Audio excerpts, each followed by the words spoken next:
All right, everyone. This is Laren with the Fantasy Grounds Academy. I'm here with 5 players today. We're going to play a one-shot, which is basically kind of influence or kind of taken from the late David Middleton's Goblin character called Splug. I decided to create a Goblin maze for a one-shot to play with the community. I'm going to introduce all 5 of our members and just kind of do a brief intro, and then we'll get started. But I wanted to mention that there is a optional donation, non-profit for the Heart Foundation. So at the end of the video, I will supply the link if you guys want to donate to that. It doesn't go to any of us. It goes straight to the Heart Foundation. It's a non-profit thing. And this month it happens to be the Gamemaster May month, so we're doing a lot of different events that are centered around helping DMs learn to use the platform and to encourage them to run games. So I'm going to start down the list. I'm going to start at the top. So Camberme, let's hear a little bit about you. Been playing Dungeons and Dragons for quite a while, since the Adventures of Zanzartan, way back in the day, and have learned how to do a lot of things through the Fantasy Grounds Academy, and it's a great thing to be able to play from one person's home with people across the country. Great. What character are you playing today? My current character is Nicaro, Holy Knight of the Order of Defense for our Lord and Savior Helm, protector of all of those who are weaker and less fortunate than him.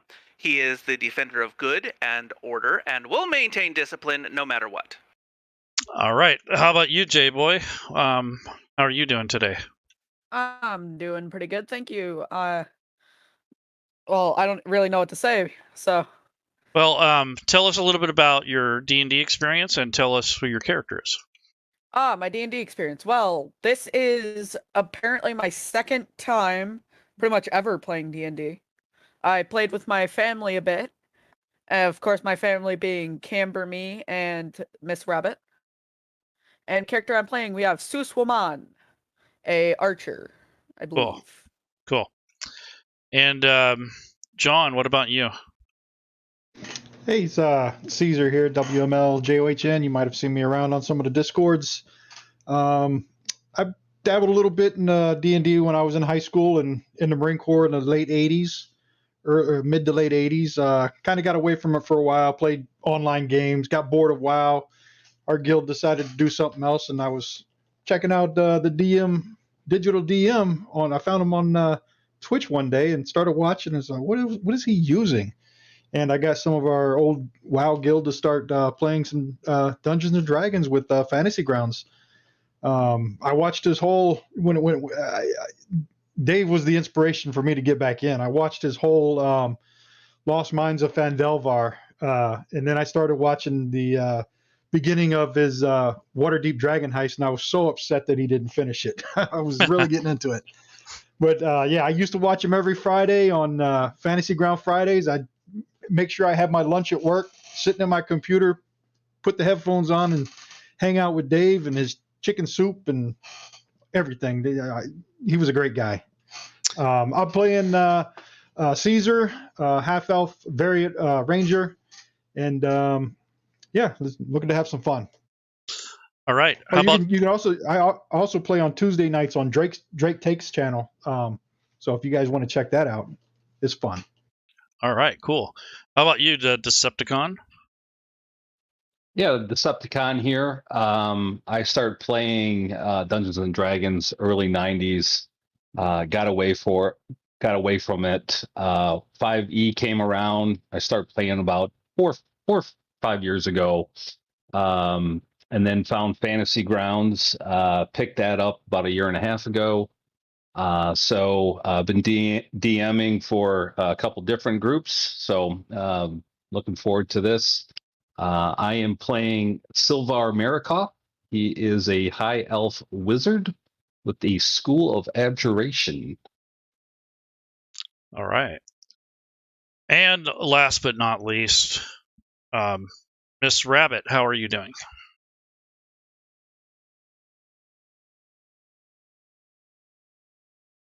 Is she here?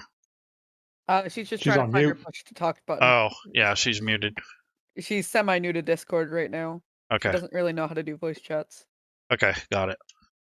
Well, Miss Rabbit is playing a Harengon healer, and here she is. Hello, hello. She's still trying to figure it out. Give her a second. Yep. We'll bear with her. No problem.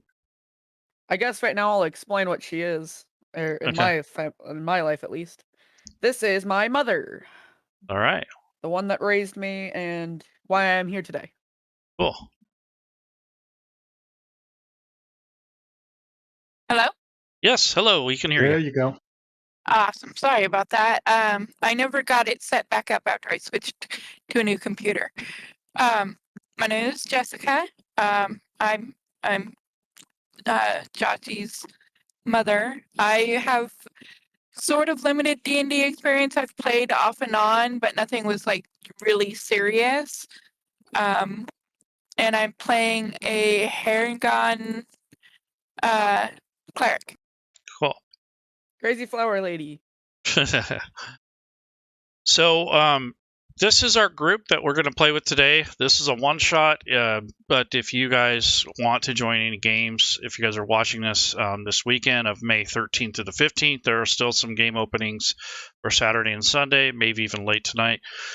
Just to remind everyone that this is a charity event. We don't expect you to do any donations, but at the end of the video, I will put a link there. We are also registering at Warhorn, so just look for David Middleton Memorial Con, and you'll find the information there. So let's start off. Thanks for everyone for participating. I was a little concerned when I first listed the game. I thought that it wouldn't fill, and it filled up pretty quick. So the premise of this game is that Splug is basically the character that Dave used to play in some of his older games. And I thought I would kind of resurrect him to be kind of like more of an ode, or like a kind of like an honor to him, not necessarily to steal his character. But we would note that Splug was kind of a little persnickety little guy. He was really, I don't want to say vindictive, but he was kind of goofy and funny, kind of sneaky, that type. In this case, the way I've incorporated him into the one shot is that he has really inherited this maze from his former mentor, who was a wizard. The wizard created the maze to experiment on his summonings, and he would occasionally put some of his subjects through the maze to test it out.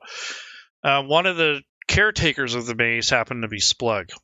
He was in charge of cleaning it and feeding the inhabitants, and also to make sure that all the little doodads are working. So Splug kind of unwittingly inherited the place, so he still kind of takes care of it, even though his mentor's not around anymore. No one really knows what happened to him. They don't know if he went to another plane, or if he passed away, or maybe he's trapped somewhere.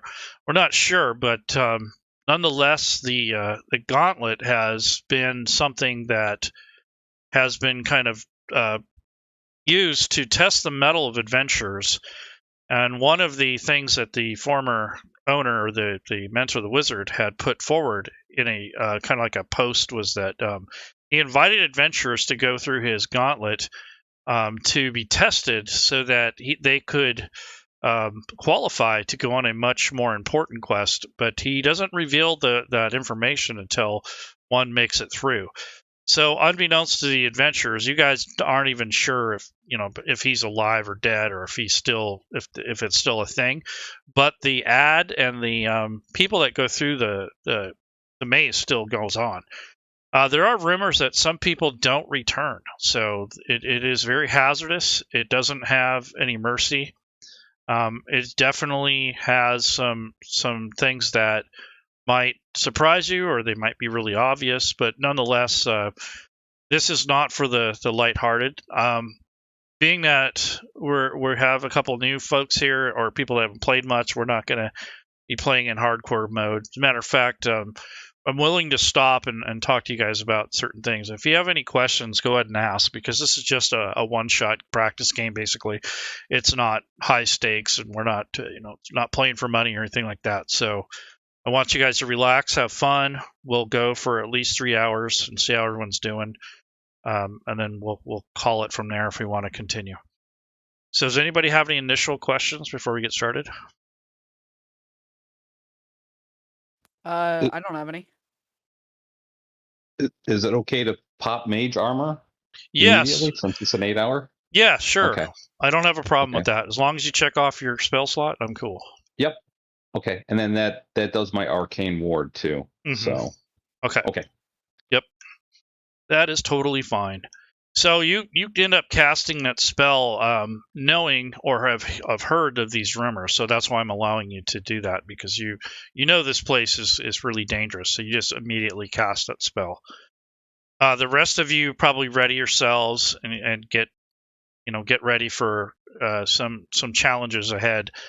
I want all of you to roll initiative in the chat window, or you can just double click on your character sheet. And that will set the precedent here of who goes first in this group. So it looks like Susuwan is at the top of the order here. Of course, So they stuck me in the front. yeah. So nonetheless, you get to decide which actions you'd like to do. So you can move, you can ready an action, you can cast a spell. You can do whatever you want, basically. There's nothing stopping you right now other than time. I think I'm just going to move at this point. Okay. So when you move, you can move any way you like, but you always want to end up in a square, not halfway on, halfway off. If you're unsure about the terrain, pay attention to what it looks like on the map. If you have to zoom in a little bit. So that's a step down. That's about a 5-foot drop there. So if you want to climb down, you're going to probably lose 5 feet unless you jump. And then there's also a rope that's tied to the corner with a big wooden stake. And it seems to be spanning across a misty chasm. Directly below you is another cliff-like thing. And then there is a little bit of water, like maybe mud puddles or something. But all of you notice that it's a little bit foggy and cool, kind of misty in here. You're not sure where the weather comes from, because of if you look up in the air, there's no end or no beginning for the sky.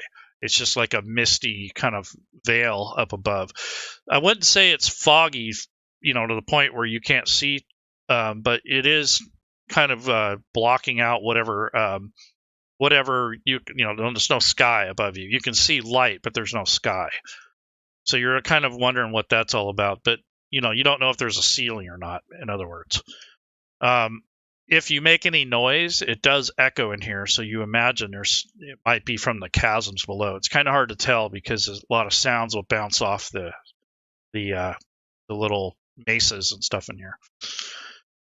Some of that pit there, the darker places where the mist is pretty much bottomless, so you could potentially die if you fall off the edge and you don't make your saves, or if you have some sort of flying or something like that.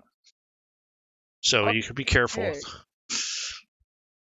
I feel like if we're being careful, then I would move up to the rope. Yep. And then climb down the side of the wall. Okay, so you can basically move your token down 1 square. Yep, just like that. And that's your movement. Yep. And you'd like to do anything else? No, I'll just stay here and hug the wall. Okay. So you're kind of looking around, getting an assessment of what the area is like. You notice that there's a bridge going across to another area. And then below that is a walkway, like a catwalk, that's another 5-10 feet down. And then from there, it's all basically like a pitfall, basically, or a bottomless pit. So as you climb down, you hear the mild and faint flapping. Sounds like leathery type wings. You can hear it coming from the east. And as you look that direction, you find a curious looking humanoid creature. It was sitting on a perch or something that was kind of hard to see, but now that it's coming to your view, you notice this little winged creature. It doesn't look like it's very big, but as it flies closer to you, you start to realize that it's some sort of winged creature, maybe like a little dragon or something. I need you to roll a perception check, everyone. You can roll it in the open, too. That's fine.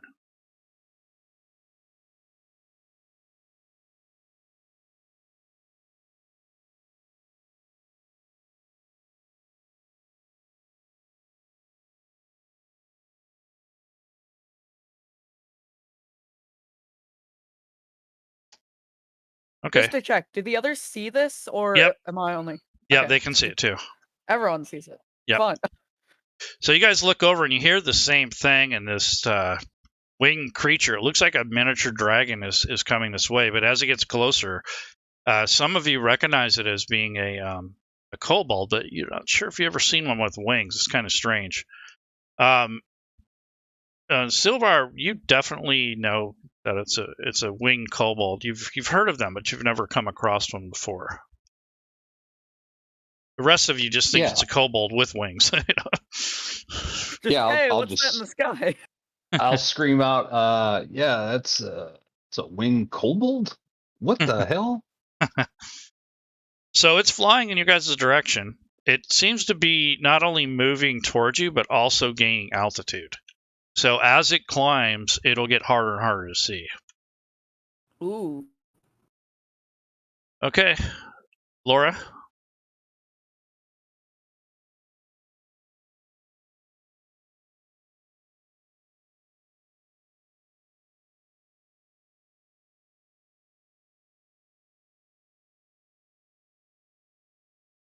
Are you there? Just give her a second. I'm gonna walk forward to the edge and then hold my action. Okay.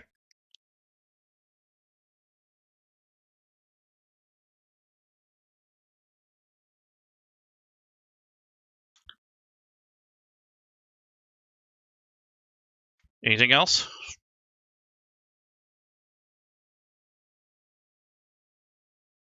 Nope, that's it. Okay. So you look over and you see this leathery creature kind of coming towards you guys. So you're not sure exactly what it is, but you guys, claim that it's a kobold of some sort. So if you're done, go ahead and pass your turn.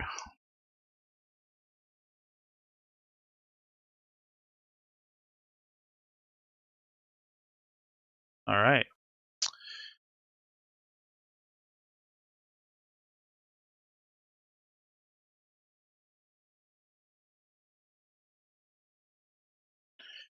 So as the winged kobold flies towards you, another kobold steps out from behind a raised platform, and it hisses something at the other kobold. So do you guys, any of you have the kobold language? I do not. Okay, so if you look on your character sheet, under your abilities tab, it will show you what languages you have. I don't remember. Oh, sorry, do they? Kobold? Yeah, Yep. They don't speak I Draconic? cannot speak that. Well, it's a Draconic form. Do any of you speak Draconic? I do. Okay. So the hissing is, well, from what you could tell from your vantage point for hearing, is that you can see that he has said that something along the lines like, I've got it. And he pops out from around this corner with a sling. And it looks like he's attempting to make some sort of attack. So immediately he comes out from behind the corner. He's now visible on the little walkway there. He was sitting behind the earth that was sticking up next to him, and he's basically throwing this kind of like a sling stone at somebody right now. And it looks like he's attacking the archer.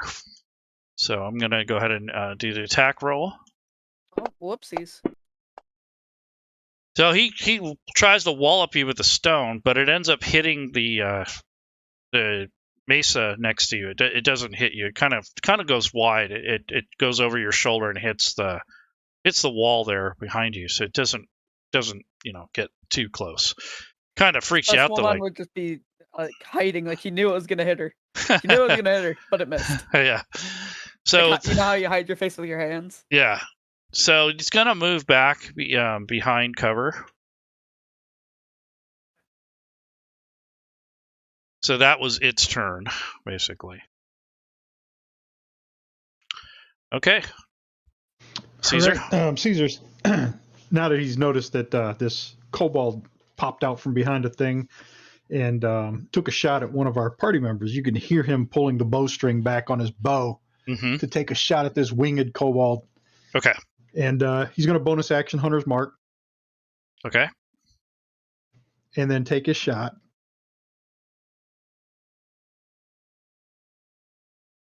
And that's going to hit him.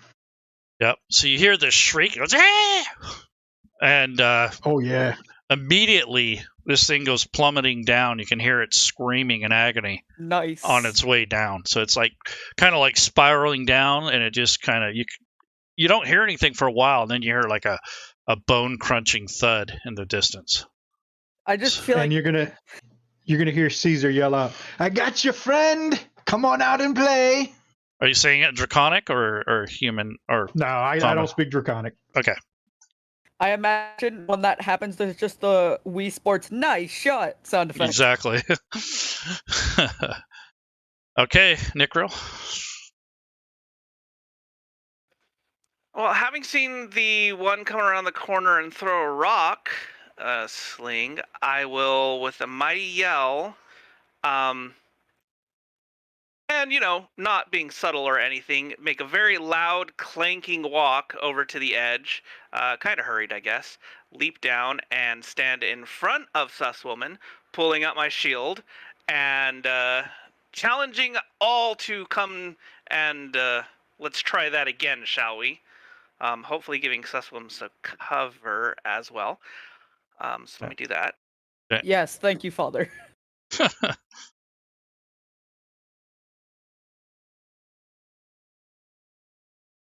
I feel like it's just don't talk to me or my child ever. If you want to add the 5 for that, I can just go up next to Susswoman, I guess. 5 for coming down. Yeah, that's fine. And then from that position, I will go ahead and cast Bless on the 3 of us. Okay.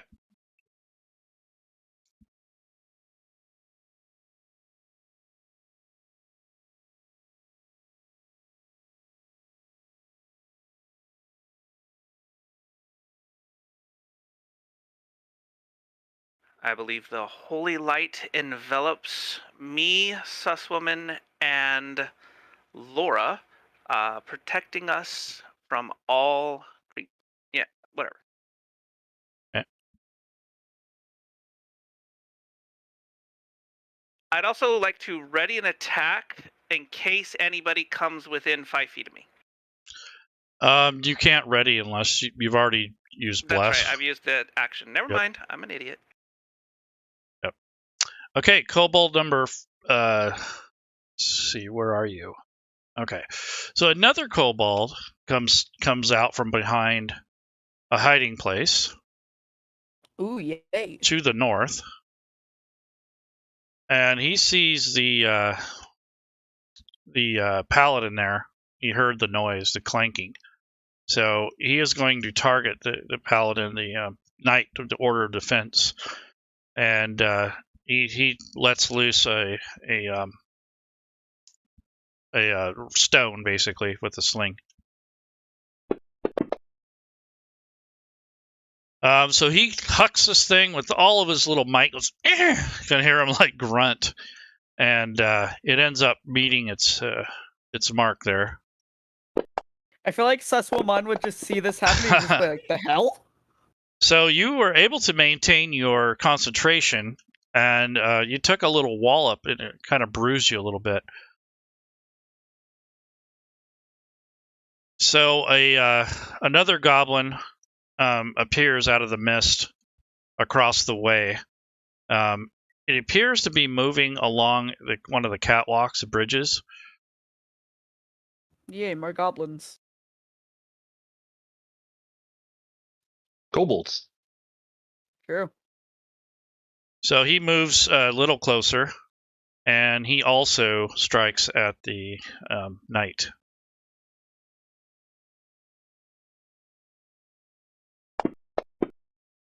So he winds up his sling and hucks the stone towards you guys' direction. Again, it misses. It kind of flies past you and hits the earth next to you or behind you. Okay, Silvar. Okay, I'm in a weird part of the map. I barely see anything, so I'm going to move there. Okay. Ah, there we go. Now I can see. And let's see here. What is the distance? And you guys can hear stone moving behind you from the direction that you came from. Okay. So it's like the door shut or something. Whatever you came into has now closed. Ooh, fun. Now there's enemies and we're trapped. What is the range? Oh, this is 120 feet. Okay. I'm going to move 5 more feet there. And I'm going to fire at that guy a firebolt and say, "Begone, little beasts. Do not lose your lives today." There you go. Very cool. Very nice. Nice. Critical hit. All right. So you're not playing around. You launch that at him, and it pulverizes him. Nice. So he's like singed. You can see like smoke coming off of him, and sparks like dancing off of his scaly skin, and he's hissing in pain. Like, yeah. He's like, ah. I don't think he had him targeted. Oh, well, that sucks. Did I not? I thought I did. Not Nope. in chat. Nope. Oh. So I'll drag the damage onto. There we go. Yep, there you go. Yep, I can do that too. Yep. Sorry about that. Yep. There we go. He's gone. So he just kind of dissolves into a pile of smoldering scales. Anything else? And I think that'll be my turn. I will stay there. I don't want to move any further. Okay. Nice shot. Yeah. Thank you. Okay, so another kobold comes into view.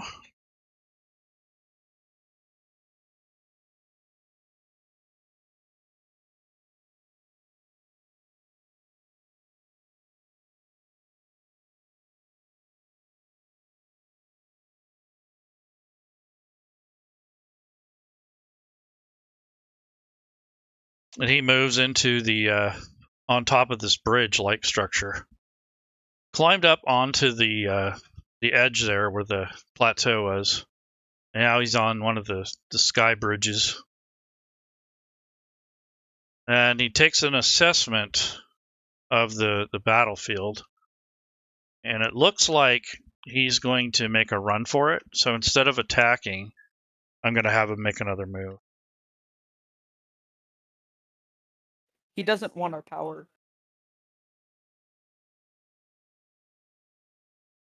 So he takes out his sling, but that's his move, basically.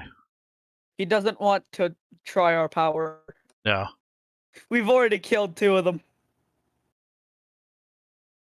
All right. Sasuman. Okay.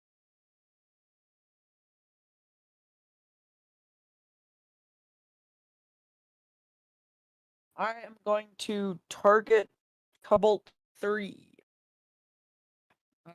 looks like 95 feet, and I shall pull out my bow. My bow. Okay.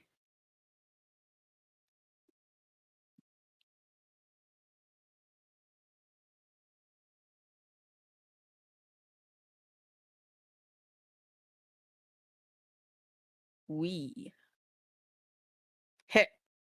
Yep. Now just double click on your damage or drag it to the.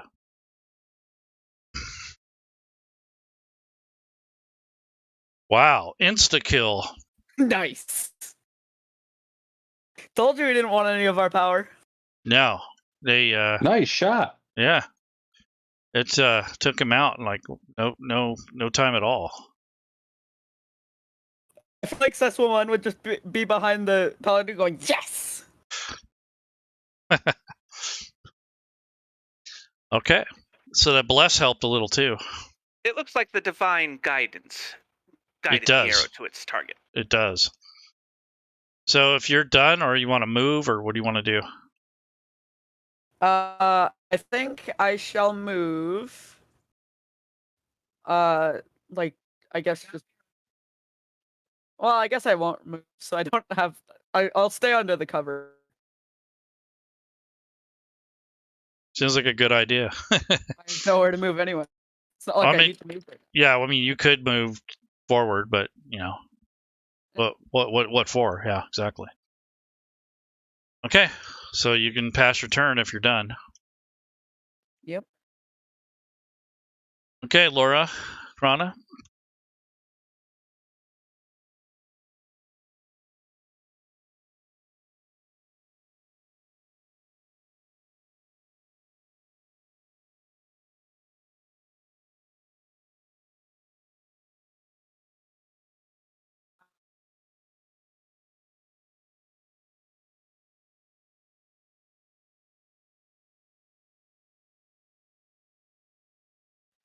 I'll continue to hold my action. Okay. Do you want to ready anything, or are you just gonna wait and see what happens? I'll just wait to see what happens. Okay. So go ahead and pass your turn.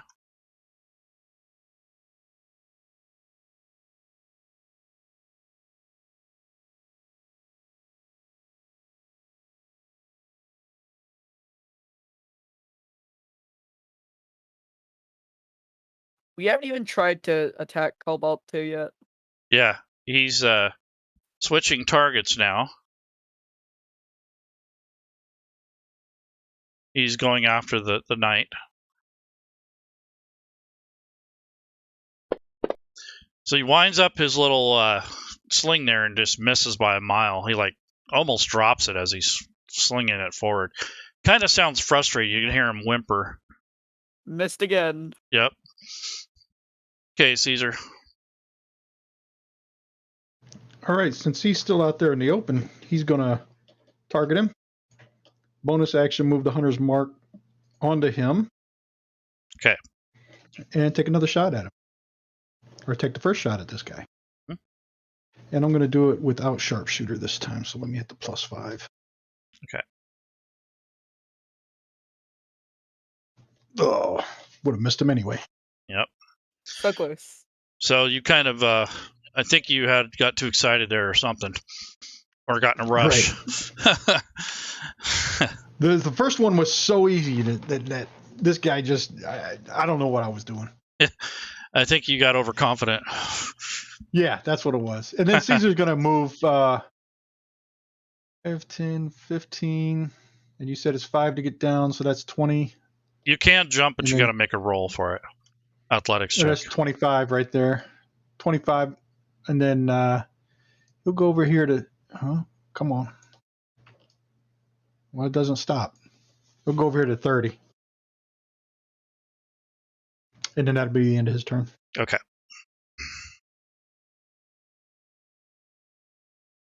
I can put my sword away and pull a javelin, right? Yep.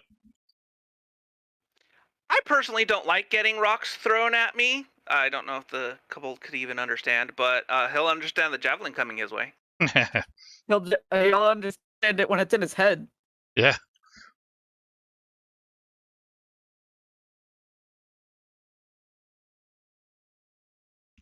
What was that? I have What was that? no idea. You did like 5 of them at once. What? Did you duplicate your javelin? It looks like He it. has like everybody targeted. I Yeah. think he from Bless. That's what I did.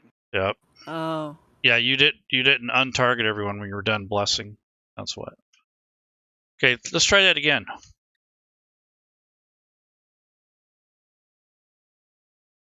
Okay. So you're able to connect.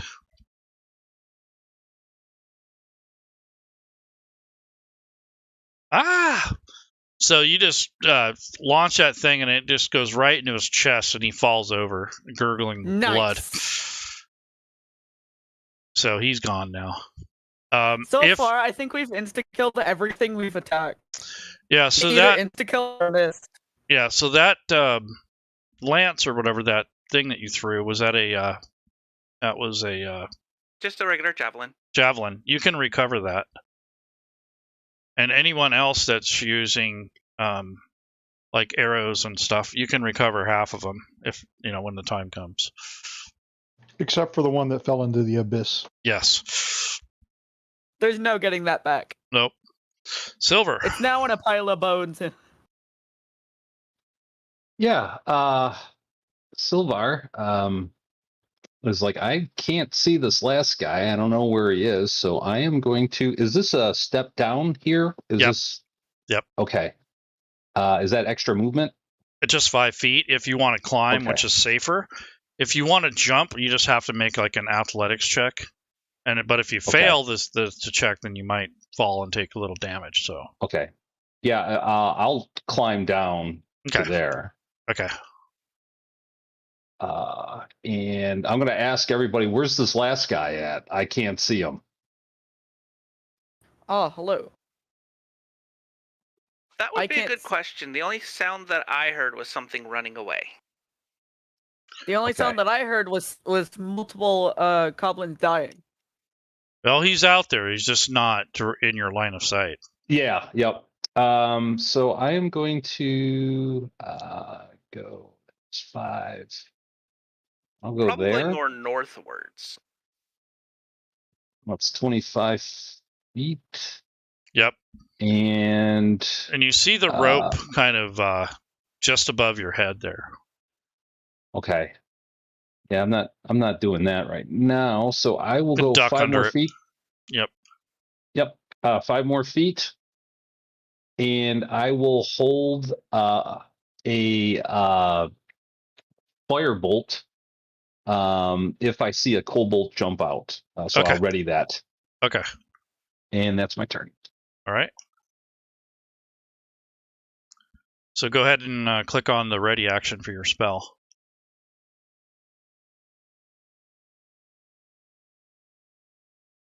Okay.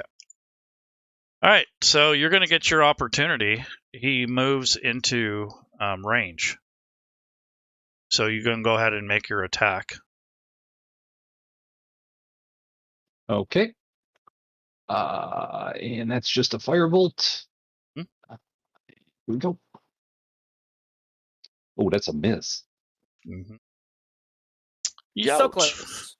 He kind of looks behind him like yikes, and keeps his, finishes his movement out. He ends up stopping there, and he saw you cast that spell, so he's going to try to wallop you with his sling. Bring it.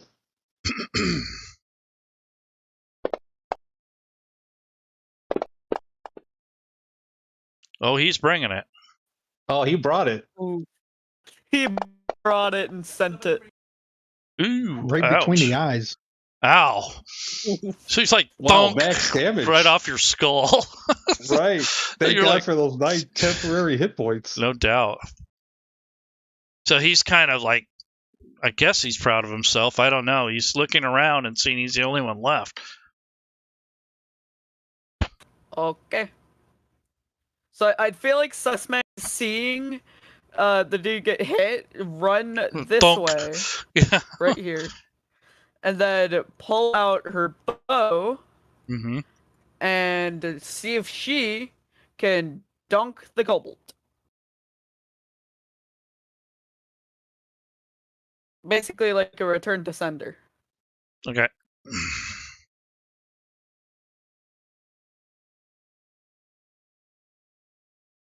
Yes. That's helped. Oh, insta-kill. He's out. Speaking of dunking back, Yeah.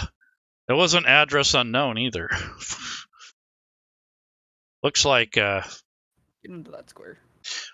you've made good on your word. So for the time being, you guys are out of combat. You don't see any other assailants, although it's a little weird as to where you should go. There's no indicator as to exactly where you need to go to move through this area. If you go back and look at where you came in from, it was kind of like a drop-in.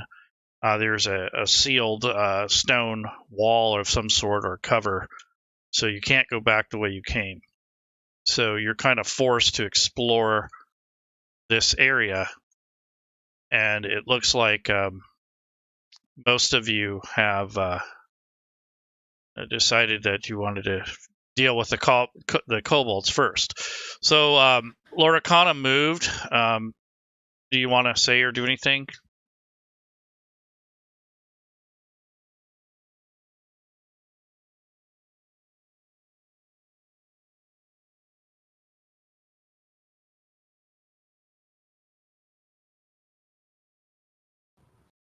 She said she didn't want to say or do anything.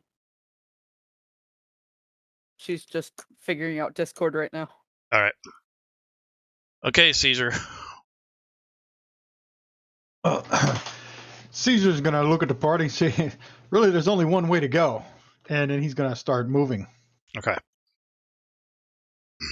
I personally do not want to try that rope. I don't know if you guys have ever worn heavy armor, but it is fairly heavy. Now, I know I could do it, but for the sake of the party, we should go across the bridge. Good idea. Heavy armor. What's that? I think that is 50 to there. So it's a move and a dash. Okay. I got 10 more. That's 50. Yeah, I'm in an intersection here. So I'll just stop here. Okay. Girl?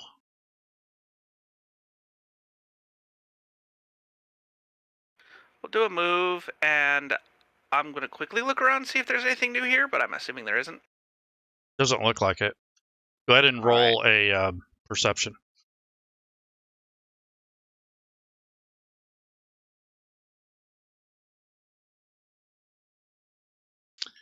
So you kind of stop for a moment after you moved, and you kind of listen to see if you can hear anything or take a look around. You don't see anything moving other than the mist around your ankles.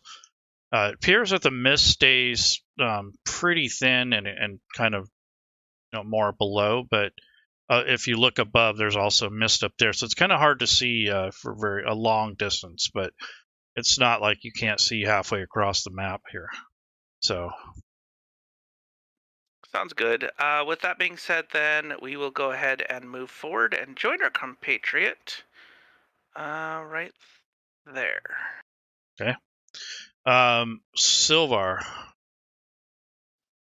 All right. Yeah. The wizard is like, please don't leave me. And he's gonna go there. That's what, 25? Yep. And yeah, he's gonna dash and make it. Let's go.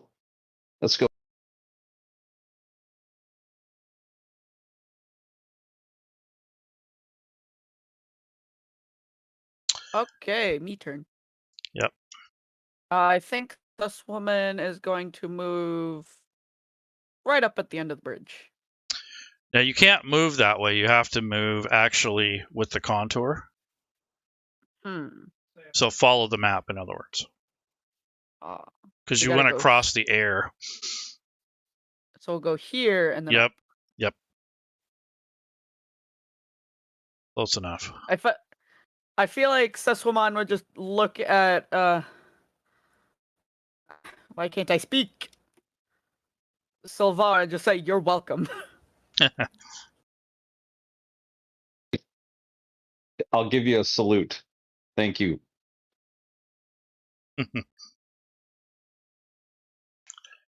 Okay, so I'm going to say that go ahead and move your tokens all onto the same island, the rest of you. So Sesuman and Laura Krana, just go ahead and move so we're not wasting a lot of Okay. time moving. It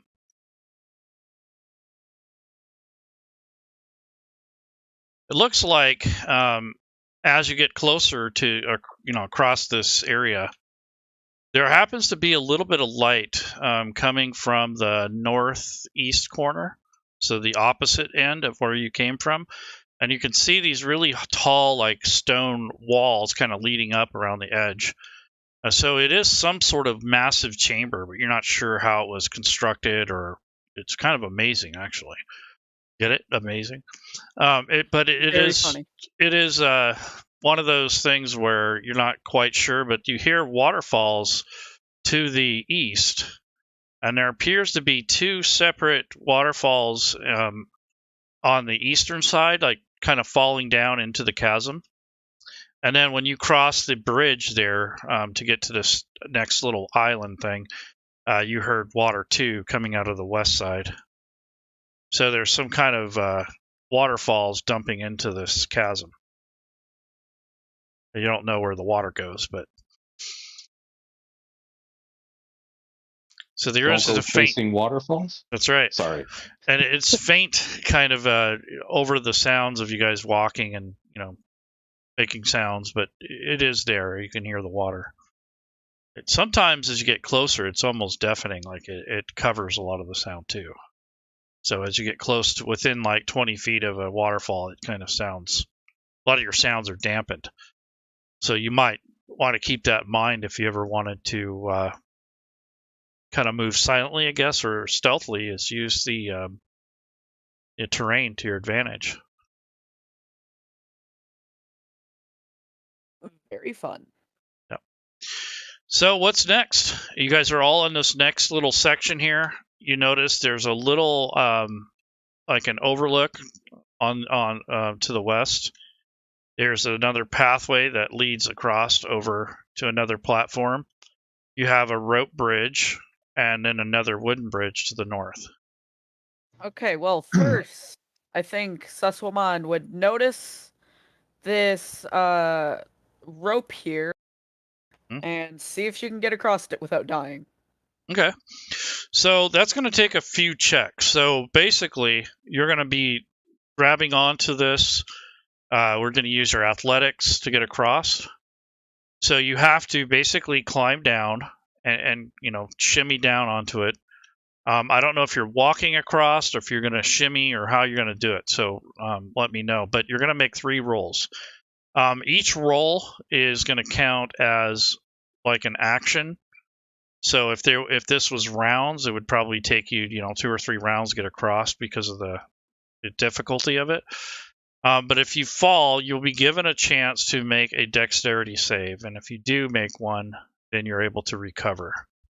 Okay, so what are we gonna need to do here? So on your abilities or skills, there should be an athletics roll there.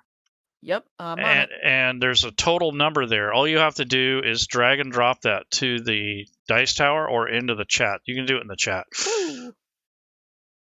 Okay. 19. So you grab onto the rope and you start to shimmy across. I don't know if you're walking or kind of crawling upside down. Probably walking. Okay. So you're about like there. Need you to make another roll, which is to help you keep your balance. You can roll acrobatics or athletics in this case. Okay.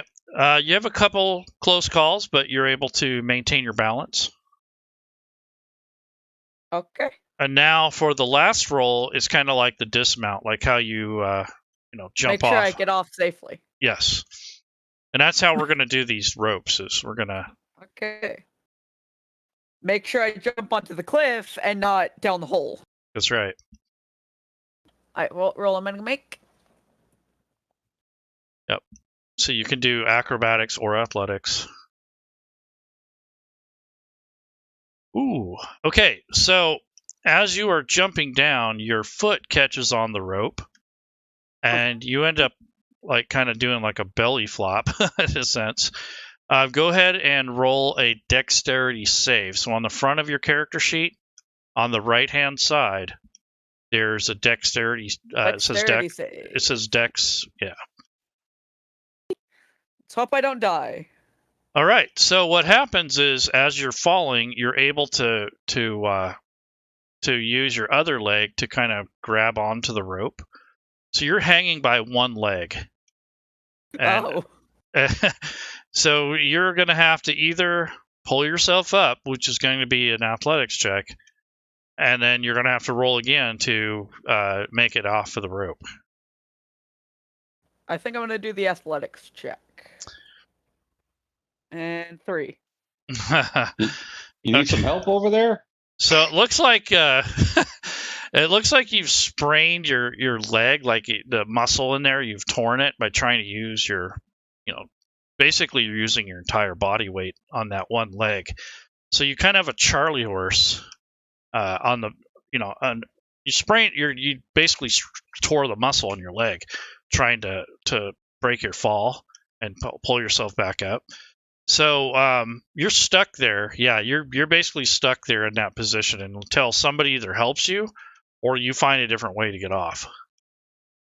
So yep, I definitely need help. So I want you to roll. Let's see, what is your Constitution? Okay, it is 15.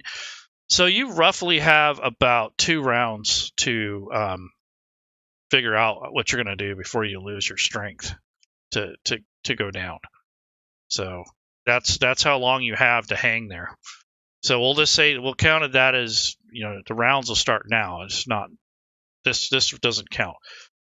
So does anyone in the party want to try to help him, like get closer? Please help me. Because it'll probably take you 2 moves to get there at least, and that'll be basically the end of his turns. I'm a wizard, so I don't have a lot of strength to help. So I'll, if worse comes to worse, I can cast a spell that helps him. But I would like to save my spell slots. Mm-hmm. Cast a spell that yeets someone over and just knock me onto the thing. Why don't you roll a perception check there, Silver?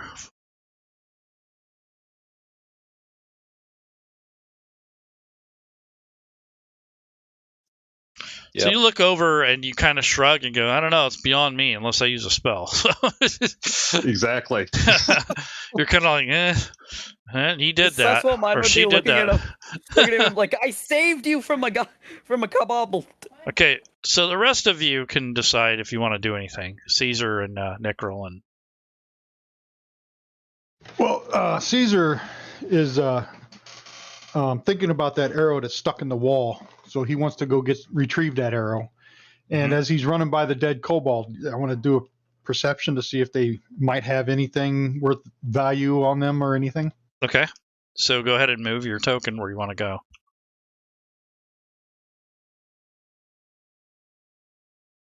Oh, and then 60 down to here. Because I believe the kobold was on that platform over there. Yep.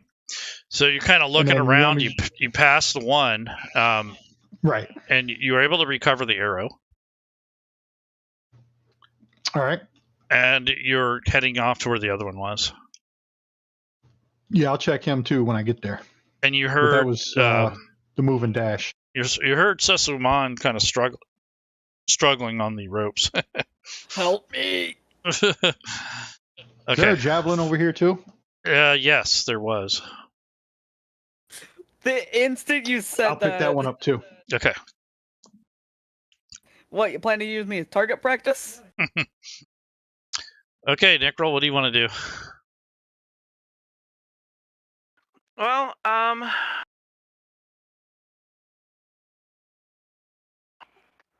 I believe I only have one choice, which is to help my person in trouble.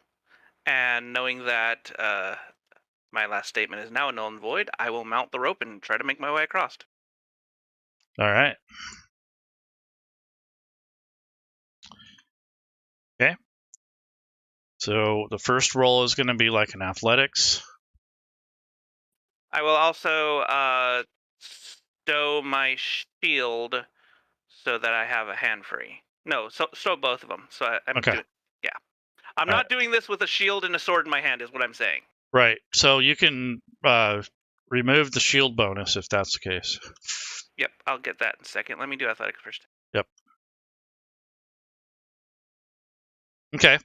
So you get yourself on the rope. Are you shimmying or are you walking? Oh, I'm shimmying. Okay. Yeah, you're like a dead weight anyway, so. Top heavy. Now you're bottom heavy.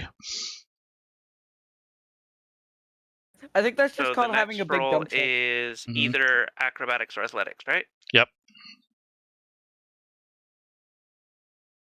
All right.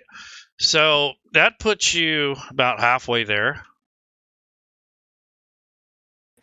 Suswan would just see Nurgle coming to help her. She's just, yes, help me, please. So you're really within reach almost. So you can do a couple things. So you can do an acrobatic move and try to swing yourself up and over and grab onto your friend there, or you can just try to get across. Probably better for me to get across and then give the help action Mm-hmm. to get her down. Okay. So go ahead and make your last roll, which can be athletics or acrobatics. Okay. So that puts you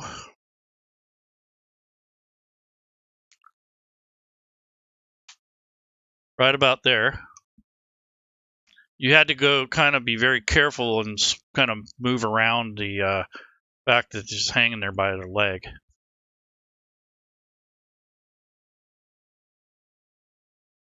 And then if I understand this right, which one of these help actions? Not attack, not advantage, attack.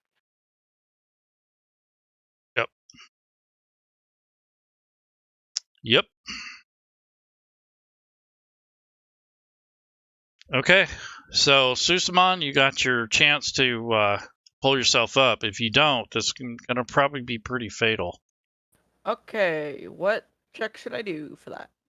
In this case, it's going to be a strength check because you have to pull yourself up. Unless you want to get like a swinging, momentum and just kind of fling yourself up and over and down onto the platform. That's much more difficult to do, though. I'm probably going to do strength. I believe that's in abilities. Yep. It's the athletics check.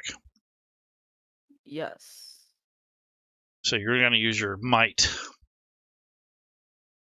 An athletics check. Yep. Hold on. It's in your skills. Yeah. Okay, athletics.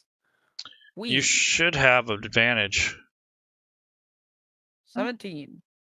Either way, you made it, but Necrol, you probably didn't drag it to him. Probably not. That's what you need to do, is drag it to your ally. Anyway, so the check makes it, you pull yourself back up into a safer position to climb to finish climbing the rope. So you can take one more bonus action to get up to the platform. Unfortunately, Necrol's kind of in the way, so you're going to have to go diagonally, essentially. You won't be able to move your token because you're kind of in like a pit, so I'll have to move it for you. But go ahead and make your last check to dismount. Another athletics check? Mm-hmm. Yep. Or acrobatics check? Either one. Whatever's better for you, I guess. Probably yeah. 16. All right, you made it. Barely. Hey, I didn't die. Hey, I said I was going to do it and see if I died. I did not die. Yeah, I meant to do that, right? Yeah, I meant to do that. That was all part of it.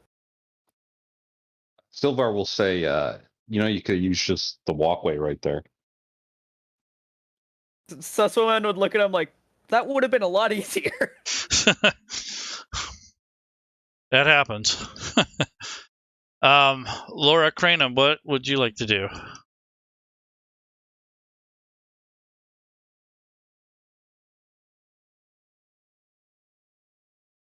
I'm gonna go across the bridge.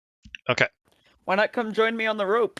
I think she learned her lesson watching you. I think all of us learned our lessons on the rope.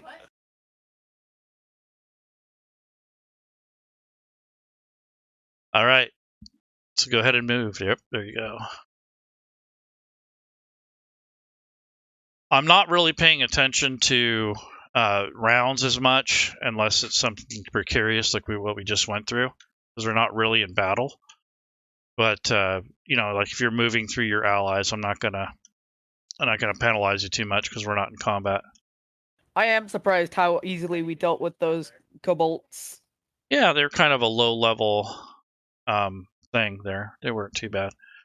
Caesar. Yeah, Caesar's going to move. Actually, he moved with 50 feet to there. Okay, fair enough. So you retrieve the javelin and the. Yeah, actually, I wanted to do a quick investigation of the dead bodies to see if they had anything. Yeah, so the one that you looked at, they just had loincloths and their ammo and their weapon. There was no coins or anything. Steal their weapon. Although you did notice a strange star-like tattoo on the hand of one of the kobolds. Nice. Okay. Like a branding? Ammo. Their ammo was, I'm assuming, rocks or pebbles, not arrows. Okay. Correct. Yeah. All right. They did have what did they have? They had like a club or a dagger also. Yeah, he's not interested in that stuff. Okay.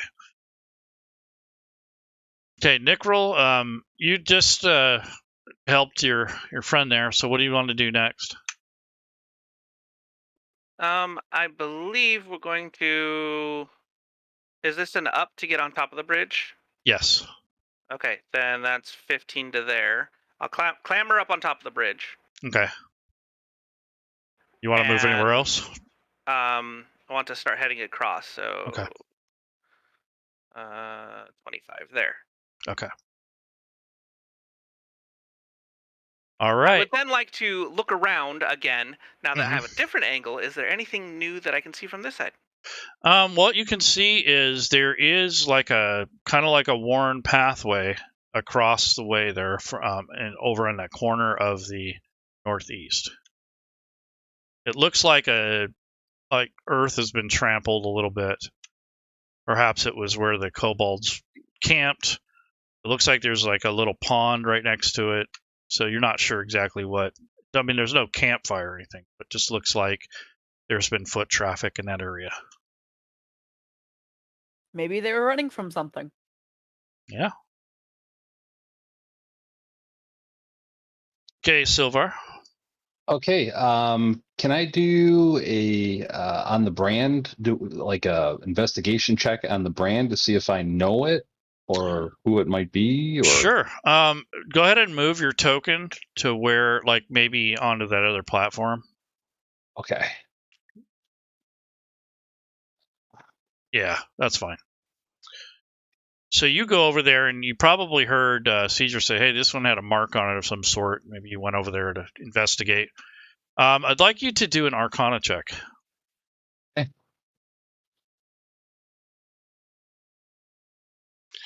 Typically, with these kinds of symbols, it can and often does depict ownership. So it's some sort of branding that perhaps whoever was the patron of these kobolds, or perhaps it's their leader or their religion, like you said, make a cult.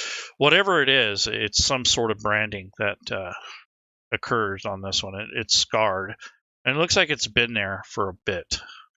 So it's not a new scar. Okay. And it's the shape of a star. Yeah, essentially, yeah. I mean, what else do you Okay. want to do? Well, I was going to move another 30 feet, but Yeah, you can do that. That took everything. Okay. Yeah, it's and fine. I will go. We're not really in combat, so I don't Okay. mind. Yeah, I'll move the 30 feet, and I will pass my turn. Yeah. I'm trying not to make this moving around take forever. Okay, so... Back to me. So I believe Suswoman would look around like, what the hell just happened? What do you mean, Because what that was- happened? You almost died. Yeah. Nobody saw that. It's okay. I saw it. No, you didn't. I helped you. Exactly. And We're then- going to take a short break at 6 or the top of the hour. Ah, okay. Or 9 or whatever. So I believe Suswoman would follow in her fellow Podlin, well, not fellow, but just seeing her friend clamber onto the bridge, she would try to do the same herself. All right. Sounds like a plan. Hopefully succeed and not fall down again. Yeah, that would be nice. She'll just climb up and then fall into the hole again. Then I guess just move right up next to him. All right. Get a little bit over the bridge. I'm behind you. I'm behind you. That reminds me. I should pull my sword and shield back out, shouldn't I? Yeah. I might pull out my spear. All right. Like, just in case. Okay. So, Laura, what would you like to do?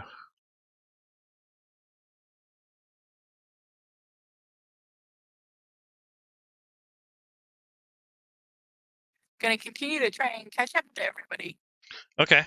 So you can double your movement there if you want to. You're going to hop your little bun up to the rest of them.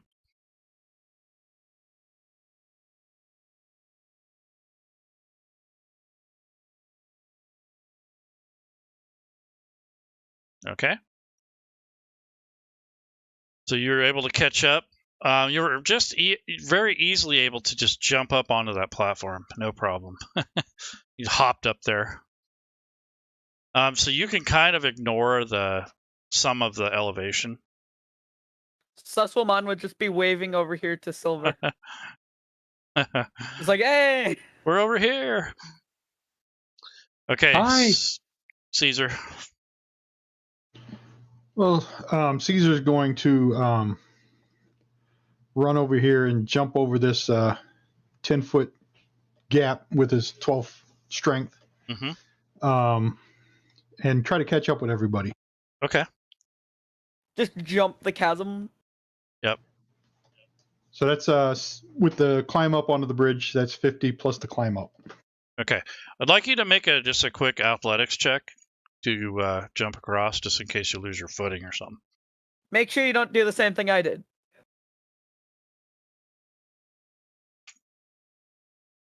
Like any dexterous, graceful ranger. Yeah. So Keep you're fine. flowing behind him. Yeah, you just kind of just hop across, average jump, nothing spectacular, and you're able to make it across. She had a little bit of a running start, I guess. Yeah, you needed the 10 foot to make the full strength jump. Exactly. Let's see. Silvar. Yeah. Silvar's like, guys? If you keep going that way, we'll meet you over there. Just Yeah, I can't jump that. So I will go. I will dash there, and then to there if I can. Yeah, that's fine. Okay. And So that's you're it. making haste. You hop down. You notice a little bit of water down there, so you almost land in like some kind of little mud puddle there. But nothing big. You made it across, no problem. I don't hear or see anything suspicious other than this loud roaring of this waterfall? Yes, I assume. that's correct. Okay. And it seems to be coming out of a cracks in the wall and cascading down the sides of this endless bottomless pit. You don't even know how far it is, but there is a splashing sound, but it's very far below. So you're thinking like 100 feet or something. Okay. I mean, that's a guess. Okay, now it's time for me. So I'm going to move to the end of the bridge and then down to this rope again. No. I'm going to climb across the rope again.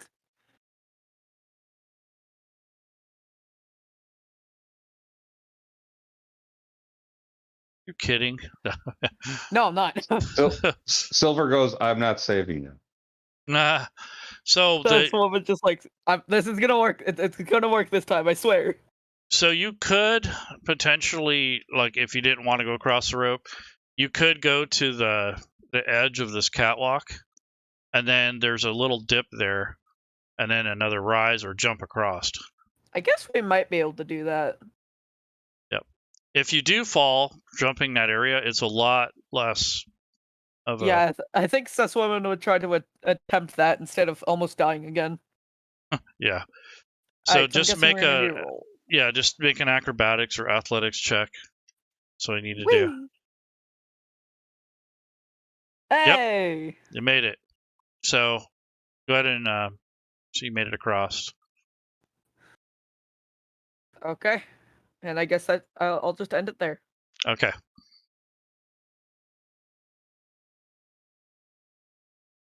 I'm just gonna go for a running, hulking leak. Mhm. Again, it's echoing off the sides of the cavern, and Yep. Huh! That's fine. Caesar, what would you like to do?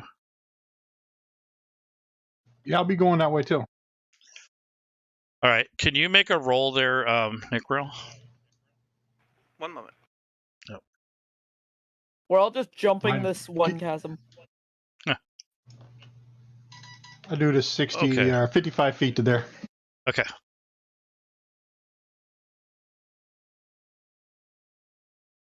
Okay. Nickrill, you get a chance to make a dexterity check to save because you jumped across and you lost your footing and fell backwards, basically. So you get a chance to kind of grab onto the edge of that. You're not going to fall very far. It's about 10 feet. Do you think I might be able to like help and like grab his hand before he falls? You aren't close enough yet. That's the only thing. Because you already took your turn. So he's basically grabbed on to the edge of it and pulled himself up. So you're okay. You almost fell and hurt yourself, though. Yay. Pulled all your muscles in your arm, though, from breaking your own fall. Like I said, I don't like ropes. I was so tired from going across that I can't make this tiny little jump. Yeah. It doesn't make sense, does it? It's just bad luck is all it is. Silver's like, why is everybody jumping? Yeah. Because it's fun. Okay, Caesar. So you saw that both of these individuals jump across, and it looked like Nickrill wasn't very successful. So just kind of giving you a heads up. Right after Well, yeah, this woman almost dies too. Caesar's going to make the jump. Okay. I feel like sus woman's just holding her hands out like, I'll catch you. That's 20 to there. All right. So go ahead You and wanna roll. Yep. I always roll for. Athletics? Yeah, it should be easy, but for some reason we're rolling ones today. What is it? Cool. Nice. So you made it across, no problem. That's the 20. He's going to keep moving a little bit more. Somebody just stacked on me. There we go. There we go. Rabbit just jumps herself because she's a Yeah. bunny. Yeah. She's a rabbit. 30 to there. Okay. Then suddenly there was a bunny in front of you. Now, I'm going to look around to see if there's any door or any crack in a wall or anywhere to go from here? Sure. So when you you take stock, you guys are all kind of standing there looking around. You notice a passageway to the north through some rocks, kind of closer to where Nikril is. And Silvar, you Caesar, can go ahead and turn move. around and point. Is it right there where I had the arrow at? Yep, right by the water. Okay. All right, yeah. So I will move there and then dash to here to look in the entrance and see if I see anything. Sure. Good idea. Okay, so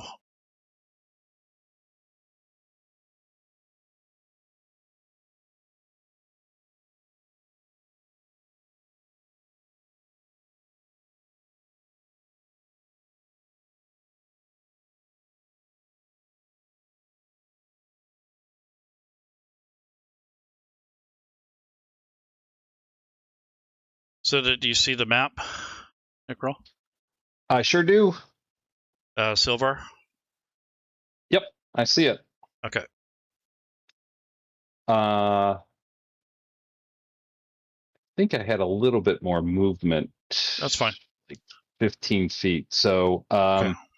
Go ahead and move. So, okay. Yeah, I'm just looking to see what we got in here. All right. 15. Yep. And that will be everything. Yep. 60 feet. And am I hearing anything? Can I make a perception check or anything? Yeah, so can you see? Well, when I first saw, I saw over here, kind of like a river or waterfall. Yep. And then obviously here I see some sort of water below this bridge. Yep. So what you have there is a kind of a spiraling ramp that goes down to the right there. And then you have this water that's coming from the cracks in the walls, like in the other room. This room seems a lot more warmer, like muggy, tropical almost. I would say subtropical. There's lots of big leaf trees, like I wouldn't say they're deciduous, they're more tropical, but they're large fronds on them. There is a strange sound, like a waterfall sound, I guess, coming from the little wall surface there. But you're on a kind of a worked path there.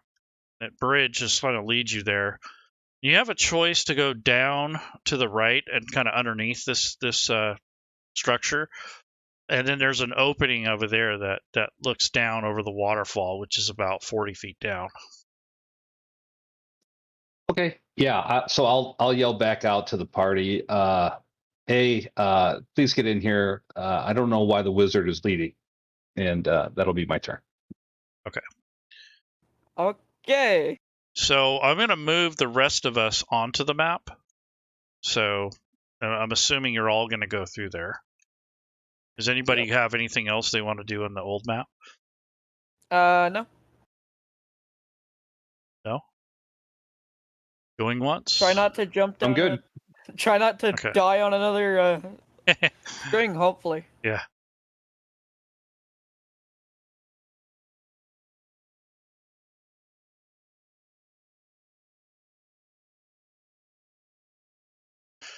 All right. So there we are. There's one more I need to bring over. Who is it? I don't see anything. I think it's sus. Yep. Okay. Sus, you're on the map now. I'll share That's it. Odd. It is not. Yeah, there it is. There you go. It's just black. Oh, there it goes. Okay, everything's loaded. Yep. So this is some kind of spiraling like rock that's been cut, like a kind of like a tunnel ramp type thing. It goes down to the bottom where that water is below, from underneath the bridge, and then it looks like it might empty out into the river underneath or by the waterfall. So that's one thing. And then Very fun. there's also a ledge on the western side there that looks down over the waterfall. Okay. Pizza will be here soon. Okay. So we've come in across the this bridge. Yes. And over to the right, where the where Laura is a kind of like a spiring path that goes down towards that water pool below. Does it look like the water's flowing down underneath the spiral? Yes. Like a water slide or something? Kind of. It's more or less like a. There's cracks in the walls, and it's formed a little pool down there. And as it fills up, it kind of naturally empties to the west. It's like a pool down there, a shimmering pool. And there's kind of like water that's leaking out of the walls from cracks going down into that area. But then the pathway that you guys are is like at the very top, and it spirals down to the banks of this little pond below, as far as you can tell from that vantage point. So it doesn't go into the water, the spiraling, the path downward. It No, just goes on like a bank. Okay. Yes, exactly. From what you can tell from this vantage point. And you can see the water flowing to the west. Slowly. It's not like rushing out or anything.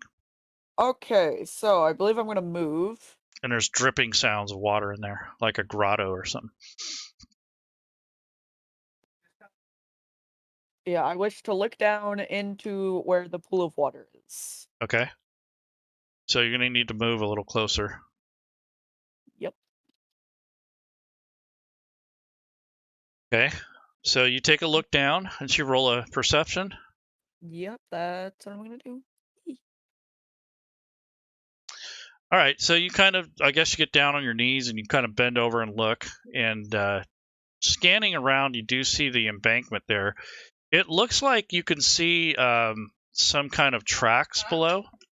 Your guess is kobold tracks because they look reptilian. There seems to be around the edges of that pool because there's sand and rocks and stuff around there, like eroded soil and such. And then the water is just kind of nice. It's fairly calm. It has little rivulets of water kind of seeping into it from the walls. So it's kind of a wet, damp area, and it's kind of humid. You guys all notice the humidity and the warmth has gone up. Yeah, I was going to say, can I somehow know how hot or cold the water is down there? And also if I can jump into it. You'd have to wait on your next turn, but if you make a nature check, you might be able to figure it out. Or a survival. Okay, so Arcana, what would you like to do? Or Laura, or Arcana.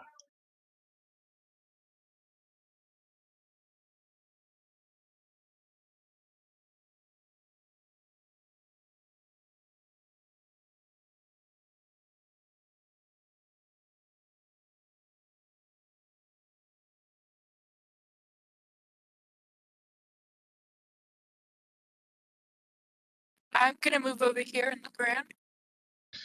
Okay. So you move up next to that ledge. The ledge is probably about 5.5 feet tall. You're able to pull yourself up and look over. And you notice the tops of some treetops below, or almost parallel with the wall. And then you notice a stream or like a river flowing into the center of this area, but it's kind of dim, depending on what you're looking at. The tree kind of blocks some of your vision, but you can see this kind of river-like thing. And then you see this whirlpool in the center. It looks like this water drains into this big whirlpool like pond. You can hear the swirling, kind of swashing water.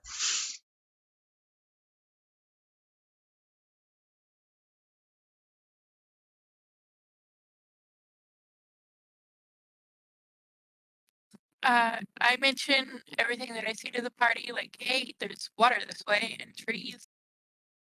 Water? More water. Yay, more water. Okay. All right. Caesar. All right, this area that we're in, would it be considered forest or more of a swamp? More of a forest.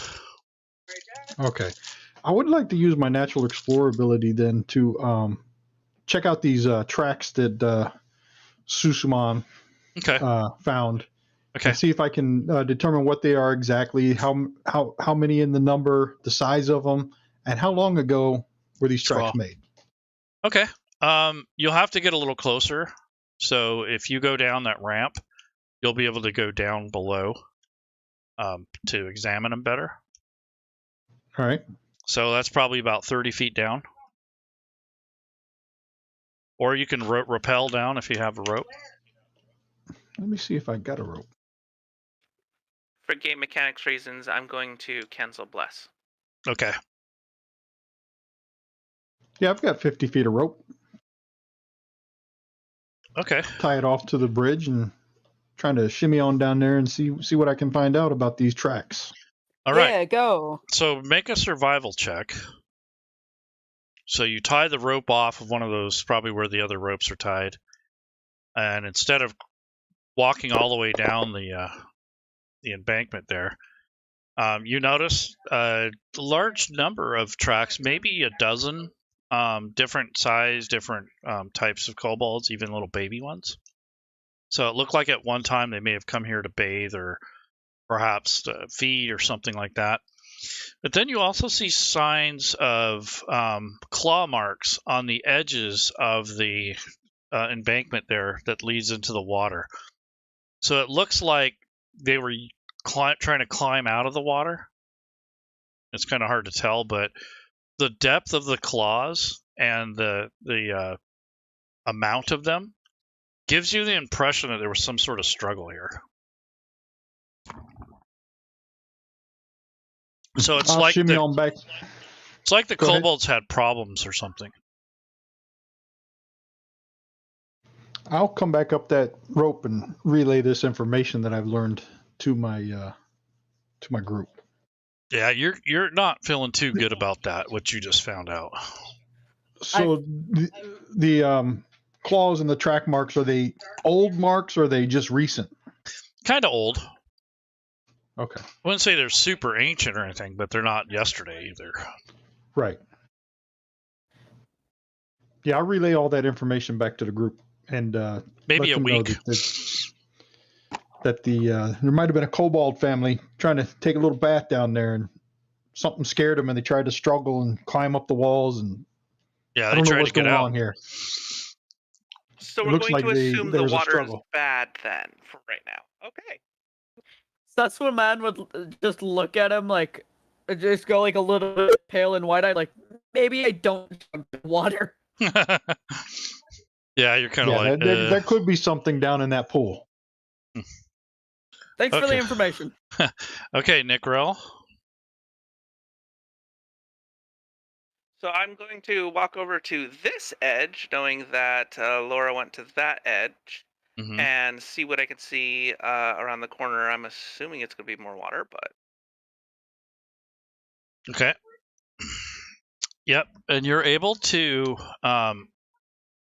see the kind of this river that's moving through a kind of like a series of cracks and maybe some small holes in the wall that's kind of dripping down and also coming out of the walls like a kind of like a water spout. And also you can see a little bit of the water underneath you flowing in from the cavern towards the waterfall as well. There seems to be a lot of mist and obscurity down below, but there's like an embankment on the edge of this river or this stream. It's not really a river, it's more of a stream. And then it ends in a kind of like a pond that looks like it funnels down into like a whirlpool, almost like a big drain. Does the water look deep, or can I tell that from where I am? It's kind of hard to tell where you're at, but if you had to take a stab at it, maybe 10 feet deep. I mean, depending on where you're at, it changes. So Right. perhaps right below you. drop, Yeah, right below you might be a little deeper. So it's probably about 25 feet in depth because of the waterfall and the erosion. But as you move away from that, it probably gets a little bit shallower. Because it kind of has a dugout, effect. So, how is this a climb down right here if I were to take the 5 feet there, or It's a climb. should we go up and over? It's about 40 feet to go down. 40 feet down. Okay. From there. It's 50 feet from the edge of that rock there. But the edge of the rock also goes over, if you climbed up on that ledge there, it almost looks like it was volcanic at one time, and then someone tunneled this out or bored it out with a natural tooling. But the plants that are coming off the edge there, they're growing. They're like big trees, big bushes. The leaves are at almost the height of the platform that you guys are on. It's probably about 5 feet down from that ledge. Does that look climbable? Kind of like yes. a ladder. Yeah, it does. I mean, it's more climbable than jumping down there. Okay, then I would like to clamber up on the ledge and take a good look, relay the information, and I guess take a step. Climb off?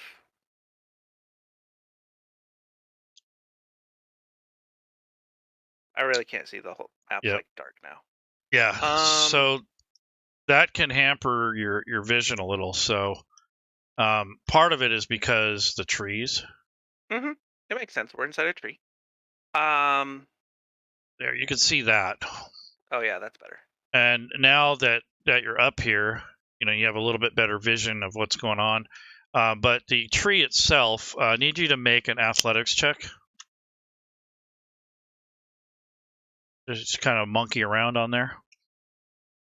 Yeah, so you're finding it difficult to traverse, but the weight of your armor and then just the bulkiness of it is kind of hampering your ability to climb down or up. You're kind of funny that it's like the weight of your armor is kind of making this tree flex and bend. So you're just sitting there kind of like keeping your balance, and you're sitting on the top of this tree, and this thing's like wiggling. Like, whoa. It's not a very thick tree. I mean, it's probably like a palm tree type thickness to it. Maybe even a little less. And it's kind of like you're swinging around on it. If you can imagine that. Oh, yeah. So, is this something I could slide down, knowing that my armor would protect you have to climb. Me, or climb you have down? to climb. Okay. You could slide down, but you might get hurt. If I have more movement, I would like to climb down. I think you can get to the bottom. So you can move your token 1 square to the left, right, or 1 square from where you're at, except for back. Yeah, there you go. So you finally made it down to the bottom. I need you to roll again, though. Okay, so you make it down. You kind of just... Yeah, I put my sword and shield away this time. Yeah, and you hulk your way down, and you end up jumping the last couple feet, and your armor just kind of sinks into the ground. I mean, it's not quicksand, but it's mushy kind of. Not like a marsh, but it's pretty damp, so you leave footprints because of the weight of your armor. And there's some grasses there. You can hear birds or some kind of insects. And just at that time, you feel like almost like that armor is just weighing you down, like it's heavy because it's muggy. And it just feels it's kind of starting to get sticky. It's uncomfortable, in other words. Just take off the armor. You're overdressed. I'll brave it because, a paladin needs his armor. I mean, this is divine protection we're talking about here. Yep. I'm just letting you know that it's uncomfortable. If it's so divine, why can't God just give you the protection? Why do you need armor for it? Well, he's probably used to relying on that armor. Okay, Silvar. You feel at Yeah, peace and Sylvar- at home here, actually. I mean, it's almost like a natural nature preserve or something. But it is rather muggy. You're used to Yes. probably more temperate. Yeah, Sylvar's like, yeah, this is not the jungles of Chult. I'd like more of the northern forest. He is Sylvar's gonna look at everybody and he's like, all right, so we're going this way then, and he points to where the paladin went. Kind of funny. You looked over there and you saw his head, when he's climbing down, and you could see him like swing it back and forth on this tree. You're probably wondering if the weight of the tree is going to hold his weight, but that's just kind of comedic. He said, "Whoa!" Yeah, Sylvar's just gonna be like, okay. He's gonna just shake his head. He's like, armor again. Who needs it? He's gonna move there, and then he's going to move there. Okay. And then he's going to see that. So there is a climb down here. You said roughly 40 feet. Yeah, if you were going to go down there, there's really no ladder or anything. It's basically either you jump or you rappel down there with a rope. Okay. And it's about 40 feet. You could probably climb along the walk. There's a wall there that it's not really very climbable, but you could essentially launch yourself off of that wall and clear enough and dive into the water. I mean, if you wanted to be cool about it. But that would require that you make a check to shimmy across the wall on footholds and handholds, and then you would just kind of push yourself off from there so that you can land in the center of the stream so you don't kill yourself. Because if you jump right there, it's a little bit more shallow and it's a lot riskier. But if you jump from the center, you're better off doing that, because there is a kind of a dugout where the waterfall has come and carved out like a pool.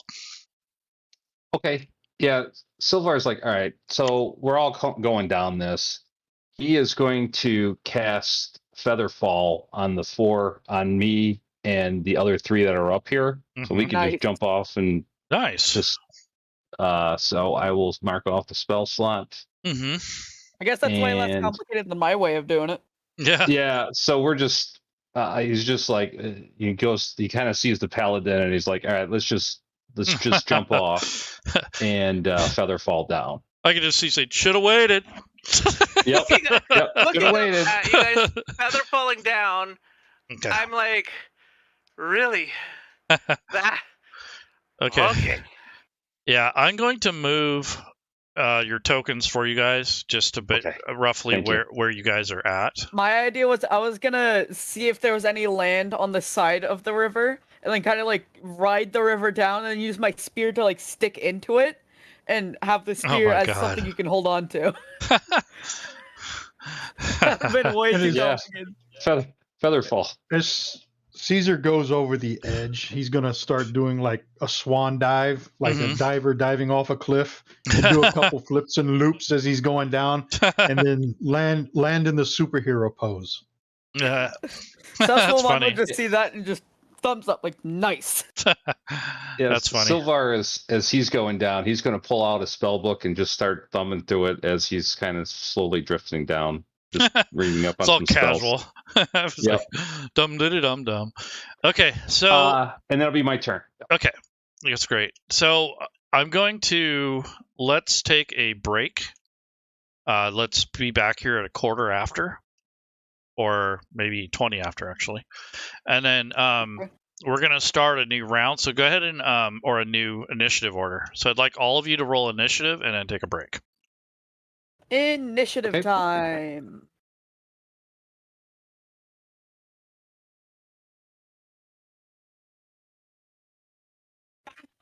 Again, let's go. I didn't think people could get worse than mine. All right. Well, so first I put me in first again.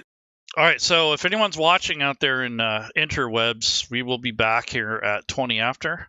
So if you guys, so we'll come right back. I'll leave the map up or not the map, but the game, and we'll come back and we'll start at the top with Sasuaman. So see you guys shortly. Yep. You don't mind if I just plug my Twitch real quick? Go for it. Twitch.tv/that1dumbassjosh. No space.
Present. All right. So we are back live, folks. We just took a short break. Hopefully that helped all of you. We will keep going. We just entered a new biome. This is kind of a nature, kind of a semi-tropical area that we're in now. We just passed through the platform area where the kobolds were, and the party did pretty well. They took them out really quickly. I was afraid that when I designed that encounter, I was afraid that I didn't want it to be overwhelming for newer people, so I kind of backed off on it. But now that I retroactively, I probably would have gone back and added a few more, but that's okay. This isn't really meant to be competitive or combative towards players. It's supposed to be more or less for fun. We've already had a couple interesting things occur during the game, so it's nice. I love having new players mixed in with experienced players. So if you're out there playing Dungeons and Dragons or any role-playing game, it's very, very good to have these have your children included in these, because they're not too bad. I mean, if you know who you're playing with and you're there with your kids, I can't think of a better way to spend your evening. You're essentially engaging with them, and then you're also engaging with other adults, and it kind of it can be therapeutic, and at the same time, it's better than, I think, watching the depressing news and that sort of thing. So I'm glad that you guys were able to sign up and participate, because I don't run too many public games. I have a private game, but I definitely wanted to do this in David's honor. Hopefully, I'm really wondering if you guys are having fun, or is there any problems that you guys come across yet? Anytime No. I'm playing, I'm having fun. Okay. Josh, Same what about here. you? What about you, Josh? You having fun? Frick, I accidentally had my microphone muted. That's hilarious. I'm good. I'm vibing. I'm having Okay, fun. good. All right. Should we also introduce ourselves for new watchers? No, it's okay. I think. Well, yeah, I guess so. Let's just do a real character introduction. So, Camberme. Yep.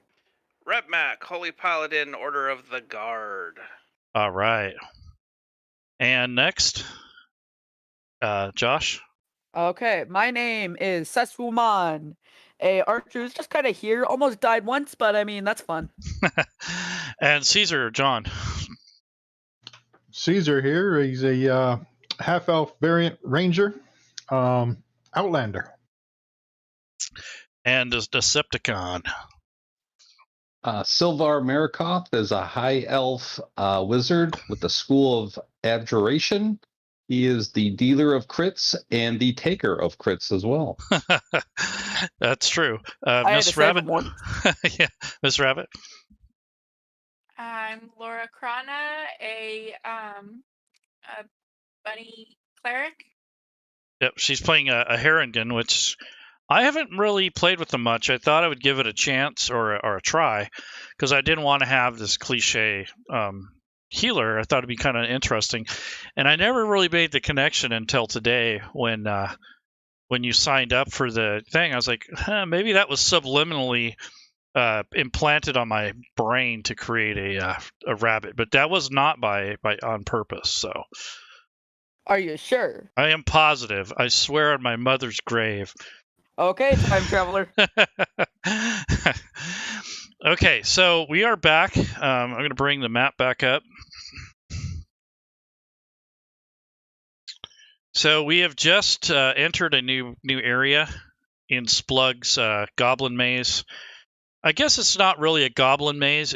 We just call it that because he's a goblin. But he inherited this place from his former, I guess, mentor or his boss. Now he just kind of keeps taking care of it, even though his boss has moved on or is no longer around. So we have rolled initiative. We're back at the top of the round. So I would like Susuman to go ahead and state what you'd like to do now that you're on the safety of the ground. They put me first. Okay. So Susuman shall walk over to the whirlpool and just see what she can know about it. Just see what she can find out about it. Okay, so I want you to roll investigation. Yep.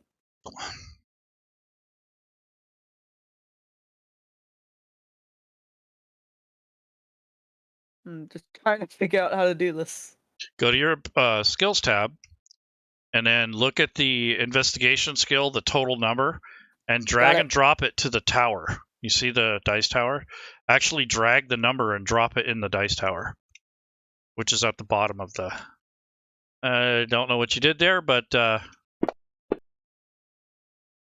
Just some human error. that's okay. All right, so you kind of look at this whirlpool. You know, it looks like the water is fairly clear, like bluish kind of clear, clean water. Doesn't look brackish or full of debris. You notice a rippling and like a kind of like a vortex kind of going down into a drain. If you've ever taken a bath and you watch the water go down the drain, it kind of has that effect, but on a larger scale. There appears to be a lot of different ripples and such, and you noticed kind of like a bulge or some kind of movement in the water just under the surface. You're not quite sure what it is, but as you're investigating, this large kind of, I don't know how to explain it. It's like it's taken on the form of some kind of creature, but it has the mass of a watery mass. I'm sure you've seen that in movies where it kind of looks like that, but anyways, this large creature thing is just starting to break the surface. It's coming out of that whirlpool. So you did investigation, so you still have movement, and you can do an attack roll. First I would report it to the only person I can see, which currently is Caesar. Okay. So I'd be like, hey, there's something in the water here. It looks pretty big. Yep. Back up. Yeah, that's exactly. I'd be like, no shit, and run. Just run. Okay. So you're gonna kind of head back. Is that as far as you're gonna go? Yep. Okay. So you did your movement. You did your minor action. Now you can do an attack, or you can ready an attack, or you can pass your turn. I do see Silver, so I'm just gonna say the same thing I did to Caesar. Like, hey, there's something in the water. Okay. Yes, we will destroy it like the kobolds. I have faith in us. Yes, do that. And then I shall pass on my turn. Okay. All right. So whatever this thing is, it's popped out of the water, and it appears to be aggravated because you disturbed its lair. It moves. It moves a little bit. It moves over to kind of pursue you, but it stays within the confines of the water. It does not appear to be friendly, and it does have a bit of a reach to it, so it can't reach where you're at, but one of its appendages, it comes out to roughly, let's say, right about there. That's about as far as it can reach. So it's got a 10-foot reach, so... Fun. Yeah. I feel like this woman would just be tightly gripping her bow. So it just kind of it's hanging out in that pool. And it reaches out and tries to snag you as you move back, and it can't reach you. So it's beyond the limits of its movement and its reach. So you're lucky. Fun. Okay, so the rest of you notice that the trees are starting to shake like they're alive. Not every tree, but a lot of these trees that are around the periphery of this particular area. So so there's like some vines that are coming out across the way. And Nickrel, you see a big, like, it looks like a man-eating plant or something, but it has vines that are coming off of it, and they have a short reach, but it's like it's trying to reach out towards you from across the water, across that pond. So it's not able to do anything, but it's definitely trying to connect with you. From where I am, is anybody in immediate danger? From what you can tell, no, except for maybe you. You can't see through the trees, but you know you heard the commotion behind you. Yeah, and I can see the water weird. Mhm. So Yeah, you saw part of it. Yeah. And it went that way. So we have half of our team dealing with one giant monster, the other half dealing with another monster. Uh-huh. Okay. So go ahead.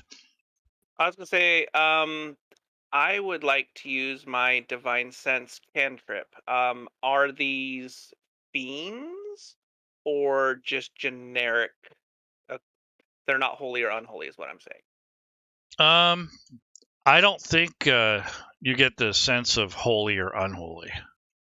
You know, that sort of thing. And then, of course, is there anything in? But you do get a sense of dread from the vines.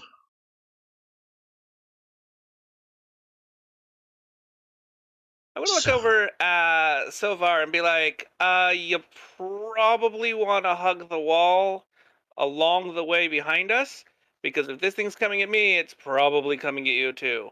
And then I will ready an action to make sure that they can get past me. Yeah, so the vines are going towards you. They're snaking like across the water. They are going to get across the water? Okay. They're trying to.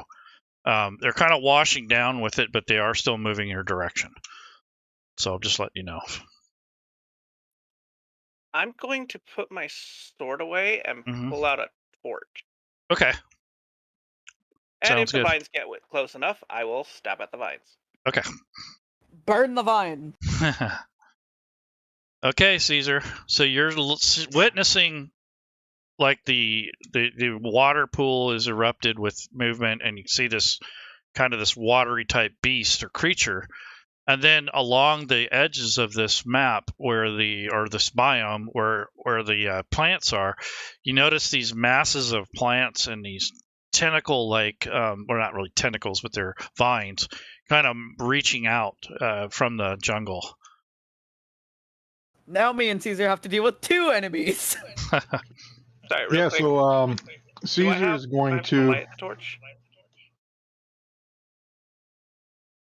What's that? Do I have time to light the torch? Yeah. Okay, then I'll do that. All right, Caesar's going to bonus action Hunter's Mark on the water weird and take a shot at him. All right. I feel like the arrow's just going to go straight miss through him. Yeah, it kind of just. I guess you shot in his general direction, and his arm was kind of snaked out there trying to grab the archer, but you kind of shot in that direction. It just kind of went under or over the arm. So. And Caesar's going to back up a little bit. Okay. Anything else? To there. That's all he's got. Okay. One shot. All right. All right. So, yeah. So these bushes around this area are erupting with movement. I see these large kind of blobs of plant life and vines kind of coming out, sprouting basically from a base, and they seem to be connected to this foliage somehow. But there's another set of like plants coming from the north.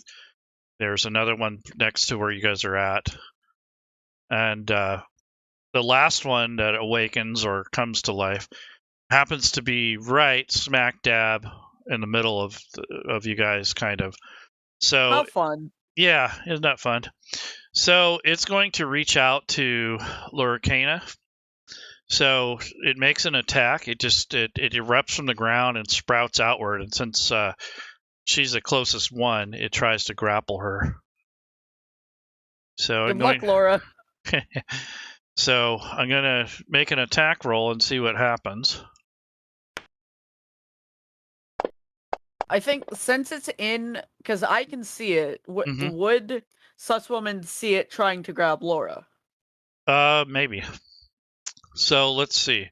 So it was able to attach itself to you, and now it's going to roll the damage. It's constricting you, basically. Yeah, so it does 7 points of damage, and you are now effectively, let's see, it is going to constrict, and you have to make a saving throw. So I will do that. And you failed your save, so now you are basically constricted, so you're basically grappled or restrained. So you Yay. cannot move. Oof. Now, if you have spells that only have like verbal stuff, you can use those. Or you can try to break free when it comes to your turn. Okay, Silvar. So things are starting to get real. You put away your spell book and you're like, crap. Yeah, Silvar, yeah, exactly that. He just like looks up from the spell book, sees all this, and he's like, okay. It's time to get real. Even the playing field a little bit, and he's going to cast Scorching Ray on in one ray on each of these blinds. So I'll do one at a time here. Mm-hmm. You notice that there's vines coming out, snaking out even towards you, even though they're not quite reaching you. They're coming towards you. Okay. First ray will go to that guy. Hmm?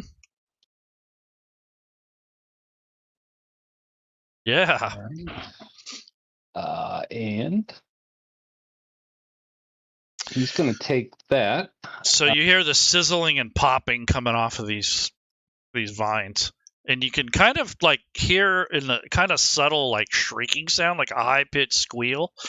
It's almost inaudible. You can't really make it out, but it's really weird. It's almost like it's in your brain. Yeah, he's just gonna kind of try to shrug it off and get the next ray to this one. Mm-hmm. All right. All right, and then the third one that's holding Laura. Okay.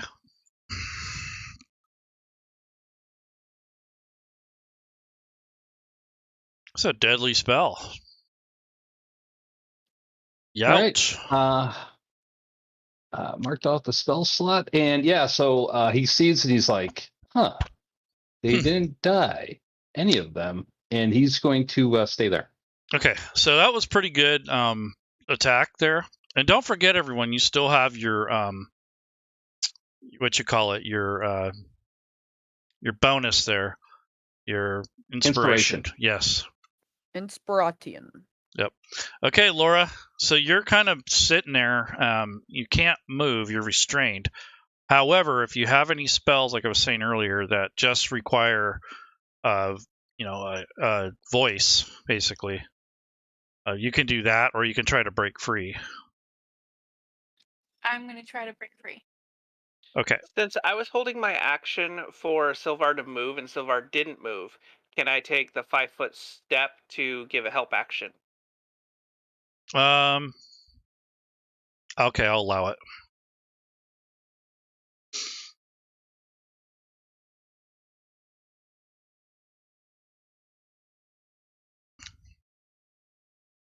Make sure there you go.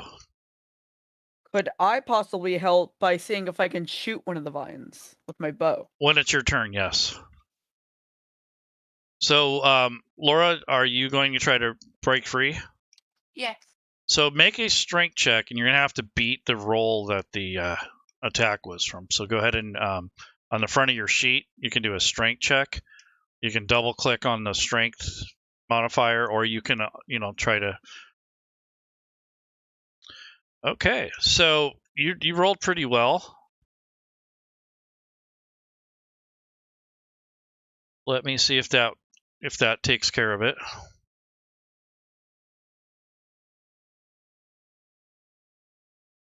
Yep. Looks like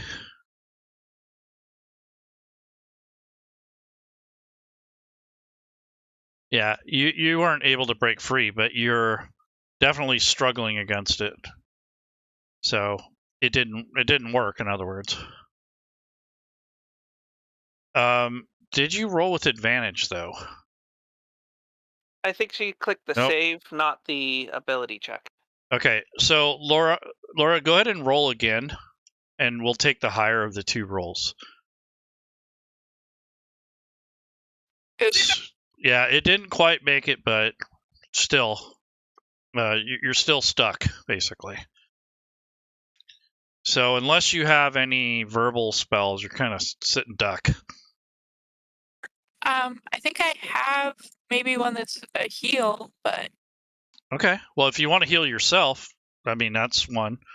If it's just verbal, like just words, you can use that. You're not gagged. You can still talk, although it's hard. Okay. oh, oops, I healed the light. Oh, so what you do is to fix that, you right-click in the chat area, and then you click that plus or minus and turn it to a negative value. This is how you reverse. And then you drag that number back to the blight. You can either do it in the combat tracker or on the map. Where do you right click to make the plus or minus? On the chat die. to chatter, yeah, on the die. Yep.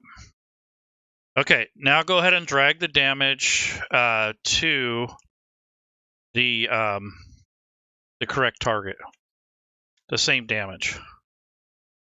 So you can right-click on the die, go to the plus or minus, make it a negative value, and then there you go. Now drag that over to where it was supposed to go. Anyways, you got 6 points. Just drag that to you. You don't have to worry about the negative part. I think I did it. Yep, looks like it. Yep. All right, so that's how you reverse damage if you ever accidentally do that. Just pull out an Uno reverse card. That's it.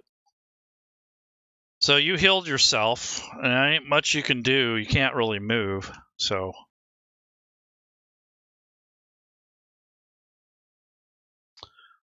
Anybody else got anything to say? Looks like Susuman. Yeah. Okay, so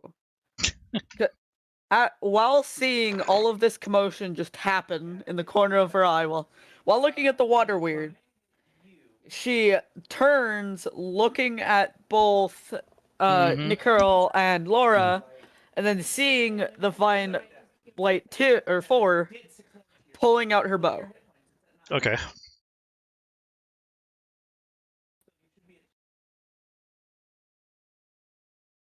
Pulling out. Okay, you got it targeted. Now you just need to make your attack roll. Yep. Just double click on your attack. Nice. Ooh, hit it.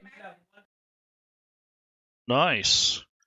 So you eviscerated it. So you do 2 standard critical hits to the target. So not sure how that worked, but I would say maybe you just got lucky and got another shot off. So the arrow bounces. Yeah, it could very well be. But nonetheless, you're able to basically double that damage. So what you can do is there's a modifier box. So if you look in the Fantasy Grounds interface, on the top right where the tools are, you can see that modifier that says plus or minus button. You see it?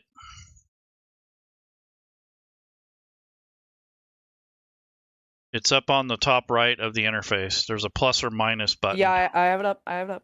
Okay, in the modifiers, click on critical. Okay. And I want you to just drag and drop or double click your damage again. And that will create another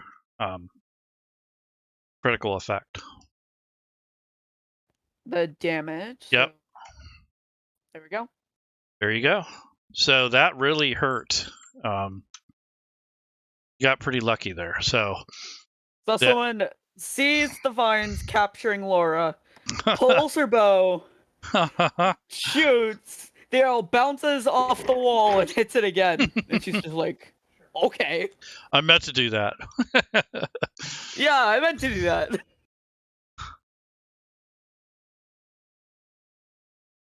That is hilarious. Okay, so anything else before you go? You still have movement, and that's it. I don't think I'm gonna move from here because I'm pretty good where I am. Mm-hmm. Unless, of course, Vine 2 grabs me and traps me. Well, there's still vines coming towards you, towards the plant creature that you eviscerated. I might probably move right here. Just one tile left. Okay. There you go. So go ahead and move your turn. And my turn goes to the next person. All right. So the water weird, whatever this water creature is, it reaches out and it tries to attack Arcana, but it's kind of I guess its reach will make an attack on her. What's difficult now is that she's restrained, so now it's gonna potentially hurt her pretty bad. So what I'm gonna do is I'm gonna roll. So to make this fair, it's either the water weird is going to, pay more attention to Sisumon, or it's going to attack Laura Krana. So I'm going to roll a die, and I'm going to say 1 to 3, it's Laura Krana, and 4 to 6, it's going to be Sisumon. Good. So it's not looking to attack her. It's looking more at Sisumon. It can't reach Sisumon, but just Sissumon's just over there going, hey, look over here, don't look at her. Yeah. Don't look over here. So you lucked out there, Bunny. Okay, so the Vine Blight has her constricted, so it's still trying to wrap itself around.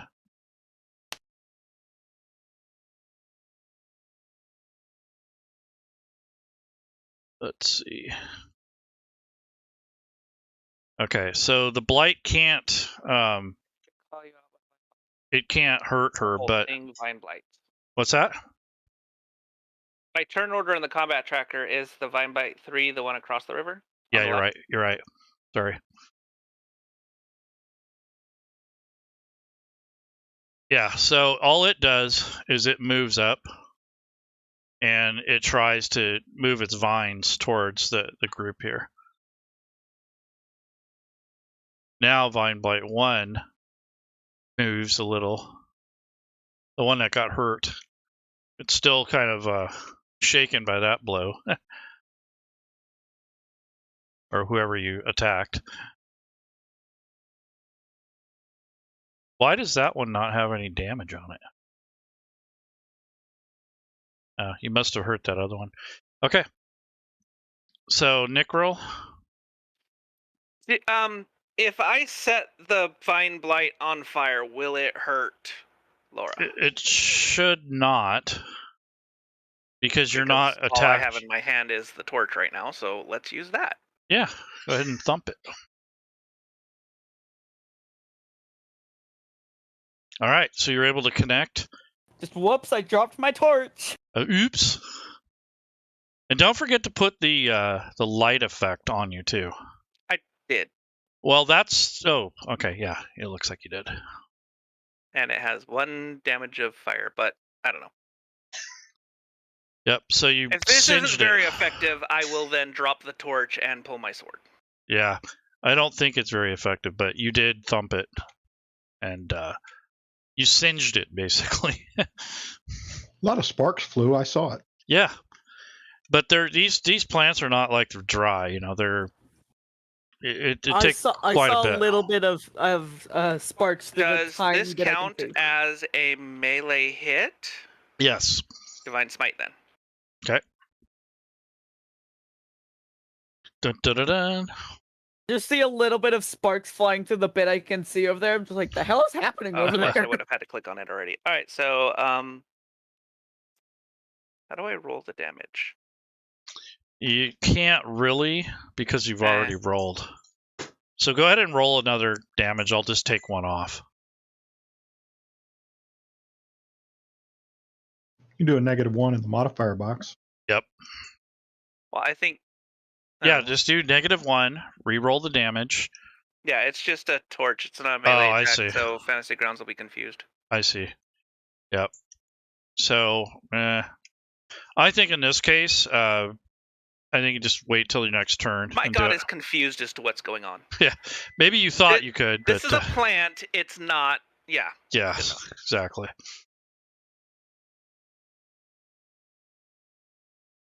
I will then pull my sword.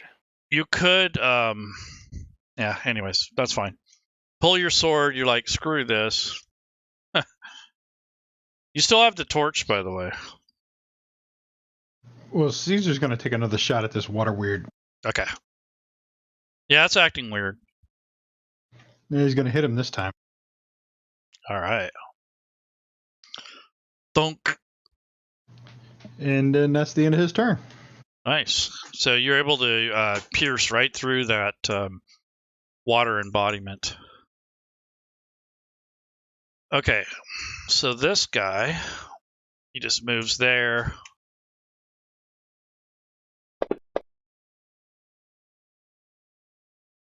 Oh, crap. Okay. So recharged is entanglement. So entangling plants. All right. So the entangled the tendrils are going to come out and try to entangle you. However, you were able to succeed. You're like, nah, no, you don't.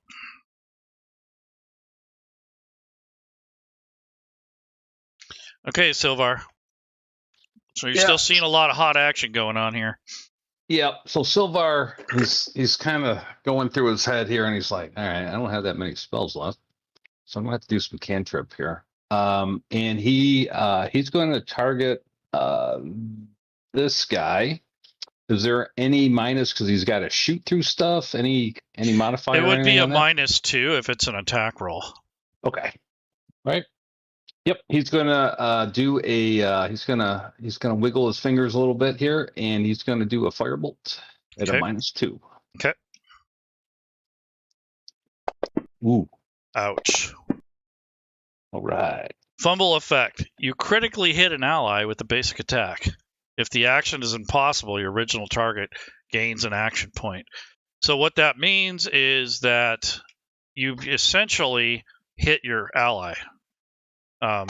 So just roll damage and drop it onto our friend there. Okay. And that will be the paladin. Yep. Okay. Oof. He like Silvar just goes. Oops. See, this is what happens when you piss off a god. You got fired in the back. Yeah. And not only that, but it's just friendly fire here. Yeah. And Silvar just kind of like Oops. scratches his head like, huh? That doesn't happen. Yeah. Sorry. Bad luck. It's divine intervention. It's not your fault. Okay. And he is going to continue to stay there. Okay. Laura Krana.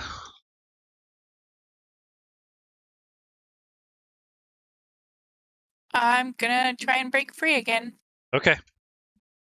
You can use athletics, or if you're so inclined, but either way, strength check or athletics. Backflip out of the vines. You can do it. Nope. So you're still You're a bunny. still. Can't you just eat them? Yeah, really. I will chew them.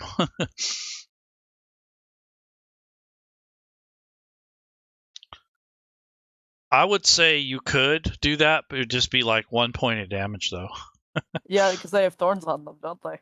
Probably. Thorns And it are might pretty be hard toxic, to too. digest. Toxic, yeah. Poison damage.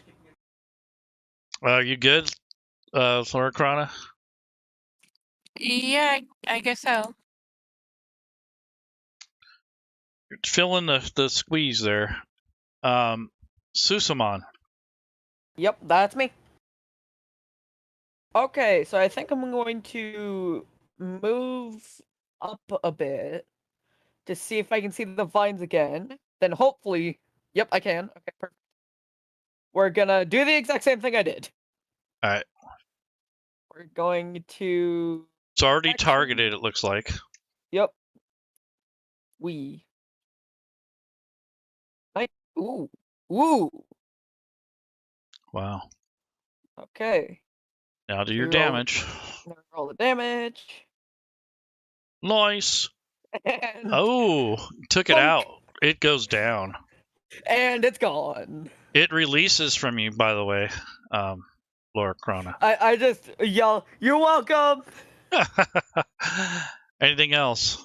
So you moved, you shot, you still have more movement, and then you also have, you can talk or whatever. I think I'm just gonna go over here and just Alright. vibe in this corner. Like, hey, here I am. Hey! All right. And that shall be the end of my turn. Okay. So the water weird gets a little weird. It gets a little weird.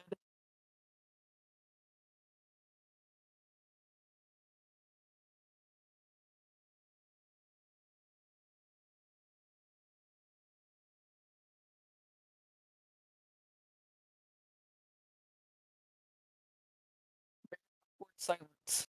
So it moves along this river here in the stream. It kind of looks like a wave going against the current, and as it gets closer, it forms back up into its weird self. It has a 10-foot reach, so it hits or tries to hit Necrel with his swatting arm here.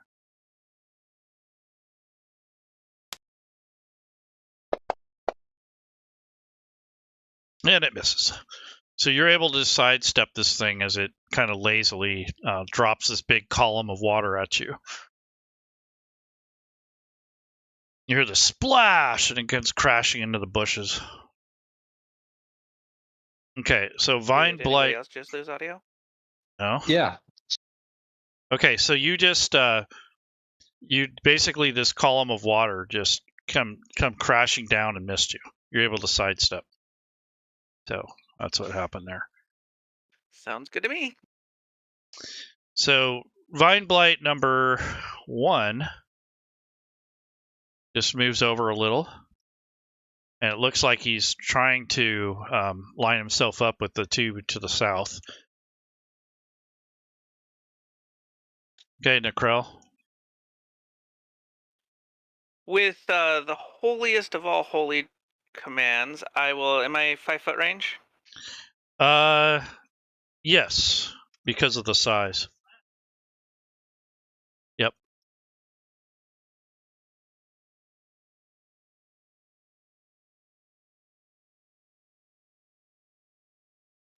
All right. Make sure the water weir is targeted. And where's my attack? Are you going to use your Divine Smite or whatever? Yeah, I'm divine smiting with this longsword attack. Okay. Yeah, make sure you have it on. Yeah. Or just miss. Ooh. Yeah, that sucks. Ooh. Well, at least you don't have to use it unless you hit, so. Swing and a miss. It was a whiff. So I think maybe the bushes are getting in the way of both you and the And it's water hot, and I'm in armor, and the sweatiness. Yes. You know how hard it is to hold, and I just had a torch. Yeah. It's probably slippery in there because all that water. Burn We're the not bushes even going to talk down. about how it's starting to smell. Hey, Caesar. Let me try to move to there. See if I can see the water weird from there. Okay. Oh yeah, I see him again. He's gonna take a shot at him again, Okay. and that's a hit. You notice that the other Vine Blight went down too. All right. So that hurt. And that's the end of Caesar's turn. So your arrow goes singing through the foliage there and just buries itself into the water weird, displacing some of the water. Vine Blight 2 moves south a little. Okay, Silvar. Yeah, Silvar sees his eyes widen a little bit as he sees these things kind of coming his way, and he's kind of stuck over here. You kind of hear this whoosh, like the sound when the arm or the appendage of it came down on the paladin and missed. And then the paladin kind of swung at it and missed, so. And yeah, he's looking over his spells like, yeah. So he is going to just cast Firebolt. He's going to target the water weird at this point. Fire against water. Very good idea. All right. Very good. Ooh, whopping 3 damage. Hey, that's better than nothing. All right. Yes, Reduce the. Okay. And he is going to Wondering what you're doing. move. Let's go. Okay. 5, 10. There. It's going to move to there. And that will be. Oh, he can't see anything there. He's going to. That was 20 feet. Let's go. Another 5. Okay. And was that 25? I think I got 5 more feet. I'm going to go there. Okay. And that'll be my turn. All right. Okay, Loricana. I'm Cranya? going to heal. Okay. Okay.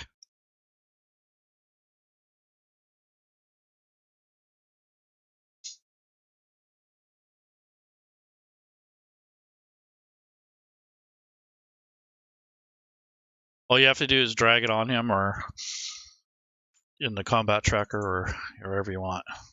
Yep. Make sure you're checking off your spell slots if you're not already. Yeah, it looks like you are. Okay. Also, drag the Disciple of Life thing, I think. There's a heal 3. So whenever you use a healing spell, you have that Disciple of Life. So you can drag that extra 3 onto him. That's the first button in the cleric area. Yep. Very cool. Okay, so that is that. Looks like you're pretty healed too. You just got a real minor wound. So you should be good to go.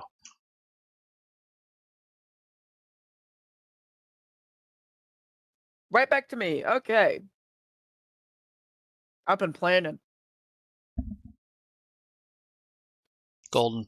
So, sus woman, being the every opportunist, notices vines going right in front of her. Mm-hmm. Swiftly pulling out her bow and seeing if she can dunk it right in the face. Okay. Nope. Just went right through it. Didn't find any purchase.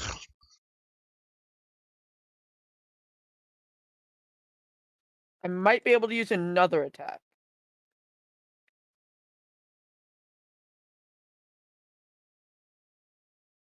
Yeah, if you want to use your action surge, you can. Yeah, I might do that. Okay, so you would click on the little bubble and just do another attack. Boop. And screw it, we're going to try shooting at it again. This time it worked. That's nice when that happens. Yep. Okay. All right. Fine. That's good. Better than nothing. And I shall move so that this thing cannot attack me. Okay.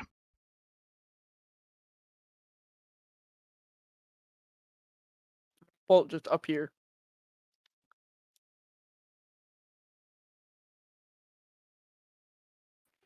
Do we know if these are particularly evil or are they just natural?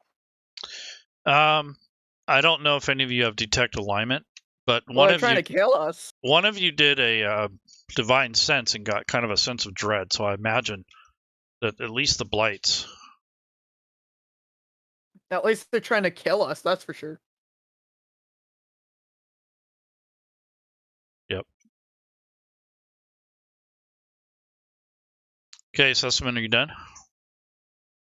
I believe so. Or that, or I'm just moving. Yep. Okay. Go ahead and pass your turn. Okay, so the water weird is again going to launch a column of water at the Krell.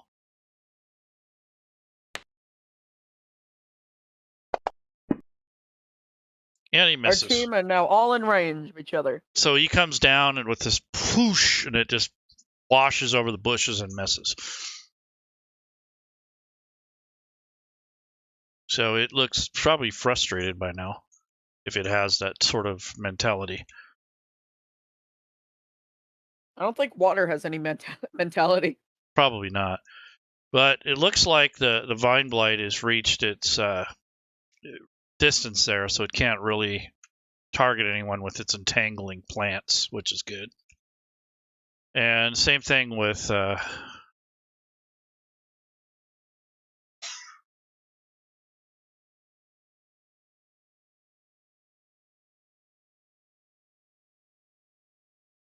yeah, it can't target anyone, so it's passing its turn.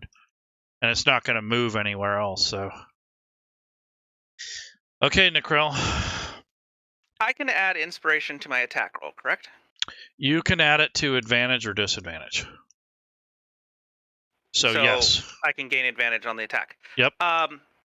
Just click with ADV. the blessing of our immortal David, then I would like to use this as an advantage attack roll on the water weird, calling upon all of our holy, whatever you want to say. Holes of Ninus. What? Even with the advantage, he missed. Damn. There goes that. It's hot, I'm telling you. And I've been drenched in water how many times now? It's really slippery, okay? Yep. Shouldn't one, the water cool you down, and two, water doesn't make you slippery. Yeah. Caesar's going to take another shot at this water weird water. And hit him again. All right. Partial damage is better than no damage. That's right. And that's the end of Caesar's turn. All right, Caesar, good job.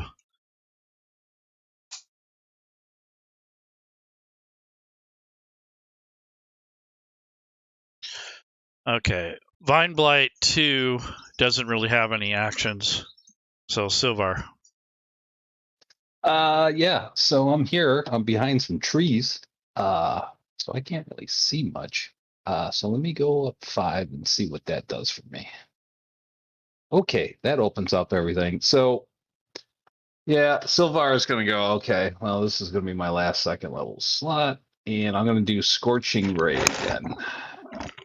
And I am going to target. Let's see.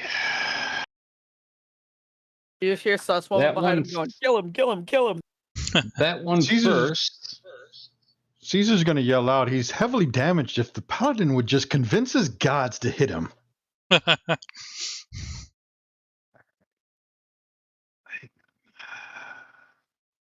And all right, so let's start with him. Oh, why do I have advantage on it? I don't know. But whatever happened, so you missed. Missed both of them. Yeah, it was 2 attacks. Yeah. That That's sucks. weird. Okay. Okay. So that was the first one. The second one was going to go towards the water weird. Mm-hmm.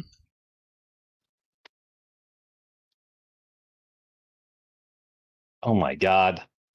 We really can't hit this What? thing, can we? Yeah, and the third one was going to go Oh, over to this guy.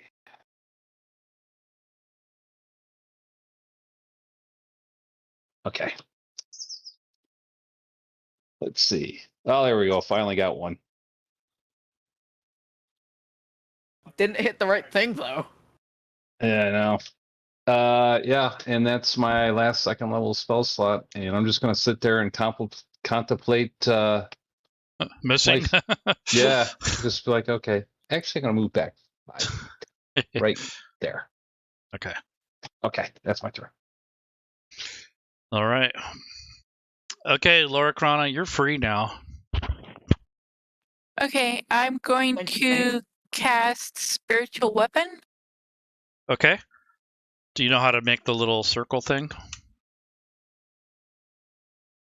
No. If you right-click on the map, you can. It's basically called pointers. If you click that, you can select a circle, and then you left-click anywhere on the map and drag, and you can make a little 5-foot circle. So right-click somewhere on the map other than yourself, and then go to pointers, and then yep, there you go. And now all you have to do is just shrink it down. I click in the center and just kind of hold control or drag it to where it's smaller.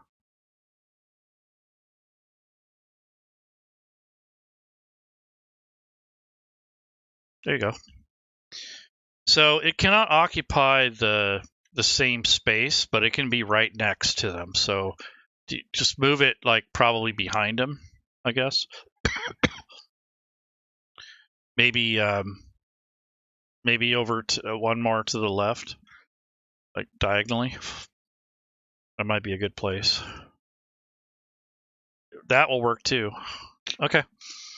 So all you have to do is execute. That's a bonus action. So you can execute your attack roll from the spell onto the water weird or whatever you're attacking. And then you still have your regular movement and if you had a melee attack, if you were close enough. Okay. I need to change that, but either way, you would have hit. So let me take off the restrained attack from you, and go ahead and roll damage because you would have made it had I. Finally, someone hit it. Yep. So go ahead and roll damage. Wow. Yes! Sweet. Nice. That is nice. Okay, now one of us just has to hit. Hold on. So, Laura Krana, you still have movement and you have a regular action. So you can cast a cantrip, I believe. Attack it again. Or you can well, you can't use that twice. But you can do another spell that's low level, like a different cantrip. And you can also move, and you got some options.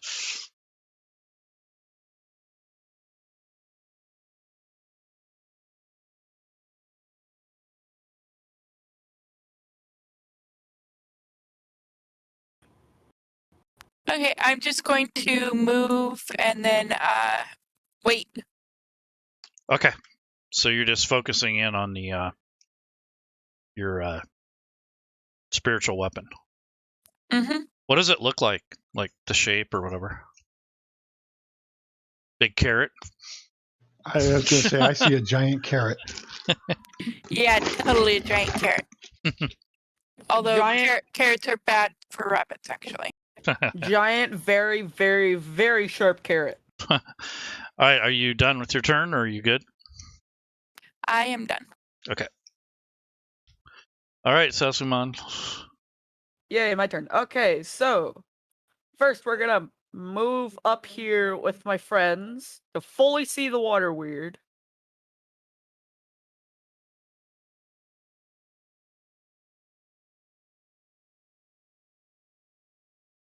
Okay, now we are going to see if I can finally put an end to the water weird. Come on, big money, big money. Nice. Did a little Nice. damage to it. It's still hanging in there. It's appears to be kind of slowing down though.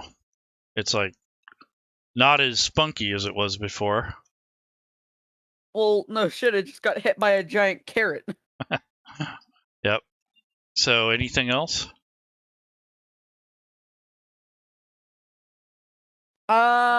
Anything else? I don't know if I can attack again.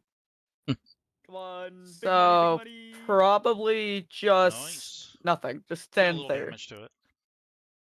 Mm-hmm. I can see that. Next person. Okay. So the water weird, it's gonna do its Hail Mary.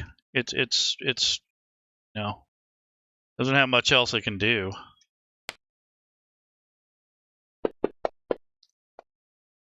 This time though, the big column of water just dumps straight down on top of you there, Paladin.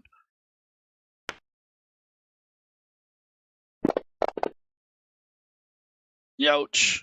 And it tries to, let's see, what does this say? Drone up. It's got a kind of a constrictive bludgeoning attack, and if you're medium or smaller, you have to escape on a DC 13. So it's going to grapple you, and on your turn, you can decide if you want to break free. Okay, Vine Blights can't do much, so they're kind of stuck. Okay, Nickrel, so you can try to break. You have to beat a 13 or higher, so you can do athletics or strength check.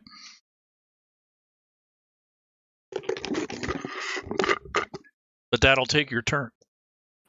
How dare you lay your hands upon the holy paladin? All right, so you break free of this watery grasp. You're like, get off of me, I'm wet enough. And you have movement, and if you have a bonus action, you could do that too. I'm going to move down there. Mm-hmm. Yep.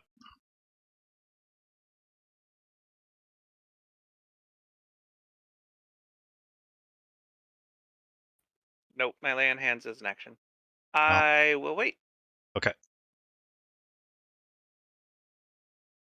Okay, Caesar. He's going to take a shot at this thing, see if he can't finish it off. All right. Oh, yeah. Critical hit. Seswa Man is just kind of Ooh. just done with this. Wow, you took it out. Yeah, it finally did. That arrow went flying through, and it just severed it in half, and it just kind of collapses back down into the water as Seswa Man water. just gonna choose. It just rains back down in that area. Nice. It's like a puff of steam. Seswa Man almost. would just bask in the death of it.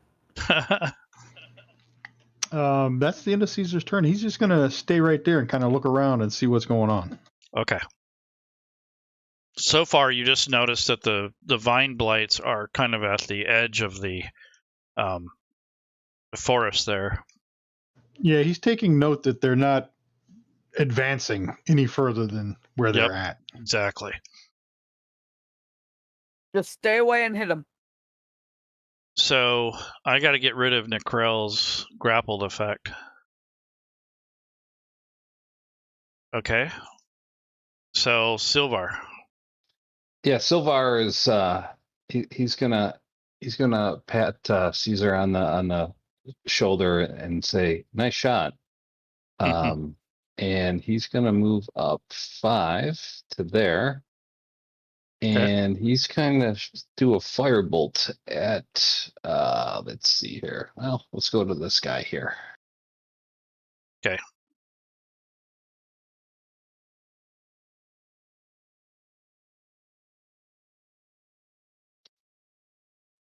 Wow. Nice. Silvar's just like, oh, come on, man. Poof. I barely grazed it. Yeah. See a little bit of smoke come off of it. Yeah, and he's just gonna shake his head. He's like, I don't know what's going on today. Looks like you lit a match. You use all your magic against me? Yeah. Sorry. So And someone would just be like, "Wow." that'll be Silvar's turn. All right. Want to mention that Laura Chronic, go ahead and go, and I'm going to say something after that. Okay, so I'm going to move my spiritual weapon over to attack Divine Blight. Mm-hmm.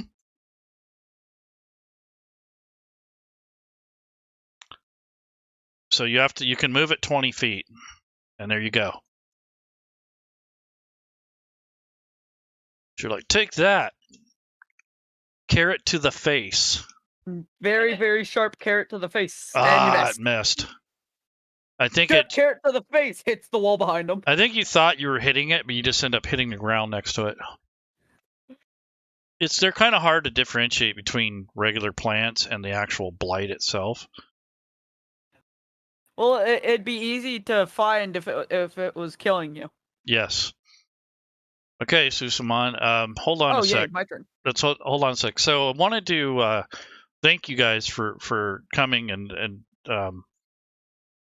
without the contributions that David made for the community, as Caesar had said earlier, that we probably wouldn't be here playing, at least not in this capacity. The early days of Fantasy Grounds College, which is now the Academy, he was a big supporter of us along with other community members. He inspired me to help others work through Fantasy Grounds, and without his earlier dedication and work and his contributions to the community, we wouldn't have the community that we've built today. So I wanted to say that David was a really good mentor and inspiration to all of us. And I'm hoping that all of you are having fun and that we remember his contributions as the years go on. And I think he kind of lives through Fantasy Grounds. So whenever I play Fantasy Grounds, I kind of think of David. I'm not saying he's a ghost in the shell, but he's definitely part of the game now. And that's the spirit that I kind of wanted to convey here with this game that we're playing. All right, so Susaman, go ahead, Ben. Yep. Sorry about that. Hey, maybe after this we can play more. Never know. And thanks, Belle, for moderating. I'm going to grab my spear. Yep. And target Blight 3. Okay. And just see if I can hit it. Go. Ooh. Yep. But how much damage did I do? Good question. Big money. 4. Not bad. Not bad at all. Just hey, that's pretty cool. Yeah. And I think I'm just gonna move right back here. Okay. Just run away. Yep. And that shall be the end of my turn. Okay. Okay. So Vine Blight 3 moves up.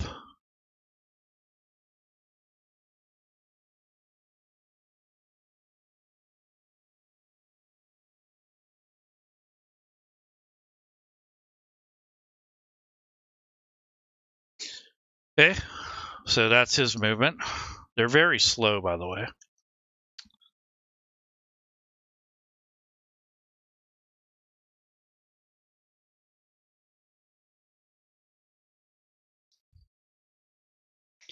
Okay, Nickrell. I'm going to hold on to my weapons and my armor, make my way over here. But since they're across the river, I'm not going to go that way. I just want to see what is over here. Okay. So there we go. You can't land on another person, but Yeah, you might not have noticed. Yeah. Okay. So that's where you is right now. So we have another flight over there that I'm assuming is attached to the plant that's right near it. Yeah, the line. They're kind of. It looks like from earlier observations that they're kind of stuck within the vicinity of plant life, so they can probably travel around in those bushes and the grass, but once they get past it, they can't go much further than that, except for with their vine attack. Their vines are pretty devastating. long. Yeah, they're pretty long. Okay. I will just stay here and mutter words of prayer. Okay. So that's just an idea of what the radius is on the attacks. Basically, if we just stay in the same area we are, we're completely fine. Yeah. They can't attack us. Okay, Caesar, let's say make a perception check. Perception? Yep.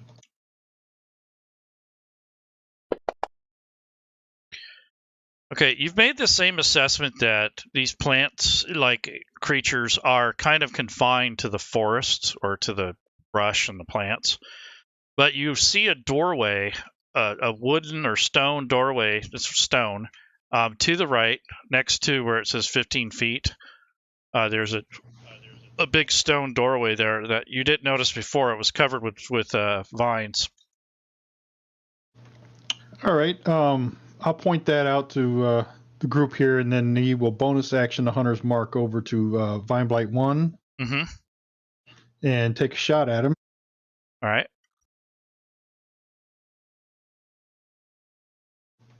And miss him.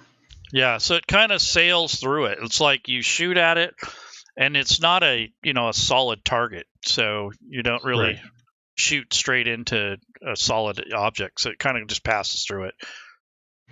Caesar's going to move over to the right a little bit before he ends his turn. Okay.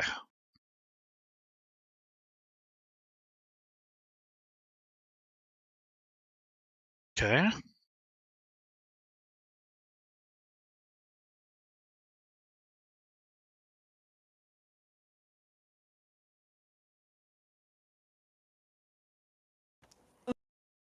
Vine time. Okay.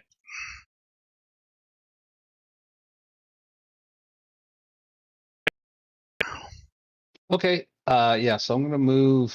I'm gonna crack my knuckles and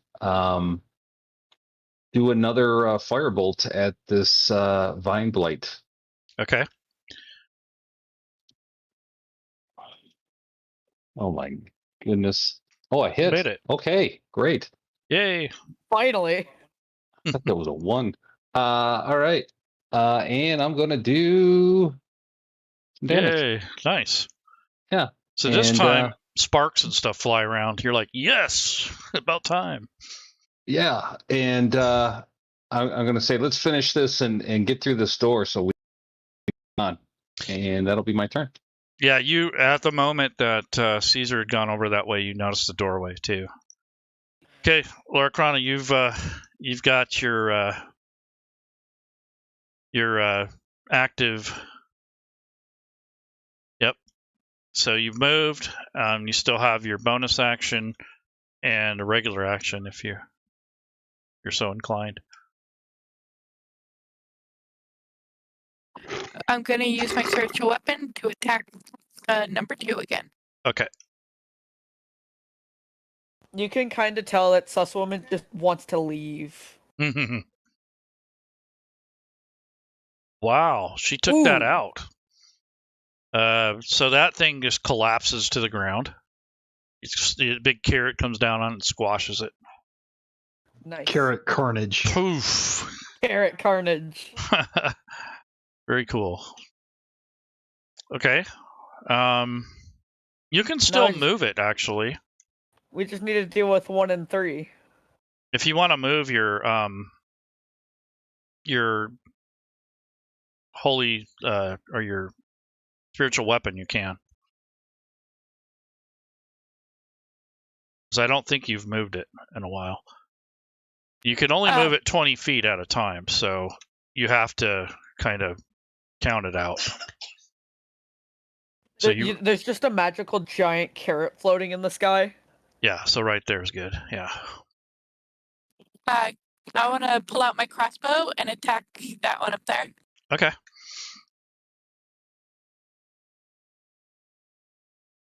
Who gave the bunny a crossbow?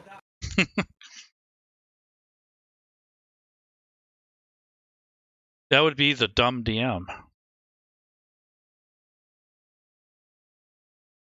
Just All right. imagine just going around in the forest and a bunny pulls out a crossbow on you. Click. That'd be terrifying. Ooh. So she Oh, nails it. I'm happy that this She bunny hit with the me. crossbow is She on our hit him team. instead. She hit Oh me. no. How? She has it targeted. She did. I don't know. But all How? you I don't even have him targeted. I don't know. Whoops. It says Vine Blight, so did you I don't know. Damage 2, yeah, I don't know. Just do the minus thing again. Just right click the plus or minus, drag that back to Silvar, Getting shot in the face by a bunny with a crossbow. and then just redrag your damage onto the Vine Blight. Worst way to go out.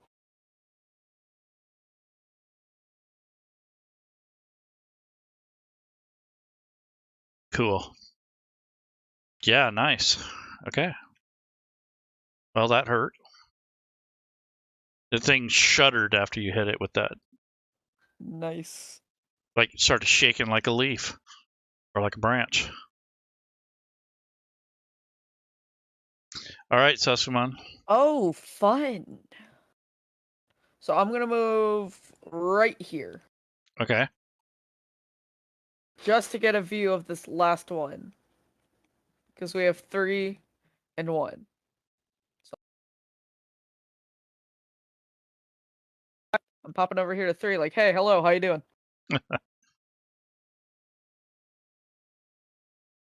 Target that. And longbow, go. Ooh, Yep. fun. Big money. Oh, that rolled up. Big money. Ooh. Ooh. That penetrated in the center of the heart of it. Whatever that is. It's just somewhere. It's somewhere, but you did hit it. Yep. You know, like how romaine lettuce has that one super hard The part? stalk, yeah. You hit the stalk. Nice. Okay, so anything else? I think well, because there's nothing you can really hide behind here. Just hide in the plants. Yeah, you could take cover. Yeah, I might do that. Take cover inside the plants. Okay. But that also means that you can't move unless you'd want to lose your cover. I don't want to lose my cover. I'll just shoot this thing again. Okay. Go ahead and pass your turn then. Okay. Turn complete. Yes.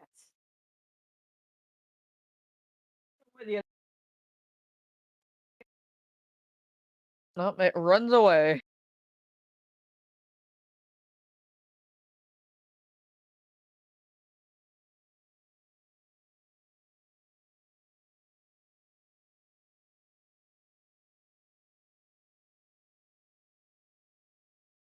Okay, so this thing takes its entangling plants and tries to grapple Caesar. It just barely has the reach there.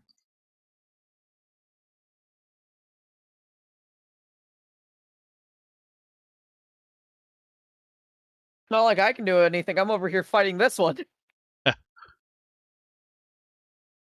Just soloing this one. And it didn't grab you. You were able to get out of the way. Ooh, nice. Good job, Caesar.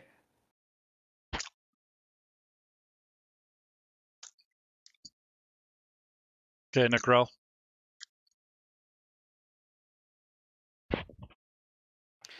I will shake my hair out so that whatever sweat driplets are coming off me will drip, and then I will walk up to this plant that just tried to reach out to my friends.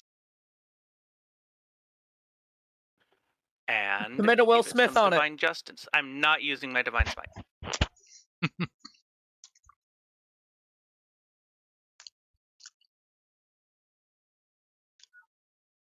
All right. Yep, took it out. Okay, now I just have to deal with this one. So that thing just slumps down and just disintegrates. You're wondering how these things are actually enlightened or, able to act this way. Animatronics. Yeah.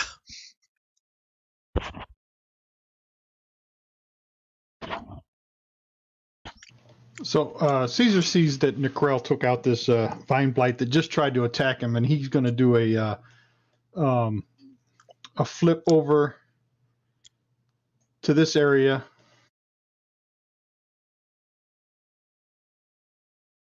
And then he's going to bonus action a Hunter's Mark on Blight 3 and take a shot at him. Okay. Nice.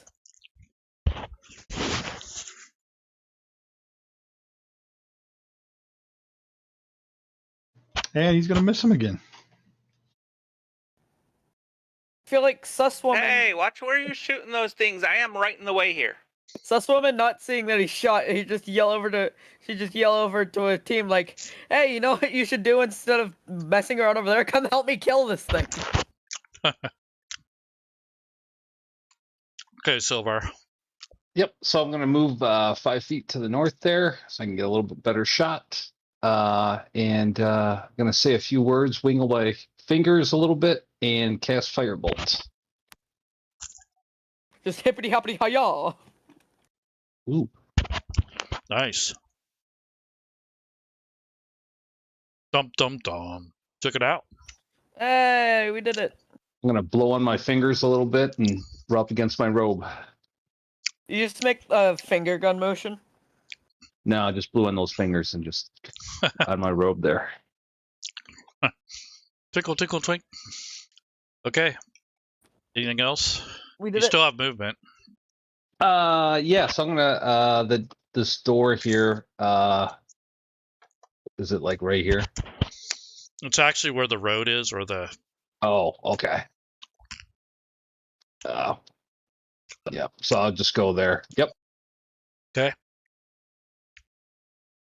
Go ahead and pass your turn. Yep. That's it. Okay, Laura, you don't see anything else active right now. Everything's calming down.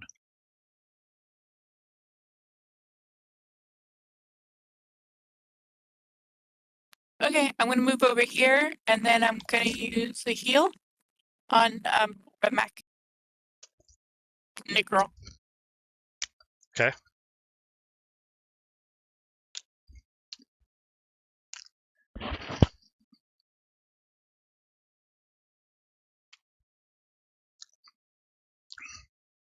Very cool. All right. And I believe that means it's back to me. Yep. How fun. Go ahead and pass your turn unless you got something else you want to do, Laura. Okay. So I think Sus Woman, seeing that they're all going that way, pops out of cover and runs with them. Like, hey, don't leave me. Okay. So you guys see this large stone doorway? It's about 15 feet tall. There is a stoneworked wall in front of you, and it seems to be worked stone more than this rough stuff that you see on the edges of the map. There is some kind of runes on there. It might be draconic or magic. You're not sure. Can I do an Arcana check to see if I can read those?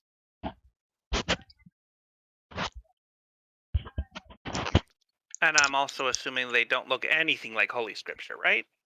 No. Although that's hard to say. You don't think so.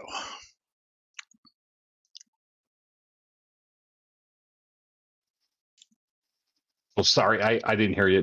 Can I do an Arcana check on that, Yes. or no? Yes. Or, Yes. okay, sorry.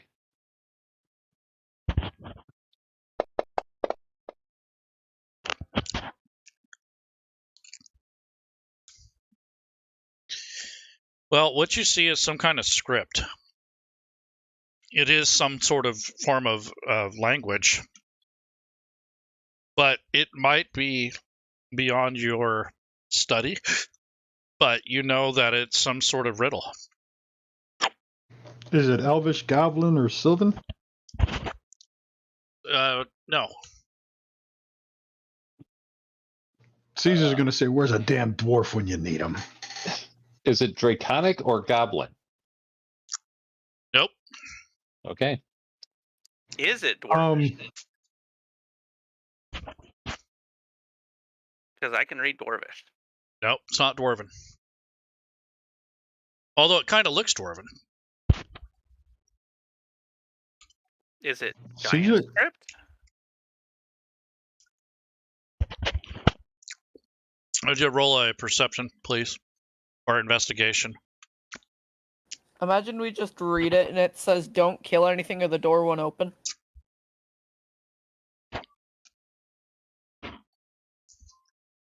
Yes, indeed, it is a giant form of writing. Being the only one in the party that probably speaks giant, I would like to muscle my way in and try to see if I can understand what it says. I will gladly move out of the way. yeah, you do that, and Caesar's going to run around the area and try to collect up some of the arrows that he shot. Did any of them go down the whirlpool? I shot 7 total. You can let me know how many to collect. I think sus woman would go grab her spear.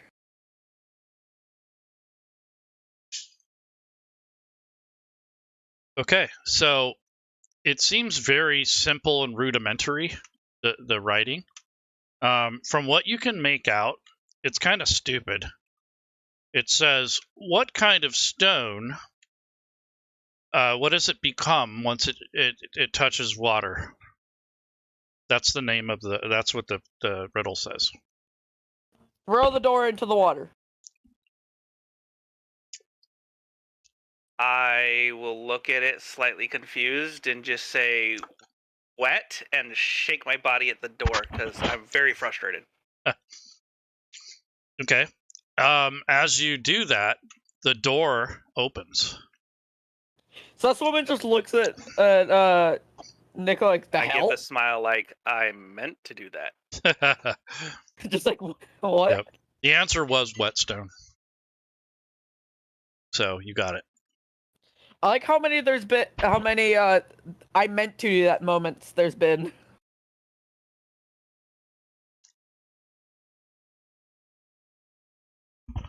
So, as the doorway opens, you come into another area, which looks a lot like more of an indoor type thing where it's worked stone and maybe dwarven or giant construction. So I'm going to share a new map with you guys and girls. Is my microphone coming through correctly? Yes. Okay.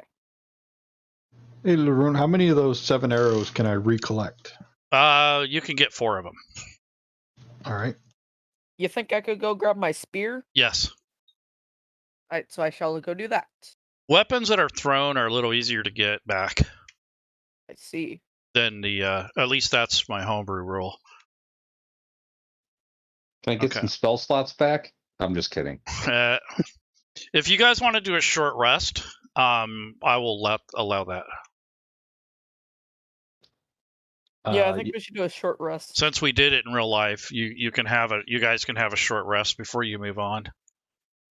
Will that give you any spell slots back? I don't think it does. If does you it? have the It recovery, does. Yeah, I have arcane recovery, so I can get 2, either 1 second level or 2 first level if we do a short see. rest. I shall join you and get back my second attack. could be. Yeah, let's do a short rest, the hour, and I'll get a second level back. And if any of you want to use your what do you call it, arcane or not your recovery die, you can. But most of you only have 1 point of damage, so Yeah, I'm just gonna. I'm good. I'll be fine. I'll have to recast Hunter's Mark next fight then. While we're it's only an hour. resting, I will take off my armor, get a nice kind of splash of water on my face, Okay. and then put it back on.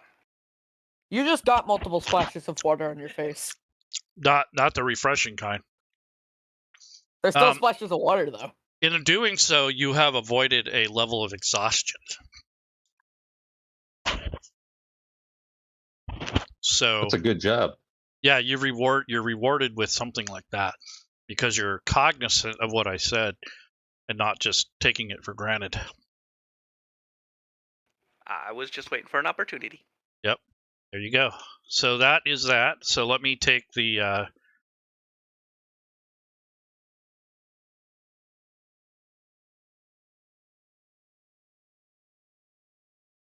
Okay, I'm going to share a new map.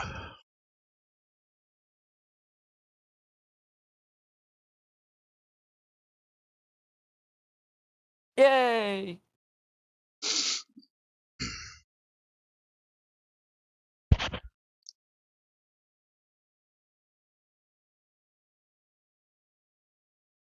Susswoman's already saying something that looks interesting.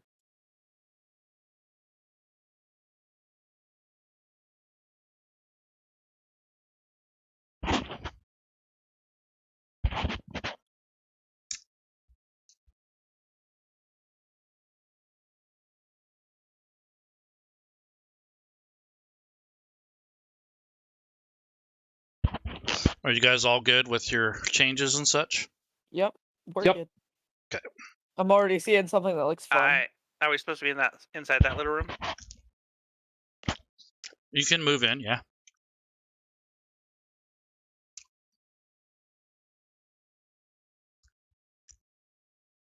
Go ahead and move in. Just don't go any further than Grell's position. Well, I'll go right All there. of you can move, yeah.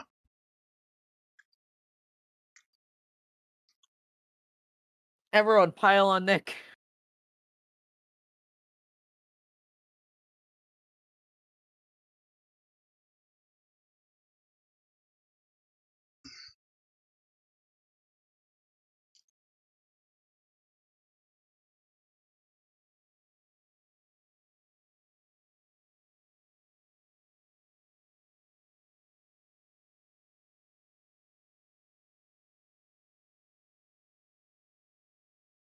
Okay.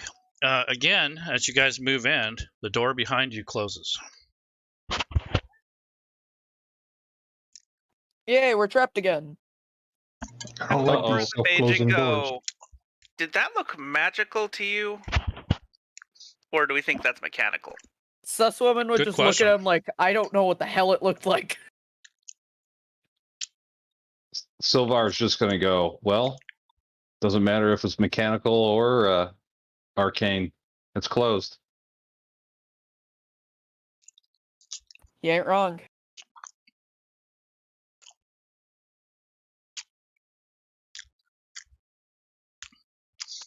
Okay. And then he's just going to go, lead on, fighters and paladins. Please.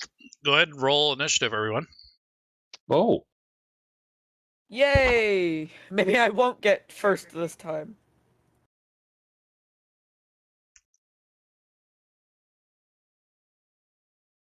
Good, I don't get first this time.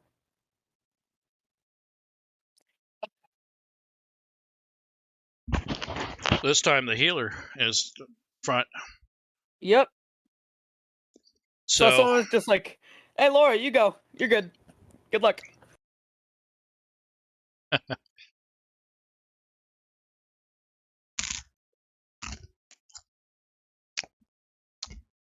what would you like to do?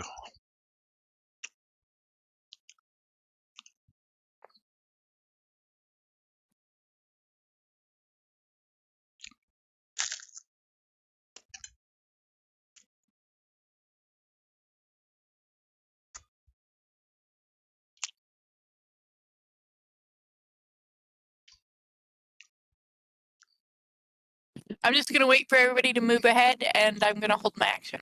Okay. Go ahead and pass your turn. What would you like to do, though, in case something happens? I'm gonna ready my crossbow to shoot. Okay. Go ahead and click on the ready action in your actions tab.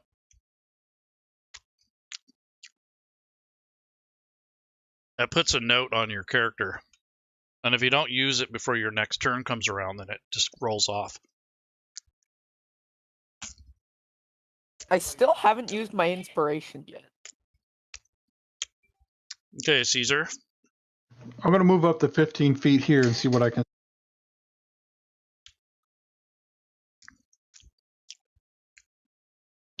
Can I see anything down that southern? You see like another work stoned area, and what looks like a large pipe, like a black iron pipe maybe, sticking out of the wall, and around the base of there is a little bit of black, like a liquid. Not sure what it is, but Is that the area to the north or to the south? south. I want to take another step forward 5 feet and do an investigation on that thing. You don't really notice anything different by stepping 5 feet forward. However, you get a whiff of some kind of smell. Why don't you roll a perception, please?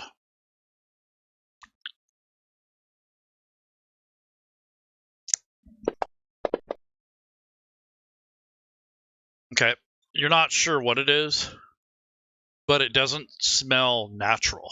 It smells manufactured.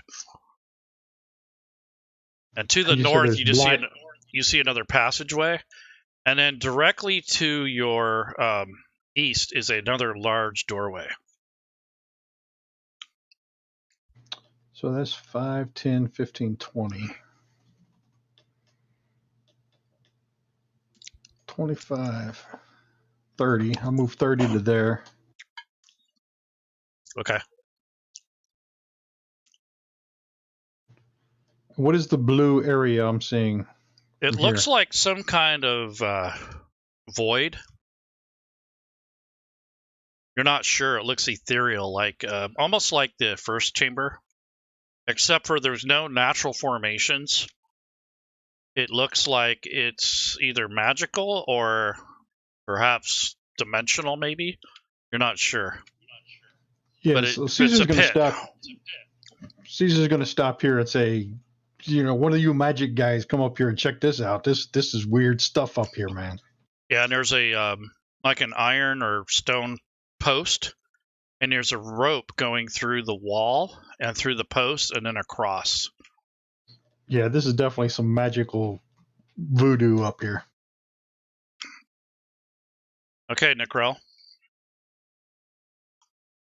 I'd like to walk up to the corner. You also see this strangeness a little bit.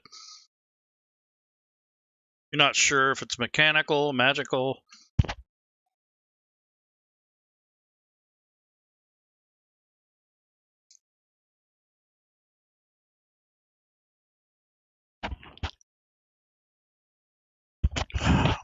You also get this waft, this smell, kind of a chemical smell.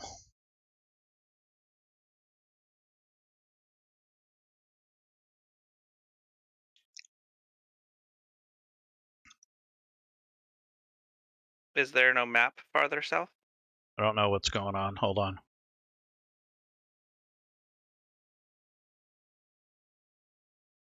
Yeah, it's broken. Hold on a sec. Yeah, I didn't see anything. That's why I went, Yeah. I went back up north. Yep. The worst enemy in a Dungeons and Dragons game, a broken map. Yep, it is.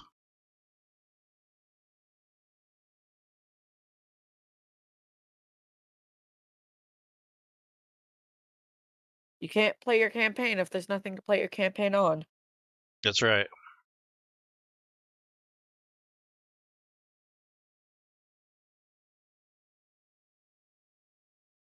There you go. That I can see.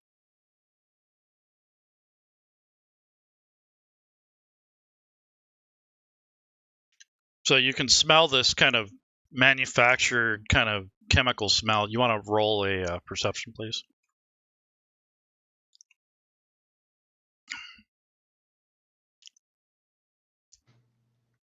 Caesar's going to turn around and see that Necro must have flipped the light switch or something. Now he can see in there. What you notice is that there's a faint smell of some kind of oil. It's almost like the oil that you use to keep your armor in shape, but it's heavier, kind of a more of an acidic smell as opposed to mineral oil. And the black liquid dripping out of it, just like a little pool of it, kind of gathered around the bottom of the pipe. And it's sticking out of the wall, and it's probably raised up like about half a foot. And the diameter of that pipe is probably, 6 inches or so. Does it look like there's any marks of black or oil or leftover on either of the walls that I see? As if, does it look like this area fills up with oil? If you look to your, I guess, southwest, you notice some residual oil. Yeah, down in there.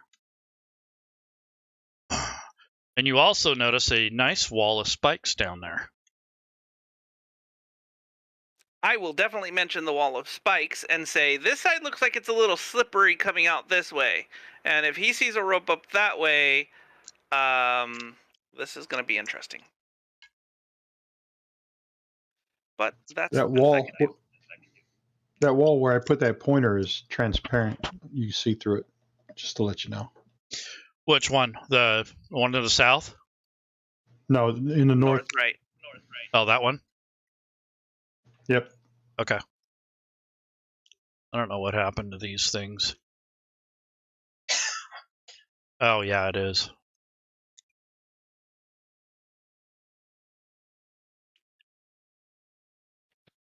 All right.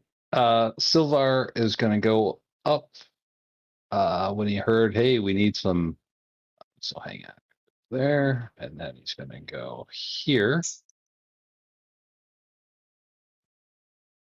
And once he gets there, he'll do an Arcana check. Okay. I am going to use my inspiration since I have it. So.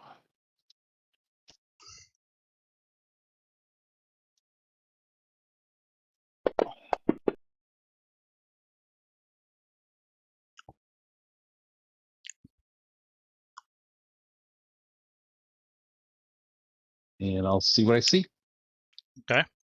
So you're looking at the door ahead, right? Yep. Okay. Correct. Well, I was looking at this blue. Sorry, I was looking at this blue. Okay. Yep. Force or whatever. Yeah. So whatever it is, it's some kind of ethereal magical mist or something. It looks like it might be a pit of some sort, but you don't see a bottom or anything, so you're not sure what it is. Okay. But it is magical. Okay. Would I know the school or no without a like to not detect necessarily magic? no. Okay. It's pretty arcane, whatever it is. It's at a higher level. Let's put it that way. All right. So it would take you a day of study to really, testing and studying to figure it out. All right. So I will What was 25 feet? I'm going to move. Do I really want to move Next up way. there? Yeah. Yeah, I'll move 5 more feet and ready a flame bolt if some sort of monster comes out. Nope. You just peek around the corner and you notice this kind of this hallway or chamber-like thing, and these ropes go through the center of these stone posts. The posts are about 3.5 feet in height, and they have a 2-inch hole diameter in there. And then there's another rope going north too. You're not sure where that one comes from or originates from, but it's similarly placed. Silvar will go shake his head and go, "Oh no, we need to keep sus away from these ropes. We know what happens." So someone would hear that like, hey. And Silvar, like I said, I'll ready my an attack action in case a monster comes out. So a flame bolt. I guess it's And- canon that whenever I touch a thing, I just die instantly. Maybe. Just explode. It's really good. Whenever I touch a rope. Perfect. Okay. Yeah. So up here to see what the That's hell right. they're talking about and why they think because there's a rope there. Fun. Okay. So you know what I'm gonna do? Try and climb over the rope. No, I'm not going to. Okay, there's nothing to attack here. So I guess I'll just end the turn. Okay. Yeah, you kind of look up and you notice this. It's like an obstacle. Although, you do notice that there's like brick walls, like worked brick walls on either side of it. So technically, if Fun. one had the gear, you could probably move slowly across without using the rope. But you'd have to have the gear for it. Okay, Laura.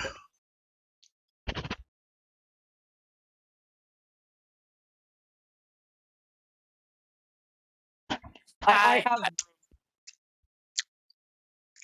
I move forward and wait. Okay.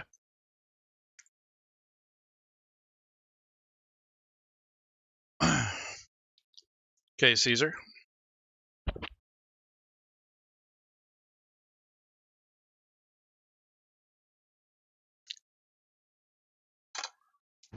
He's going to move forward, and I want to do an investigation on this closed door up here. All right. So this And also again, has runes on it. The wall to the north is transparent. Okay. Let's see. The wall is made of glass. Shouldn't be.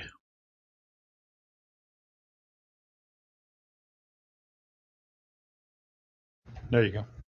Yep. This wasn't connected.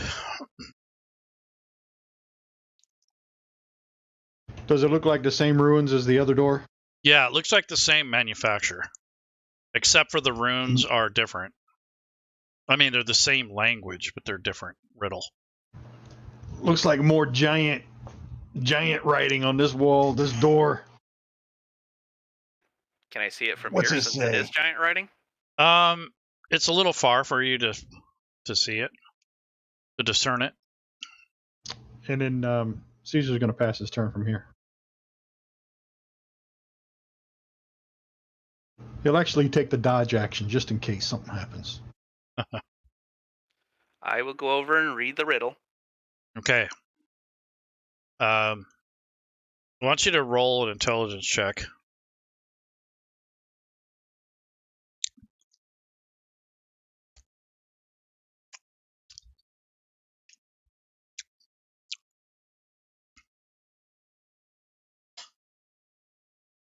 It was tough for you to discern these because some of these runes looks like someone scraped at them or something. But from what you can read, it says, "I cannot be burned in fire or drowned in water. What am I?"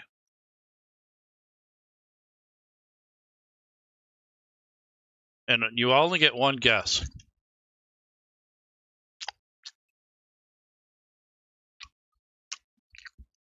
Do I Right. think if I tried to ask my party, that would be my guess? Yep. Anybody can answer it, but there's only one guess.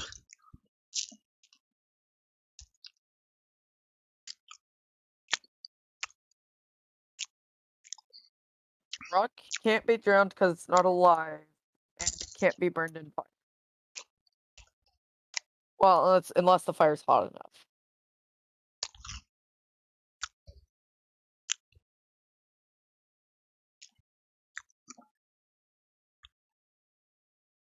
How hot is the fire? I will walk away from the door.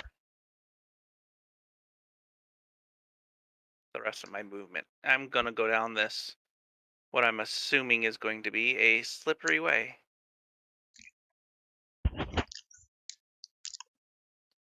He's trying to kill himself.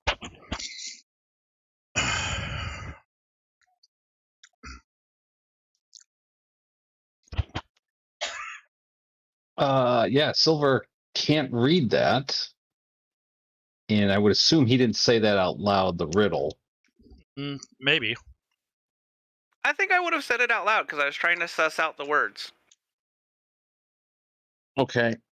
And then I just looked at the party, went, walked away. Yeah. Rock. Silvar is just gonna go, I don't know. And he is he's gonna go ahead and he's gonna look at this wall here. So I'm gonna do there and kind of feel along it to see if there's any like switches or not necessarily traps, but like hidden door or anything like that. Roll investigation.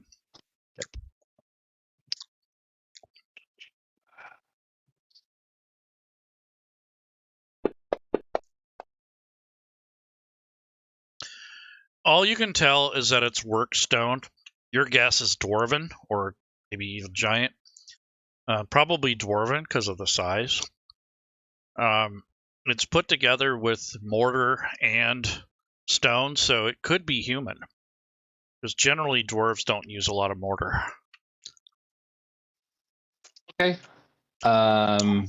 And I am I'm gonna just go ahead and I like the dodge action. I'm gonna use that. Okay.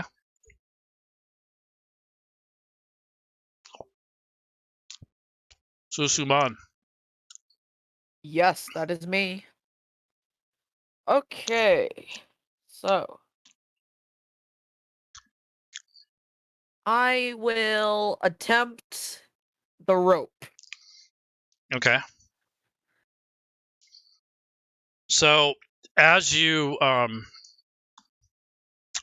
get closer, you notice that the rope is a little shiny, like glistening. I could just imagine Laura and Silver going, no. Okay, so the rope is shiny. Mm-hmm. Maybe wet or lubed up. Lubed up. Lubricated. Yep. Ah. And it seems to be like a light or heavy oil. You can't tell, but some kind of oil. Am I able to touch it and feel it from where I am? Yes. Oh, like sus woman would touch it to see how like slippery it is. A little bit, and it has a pungent like oil smell. So okay, so sus woman backs off of the rope because, of course, knowing what happened last time, she might just die if she tries it. And reports it to Laura, so just basically her team. She just reports it back to the team. Okay. And you Like, got the hey guys, smell this of rope is oil slippery. on your hands. Yes, I also have the smell of oil on my hands. Fun. You have a light amount of oil on your hands, not like it's saturated. You just more or less have this kind of like diesel smell. I do have some rope of my own, so I might be able to make another rope and climb across that, maybe? Yep. And I was just saying earlier, if you guys have the climbing gear, you might be able to go across the walls. Yeah, I think I might do that. But it's going to take a long time. So in game time, you're basically going to be moving like 10 feet at a time. So for every turn, you would be moving or advancing potentially 1 or 2 squares. I could see if I could just jump over the oiled part on the rope. It looks like the entire length of it is lubricated or covered. Because it goes Fun. through an eyelet in the stone pillar there. Okay, well, Susswoman's gonna report it to our team, and then I guess I'll just end my turn. Okay.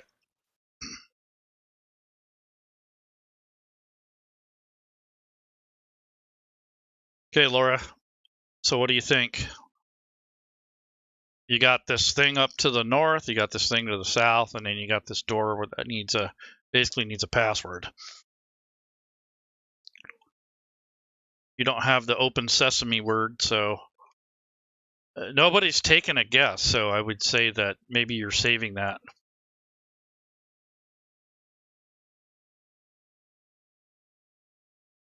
We would probably make sure, very sure what the word is before we get trapped in this place forever. Yep.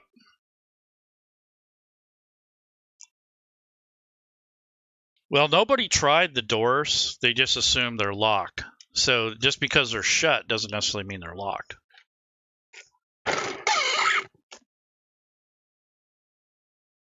Would I be able to do a wisdom check to see if I know the answer? Yeah, I might give that a chance. It's going to be a very difficult one, but yeah. Go ahead and do, yeah. Okay, so you rolled pretty strong. You know it's the answer is kind of obvious, but it's not. You don't know the answer, but you know that the answer is stupid. Let's put it that way. So you got kind of a hint there. And I'll read it to you again. It says, I cannot be burned in fire or drowned in water. What am I?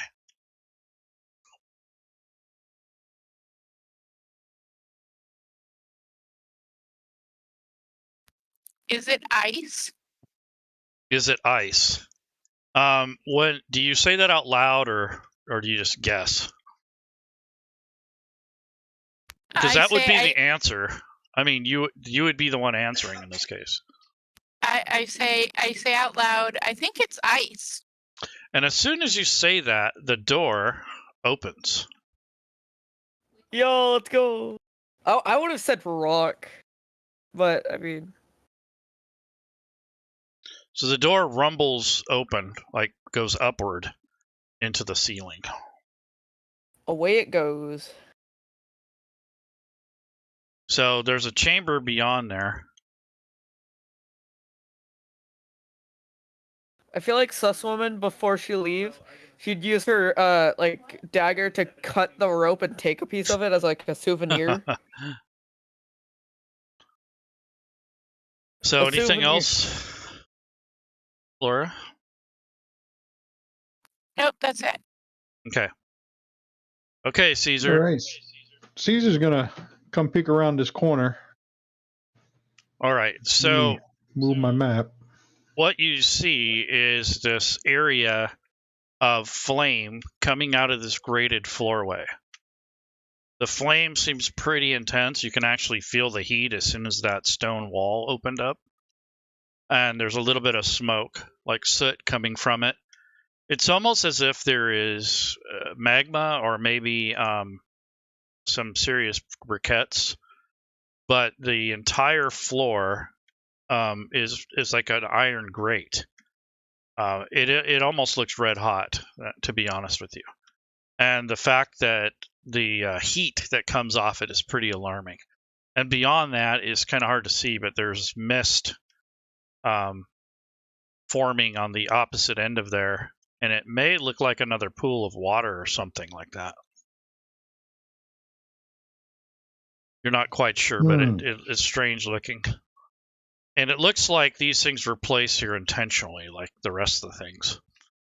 So it's obviously met as some sort of deterrent or trap or something. You get the impression that whoever did this, it was intentional and deliberate. Yeah, this place gets weirder and weirder. That's what Caesar says.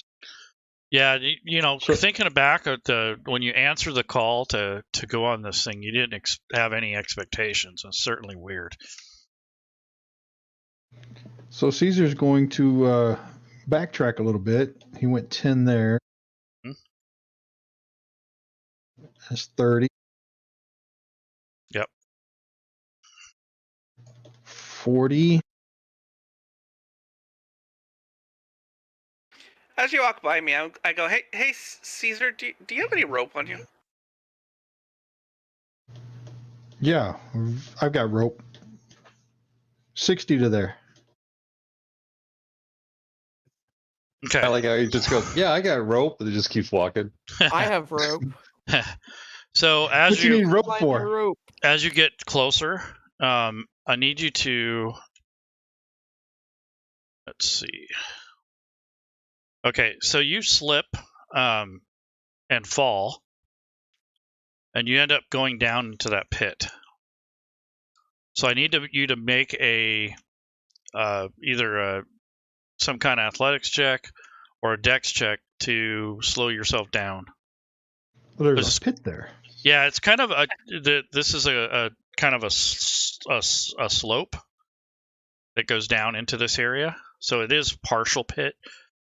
It's not like a straight drop. It's a ramp basically. So for community spell, you said, what do you need rope for? Exactly. Yeah, why'd you distract me? Exactly. So what do you want? Athletics or? Yeah, whatever's favorable to you. Shoot me in the back.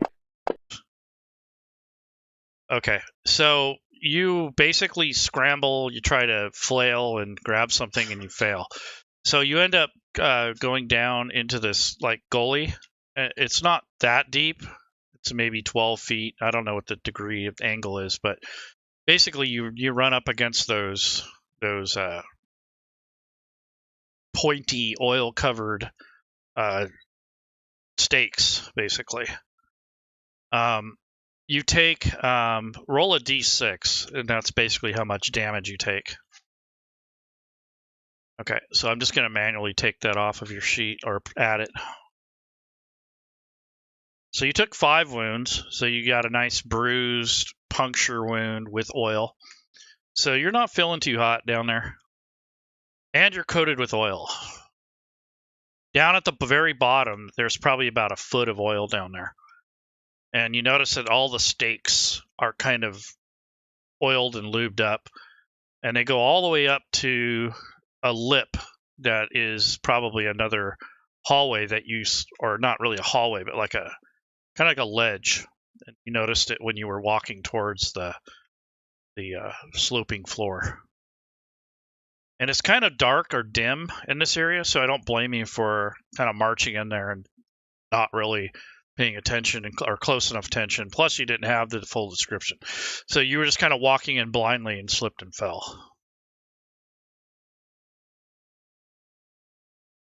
All right, Nickrell. So you just watched him slide down into this pit. And you hear this crunch. Yep. Do I see like exactly where he started to slip at? Probably. Okay, I want to get to right about there where I'm pretty sure I had steep footing. Yep. So you look down and you look carefully at the floor, and there's like a really slick, almost like a translucent sheen. And then it gets thicker as it gets closer to the pit down there. It's kind of a slanted floor. It goes into this depressed area where all these spikes are, and you see him kind of pulling himself off of the spikes, basically. How tall is the lip? Is it normal standing height or? It's about 20 feet, 15, 20 feet. So eye level to me here, technically, right? Yes. And it looks like there's just that little stone lip there, and then it goes into like a chamber or a ledge or something. I would like to take my blanket out of my backpack and see if I'm assuming oil, is too slick? Like if I put my blanket down, does it slide or does it absorb? Good question. You lay the blanket out, and it seems to do a little of both. So mostly it allows you to absorb. Can I control my descent down so I don't smash into the spikes? I would think so. Okay. You can slow yourself down. It's still slick, but the blanket is absorbing a lot of the oil as it goes, if you're going to go that way. Doing my best to not make any sparks, I would like to go that way. Okay. So I'd like you to roll something. Let's go with a dexterity check. I like you're pulling your arms in so that you don't scrape along the way. All right, so you pull your arms in, no problem. You reach the bottom. You don't impale yourself on the spikes like Caesar had, but you do see that this wall would be kind of a difficult climb, and it's dangerous too. And not to mention, these spikes are made of like stone, and you could easily spark something from your armor. So if you climb those and you fall, there's a risk of that. I will continue to take the rest of my round taking my armor off. Mm-hmm. And I point at Caesar, just shit. Don't you do it. So you guys are floundering around in the stinky oil. And Silvar, so you heard the little commotion to the south. The doorway had opened, and you can feel a little bit of the warmth actually pouring out of that room. Okay, I'm going to move 10 feet here so I can actually see into that room. All right, 10. And yeah, let's go. That's my full movement to there.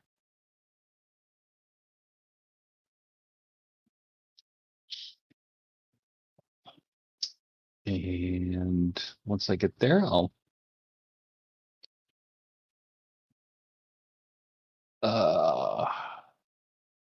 yep. Sorry, I don't know if you can see. I moved it right on top of the door.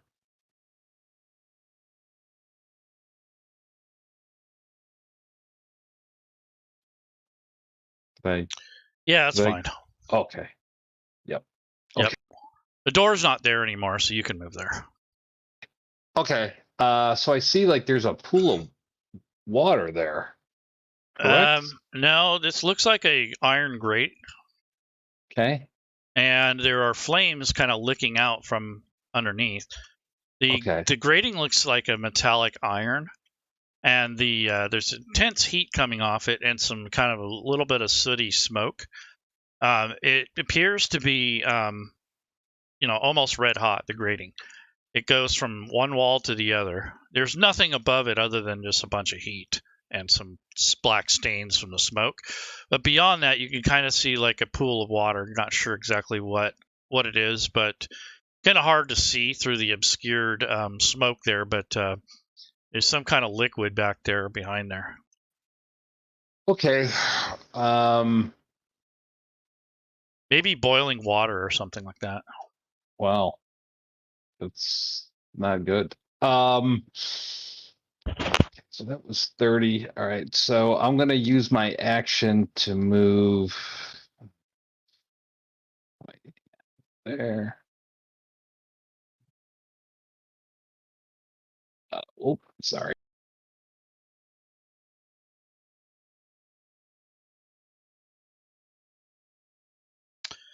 Okay. You see your buddies down there. It looks like they're trying to figure out how to scale the wall or how to survive. We're whispering back and forth. I'm just basically asking him how tall he is. Yep. And you notice that the pipe that's just south of you is made of iron itself. There's some kind of liquid that had been dripping out of it, and the frequency of the liquid is increasing. So it looks like it's being activated, the pipe. Slowly, that is. So it's forming like a little pool underneath it, and eventually, if that pool gets big enough, it'll go down that slope. So right now, the pool is just in the radius of that square there. Okay, I think I still got 10 more feet of movement, so I can safely go 10 there, I think. Yep. Okay. And then I use my action. I'm going to bonus action. I am going to make sure I can do this. I am going to Misty Step up on top of the ledge. Ah. Okay. So I will go there. That's 30 feet. Yep. I'm assuming we see him go over us, right? Yep. Yeah. Yeah, you see him, you hear him kind of do some arcane words. Poof. And yeah, he just silvery mist. And he goes, throw me the rope. I'll help try to pull you guys up. And that is my turn. Yep. And you might want to warn them about the oil. Oh yeah, more oil's coming your way, so you better hurry up and get out of there. Okay, Sessamon. Okay, so I shall move down to where he was to just check what the hell is going on over there. So like half of my team is going down there, but they're not going back up. Yeah, you also see the oil starting to form around the base of that pipe.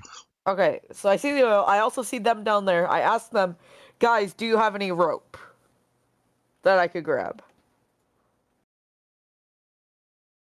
Of course, not knowing that he did, but I'm going to try a different strategy.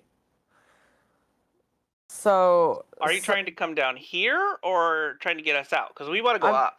I'm trying to get you somewhere. I don't know. You don't have... Tossing my rope up in the air to the ledge. Oh, okay. Good idea. I'm just going to look at them like, the hell is going on? If you want to come down here, I'm pretty sure we can stop you from hitting the spikes, but you might get this oily stuff on you unless you have something to stop that from happening. I could try burning it. That's a bad idea. Mm-hmm. What, I light both of you on fire?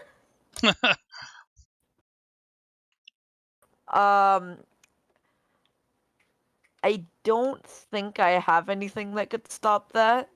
So I think I'm just gonna just try and see what Laura's doing. Okay. So Laura, are you gonna pass your turn? Yeah, I guess I will. Okay. So Laura, you notice more sparks coming out of that room, that chamber. They're coming up from the floor, where the fire is. And it's like little embers. It's almost like a fan turned on or something. And the little sparks are flying. They look like little embers. And they're kind of like coalescing and flying around. They look like little fireflies almost. But it's like someone turned on a fan. It's kind of blowing this fanning this fire basically and creating embers. So there must be something underneath burning or something. Can I close the door? You know, that's a good question. It retracted up into the ceiling, but you don't see any obvious mechanism to bring it down.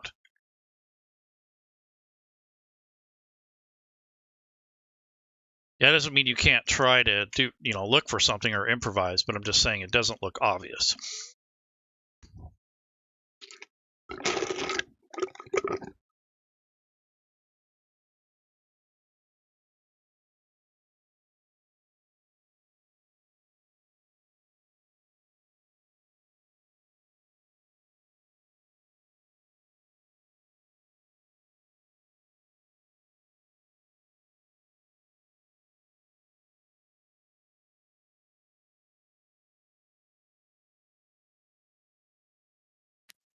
So I let them know that the embers seem to be flying from the fire. So we need to be careful that it doesn't catch the oil on fire. Yeah, that's something you notice right away. You're like kind of scared, like crap, this can be a problem here.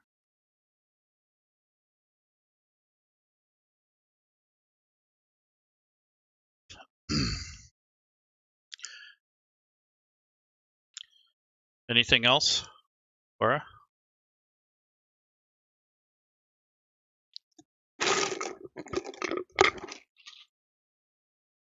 Could I use my blanket to create like a counter wind to keep the embers away? You know, that's a really good idea. Yeah, I would say that you can kind of fan them back towards that room. All right, that's what I'm going to do then. That's a good idea. Matter of fact, you haven't used your what you call it, your Inspiration? your inspiration. So, would you like to give someone else inspiration? I mean, Nickroll used his. Yeah, then I'll give it to Nickroll. Okay, so Nickroll, you now have inspiration again. Sesuman, I don't know why yours is gone. I don't think you used it. No, I never used it. Yeah, put it back on, because you might need it. There you go. Okay. So you're fanning the sparks back to the other direction, but the amount of them is increasing. So it'll just be a matter of time before that becomes ineffective.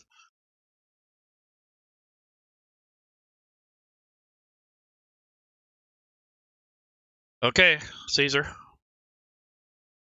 Yeah, well, I'm tossing my rope up to who's up above us. That's Silver. Yeah, Silvar. Yeah, I'm tossing my rope up there to you. Okay, All Silvar, right. make a dex check. Oh, great. Should be an easy grab there.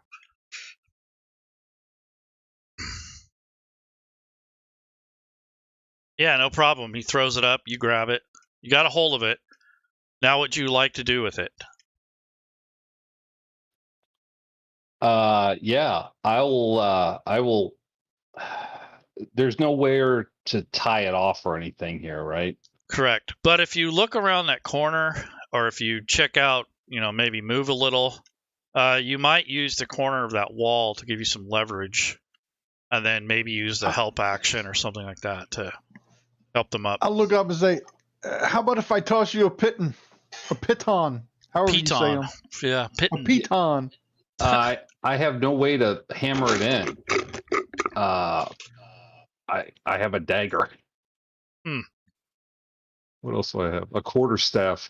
I have a hammer I could throw at you. Okay. How many people are throwing things at So me? hold on now. Okay, who's doing what now? It's Caesar's turn. So he throws the rope. You catch it. That's about it. So Nickroll would go next. And Silvar, you're looking for a way to utilize the rope. Yep. So anything else, Caesar? You throw the rope up, he catches it, you make a suggestion, then what? That's the end of his turn because he can't move anywhere. Okay. Not unless he's got it tied off somewhere where he can climb up. Right. All right. So pass your turn if you're done. Okay, Nickroll, what do you want to do? You see, or you hear Susuman talking about a hammer.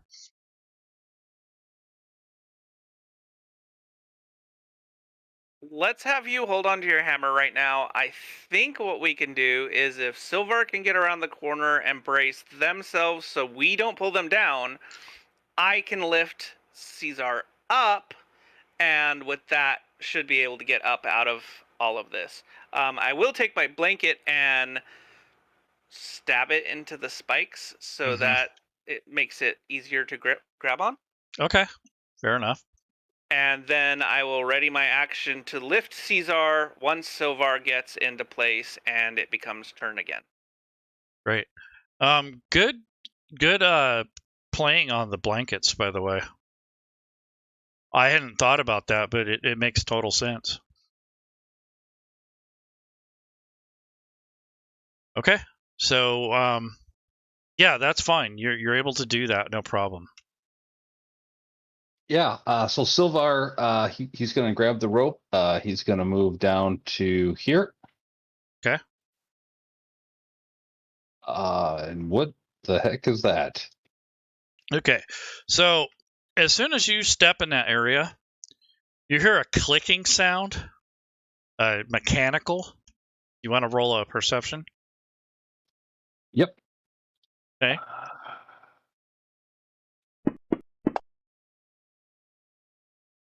All right. So what you have is a series of two big, large saw blades come up out of the floor.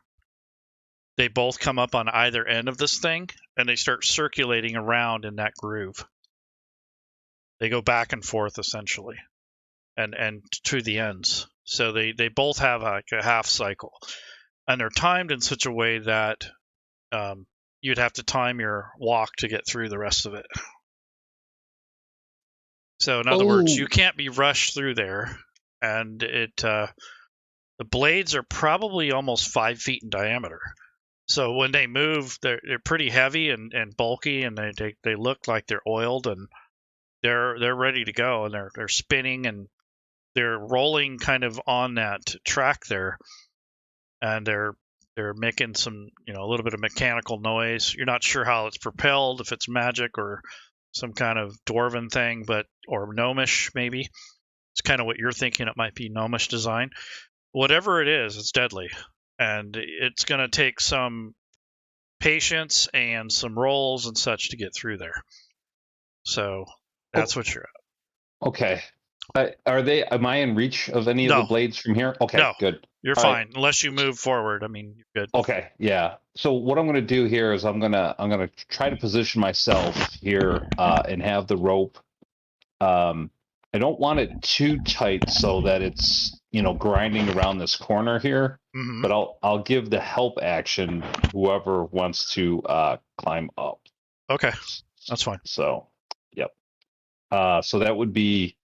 Looks like Necrol already gave the help action to Caesar. So okay, I'll give the help action to Caesar. You give the help action to me. Okay, I will do so. And I'll allow that since you're using a rope. Normally, you have to be next to each other, but since you're using a tool or a device, I'll allow it. The help action. Okay, thank you. Yep. And it's my turn. Yep. Okay, Sessuman. No hammer, they say. Oh, great. I don't get to hit one of them in the head with a hammer. How sad. Anyway, I am going to jump down. And, jump down onto them so they can catch me. Okay. Go ahead and move your token. Okay. All right. So I need you to make a dex check. Dex check. Okay. Just open. You can roll it in a tower, or you can roll it in the open. Hold on, I'm trying to find it. Dex. I think it's an ability, right? It's a skill. Or excuse me. It's on your main tab. Dexterity check. Just double click in the number there. Okay, so you end up sliding down. Fun. And immediately your two friends kind of howl in agony as the sparks from your chainmail end up creating a little bit of a spark. It doesn't ignite, thank God, but it does create a scare. So they're like, no! And you have chainmail armor on, so it's like skidding across the stone. Someone's just like, I'm fine. Caesar, can you roll a strength check to see if you're able to catch him without any problems? Or athletics? He's coming down with his weight and the chainmail.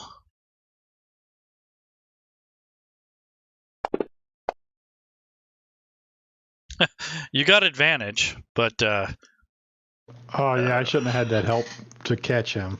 Yeah, that's okay. You caught him anyways. It dropped to 5. It's an easy thing. So someone place that back on him, and then So you catch him, and he's there. You're fine. You didn't get hurt or anything. Okay.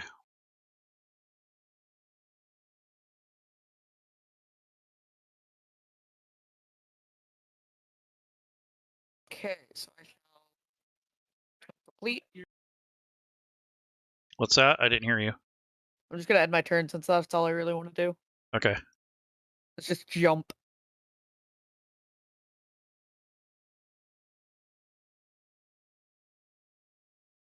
Okay.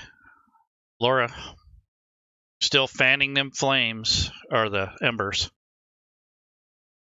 Yeah, can I move to right here and then hop across or hop up? Yeah, kind of. Let's take a look at your you can move close and then jump, but we want to take a look at your jump. Because you definitely have a special one. And this is, one of the reasons you play a rabbit. So you got a rabbit hop. You can do 2 of these. It's a bonus action.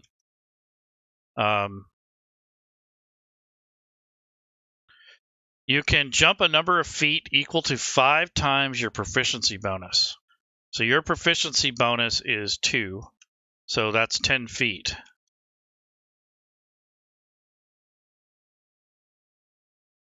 So I don't know if you would clear it,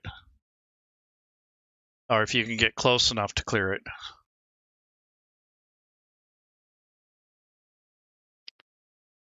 Do the old double jump.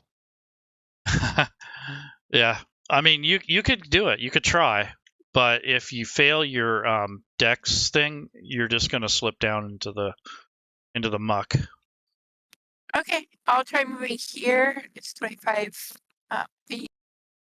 Yep. So what I'm going to do is assume that you kind of are making a run for it, and you try to launch from that point. However, you're going to have a trouble with doing that because of the oil. So you're going to roll at disadvantage to make your dexterity check or your acrobatics check. So you want to click on DIS and then make your check or your roll skill check.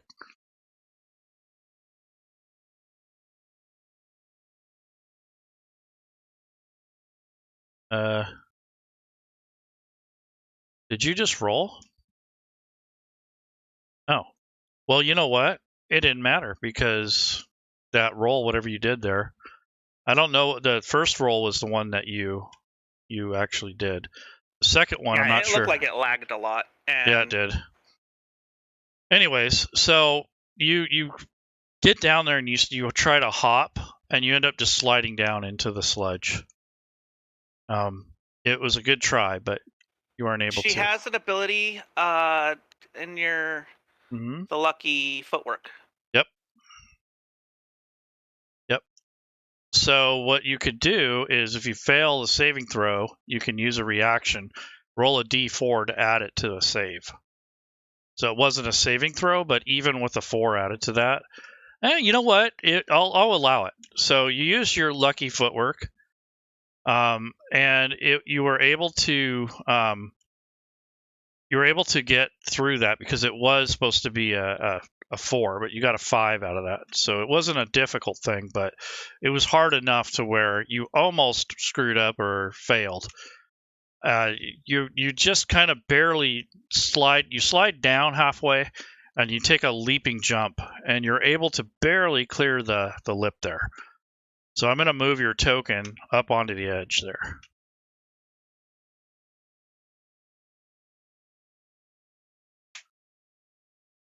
I mean, you're basically, I mean, that's your luck right there. Yay. So you used one of your rabbit hops, and you got lucky, and you're able to use your fancy footwork there to help yourself. And that's a good use of it, actually. So I'm cool with that. All right, so you are able to do that. So that's good. Anything else? You're kind of recovering. You've already moved. You kind of did your bonus action, so you do have a regular action if you want. No, I'm just gonna end my turn. Okay. Caesar. Caesar's going to try to climb that rope. Okay, athletics. And you should have advantage, I think. Yeah, he put it back on. Okay. Wait, it looks like it's off again.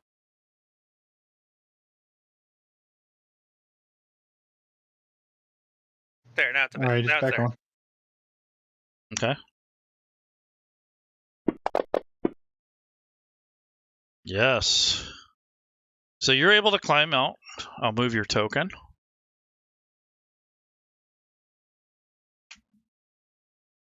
Okay. So you're out of there. All right, that's the end of his turn then. Yep. Okay, Necro. It's me and Sus left down here, right? Yep. How long does it take to get out of chainmail? Is that an entire round? At least. I think it's... Yeah, it's pretty heavy and hard. Yeah, I think it's like most- 6 rounds or something. Yeah, like it's 10 minutes, isn't it? It is for like heavier armor, yeah. I don't remember the actual number, but it's quite a while. All right. I'm going to turn over to Sus Moment and link my fingers, point at the rope, and say, "Let's go." So that's why I was just looking at him like, okay. I got the help action on you. Yeah, I'm For just you to gonna climb move up. my help action. Well, I'll get Sus Woman up, and then I'll come up after. What is it? Heavy armor, right? Yep. Doffing is 5 minutes. Okay. So that's quite a while. Donning is 10. So it's like 300 rounds or something like that. And then I'll end my turn. Okay. Okay, Silvar is going to hand the rope over to Caesar, and because he's not very strong, and I'm going to try to tackle timing, getting across this trap with the blades. Okay. So I'm gonna.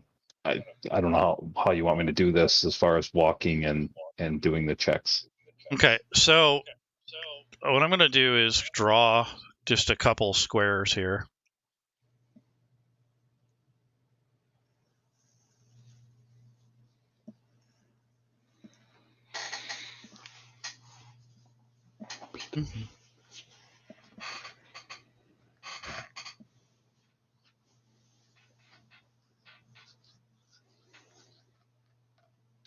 So essentially, that's the location of the blades. And what they do is they'll move along that track. One of them's on the north end and one of them's on the south end. And Okay. from what you can tell on the timing is they can go back and forth in one round. So Okay. 6 Caesar, I seconds just- they can move. Okay. So, Caesar, I just want to let you know your mic is still on. yes. Just to let you know. Is it? Yeah, Yeah. it was. Okay. Yeah, so I'm going to try to time this. So you say they kind of circle every 10 seconds. Yep, roughly. So I'm going to try to dash right behind one of them to get all the way across to that metal grate there. Okay. So the movement on these things is basically timed. So like they're opposite of each other, and they go different directions. So we'll just assume that this one next to you is going to be moving away from you. Okay. Yeah, so I will follow behind it as it's moving. Okay. But once it gets to that corner, basically right there, it will retract and go back the other way. Okay. So just let you know, you might have to jump over it. Yep. Or you can move diagonally through that space because the other one will be there. Yes. So you can move through there if you time it right. Okay. So just go ahead and run through there. Okay. I want you to just to make a real basic dexterity check so you don't trip over the track or something stupid like that. Well, So you move 40 feet. That's good. Make your roll. okay. Oh, I tripped over the track. Yeah, you did. So, Yeah. ouch. Okay, so I want you to roll a d8. All right. Okay, so that gives you 3 wounds. So the teeth of that blade start chewing on you.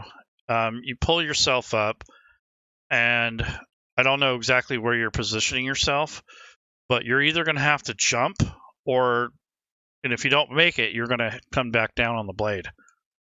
So, Okay. So you're saying this is not a saw stop? no. No. Yeah. Ouch. Let's see here. Is this And a you know, bonus? that's amazing. You rolled a 1. Yeah. Well, you know, Yeah. it happens. Yep. Don't. That's an action. Okay, so I cannot do that because I'm using my action to dash.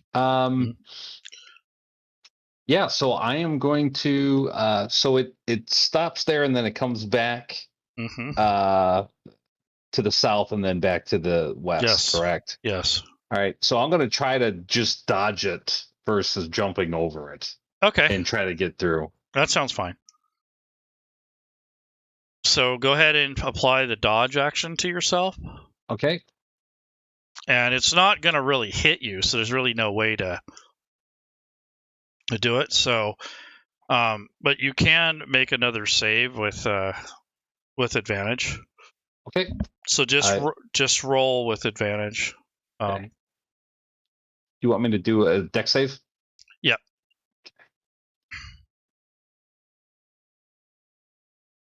All right. So you made it past. So you're basically in this square just where the grating is. So southeast. Okay. So go ahead and move your token that way. All right. Yep. That's the rest of your movement, basically. Yep. And this thing is going back the other way now. Okay. So just so you know, it's going back the way you came from. And what do I see in front of me there? It's some kind of pedestal, and on the pedestal is a blue sphere. There's a hand holding the sphere, and it appears to be glowing a little bit.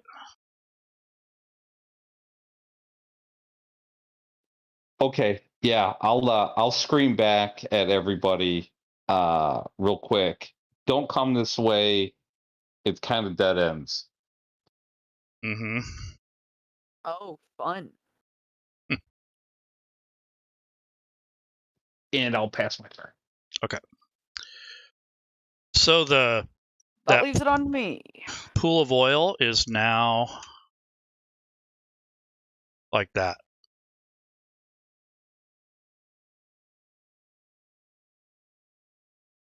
Go ahead, Susaman. I'm still trying to figure out what I should do. Do you have another blanket on you, Sussman? Woman? Let me check.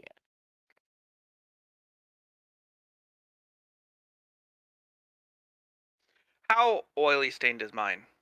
It's saturated. Okay. I do not have a blanket. You'll have some common clothes, though. That might work. So if you're we're probably not going, wearing those. If Sussman's gonna try to crawl out so they don't slip, is there any way like I can help push, or would it be better for me to just be ready to catch in case they do slip? I think the latter. Okay, I'll prepare to catch Susswoman in case they slip and come down this way. Okay, so you need to move. Okay.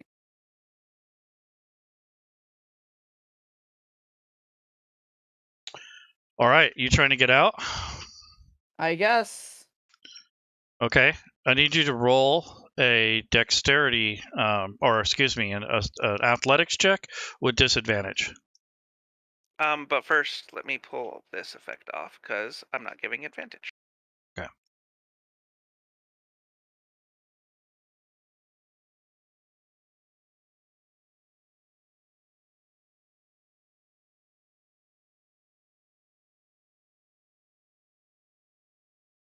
Athletics. And go. All right. So you make it up. Fun.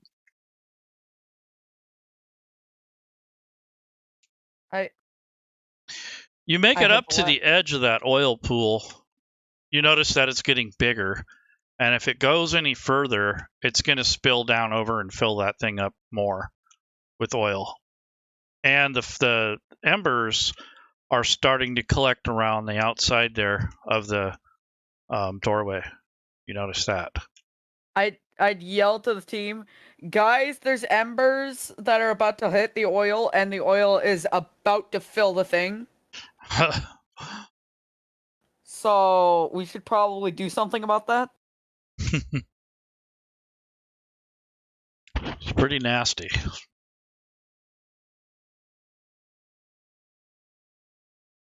You can tell that sus woman's kind of panicking. Yeah. I mean, you're right at the edge of the oil spill there, and you're coated with oil. And our friend Laura had to move on. She couldn't keep fanning those flames away, or the embers. And they're starting to Laura, collect. throw your blanket. They're starting to collect out in that hallway out there. Before she kind of had them, back towards the door. Now they're going beyond. They're kind of wafting out. So any minute now, it seems inevitable. Alright, there's not much I can do, so I'm just gonna end my turn, I guess. Yep, you do have an action where if you not now, but if you were going to, you could get out of that room. I mean, that's the only other thing I could think of.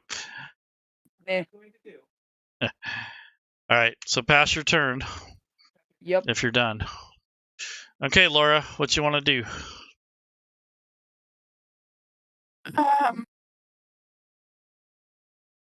I guess try and hop back down. Okay, you can jump 10 feet, but you'll have to make a save, a dexterity save, or fall back towards the spikes. So you can move out. You can jump out 10 feet. You can jump beyond where Nikrell's standing. Or, in the center, though. Yep. So go ahead and make a dexterity save, but you're going to do it at disadvantage.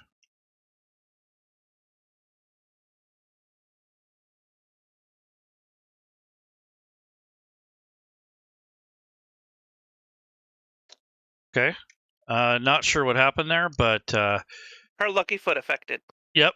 So what happened is you jump down, you almost fell backwards and slip, but you're able to regain your balance. So you can move 10 more feet from that position. Yep. Sus woman would just hold her hand out like, grab my hand. Wow, it's pretty crazy.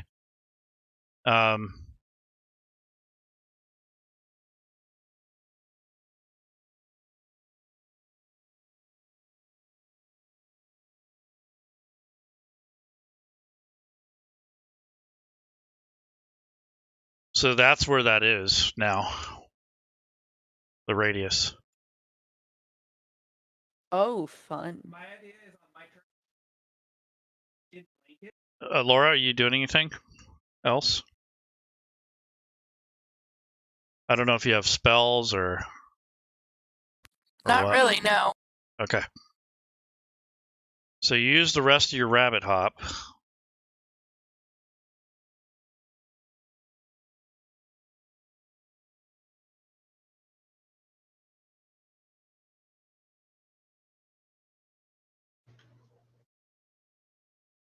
Mm-hmm. Okay, Caesar. Yeah, Caesar would climb down the rope, but there's nobody up here to hold it. Yep, that's right. Yeah, he's Let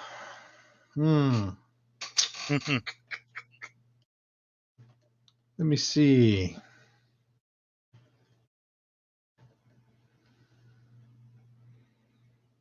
He's going to I don't want to leave him up here. I will just pass my turn for now. Okay.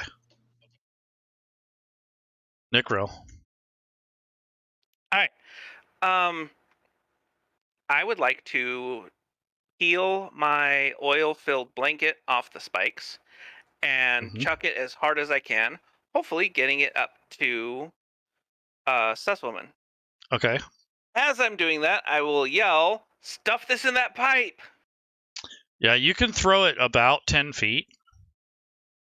So So I could get it to Laura then, maybe. yeah, she can probably grab it and move it up on her turn. Can I move 5 there? Yep. Actually, I could probably move the whole way myself. You can move half. You can move 15 total. But you have to roll. Yeah, I'll try it. So roll with disadvantage for a athletics check or something like that.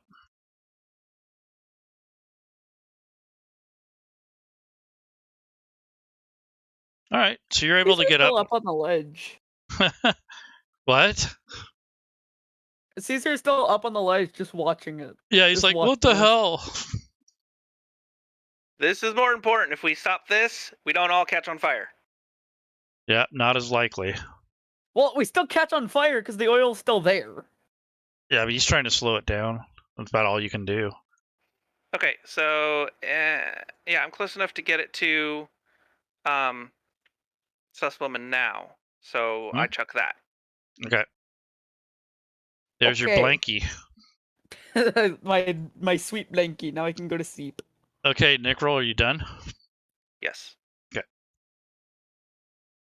Okay, Silvar. Okay. I'm going to move up here. Okay. And look at this orb. Okay. And yeah, to see if I can determine what it is, how it's fastened. Okay, roll an Arcana check. Okay.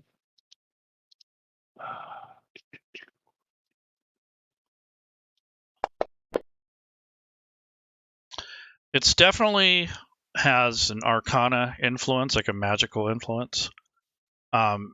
It or at least construct, but it also has a physical aspect to it as well. Just by the way it looks like it needs to be activated or deactivated. You're not sure which. You don't even know what it's going to do, but you're pretty sure that it's important. Okay. Is it fastened? Does the hand like clutching it? Yes. Okay. Yes. You don't know if it's fastened though. It looks like it, but okay. I will.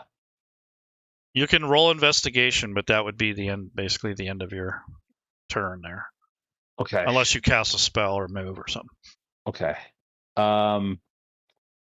Yeah, I'll do that. I don't know if you saw my note. Nope. This is going to be my last turn because it's Okay. already past midnight here. So. Oh, okay, no problem.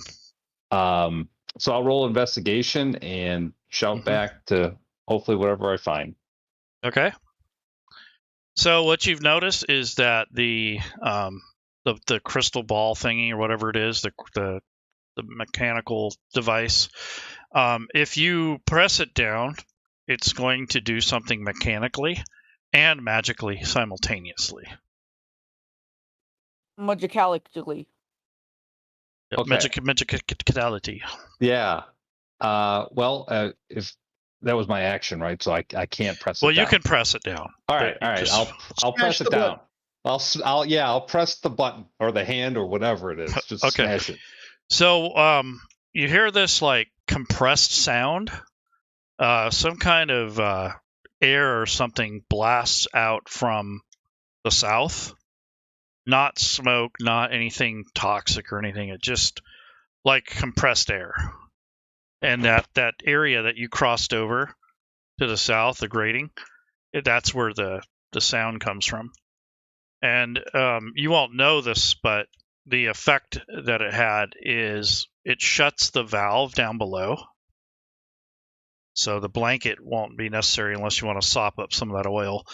And then the one of the reservoirs in the north where you guys were looking up where the flames were, that would help neutralize that. So that's what that does. Okay. And that'll be my turn.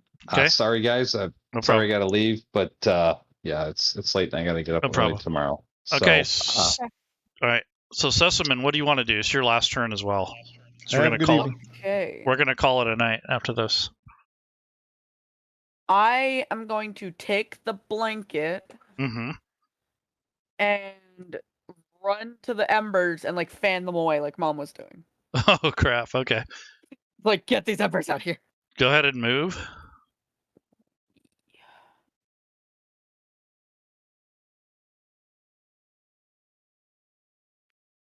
Okay. He's going to use an oil-filled blanket to I fan know. the embers. I know. I was just thinking Yep. that. Okay. So yeah. So at that moment, you end up the blanket starts catching on fire, and everyone goes boom. No, I was kidding. Game ends. Everyone dies. Yep. So I wanted to show you guys the big map. We're gonna call it though. So that's the end of your turn. So basically, you Fun. you kind of make this kind of more deadly at that point.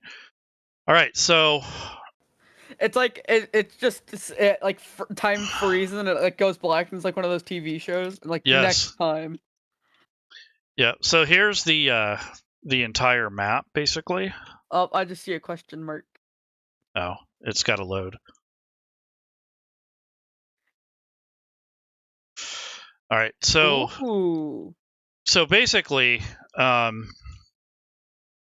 Hey, I actually get to see the part that I didn't get to see. yeah. So the two, I guess hexagons or whatever, or pentagons, those were how you neutralize the traps and the obstacles.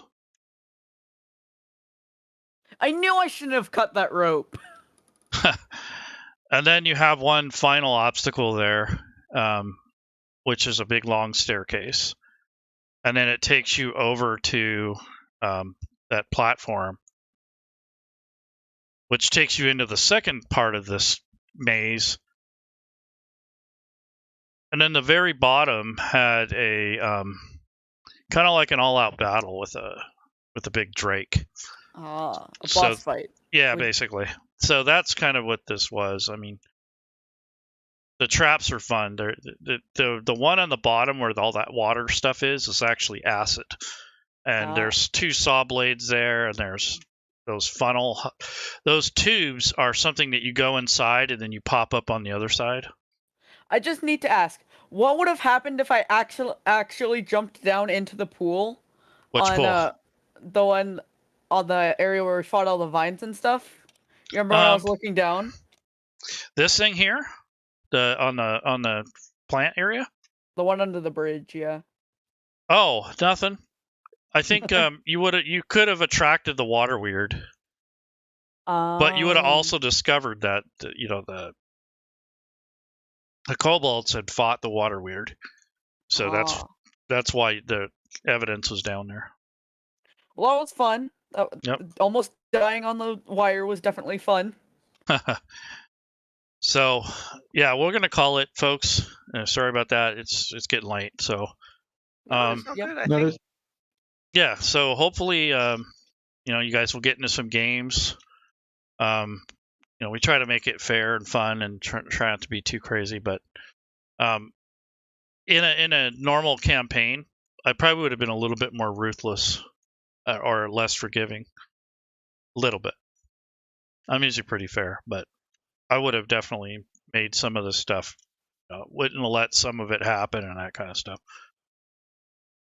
Thank you Yep. very much for your Yep. time. Yeah. Yeah, no problem.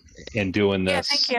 Yeah. And putting the effort into it. It is appreciated. Thank you very much. Yeah, it gives all of you a chance to play, and then you kind of get to see the fruits of your labor, right? You don't, like, for myself, I'm always teaching. I don't get to always have fun and play, so I like to run these occasionally and give everyone a chance to play, because we do a lot of training. We don't do a whole lot of playing. So I almost forgot there was a stream.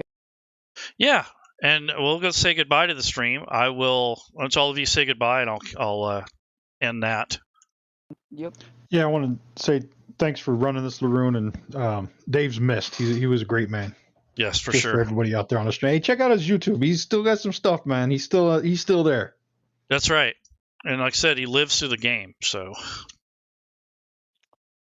Yeah. I never really got a chance to meet Dave, but I've definitely learned a lot, and let's just say his teachings went forward to the point where I've decided I want to teach now. I don't know why, but whatever. That's a good thing. And I would encourage our young player here to keep playing and watch some of Digital Dave's old videos, because a lot of that made me want to play more. Yeah, those videos actually they're older, but most of it still applies. So I mean, the interface looks a little different, but most of his content that he put out is still valid. So if you watch some of those older videos, yeah, things look a little different. They're in a little bit different places, but it's pretty much the same stuff. So it's still valuable to watch some of his old videos, and I might go back and actually watch some of those just for the sake of it. But like I said, we're doing a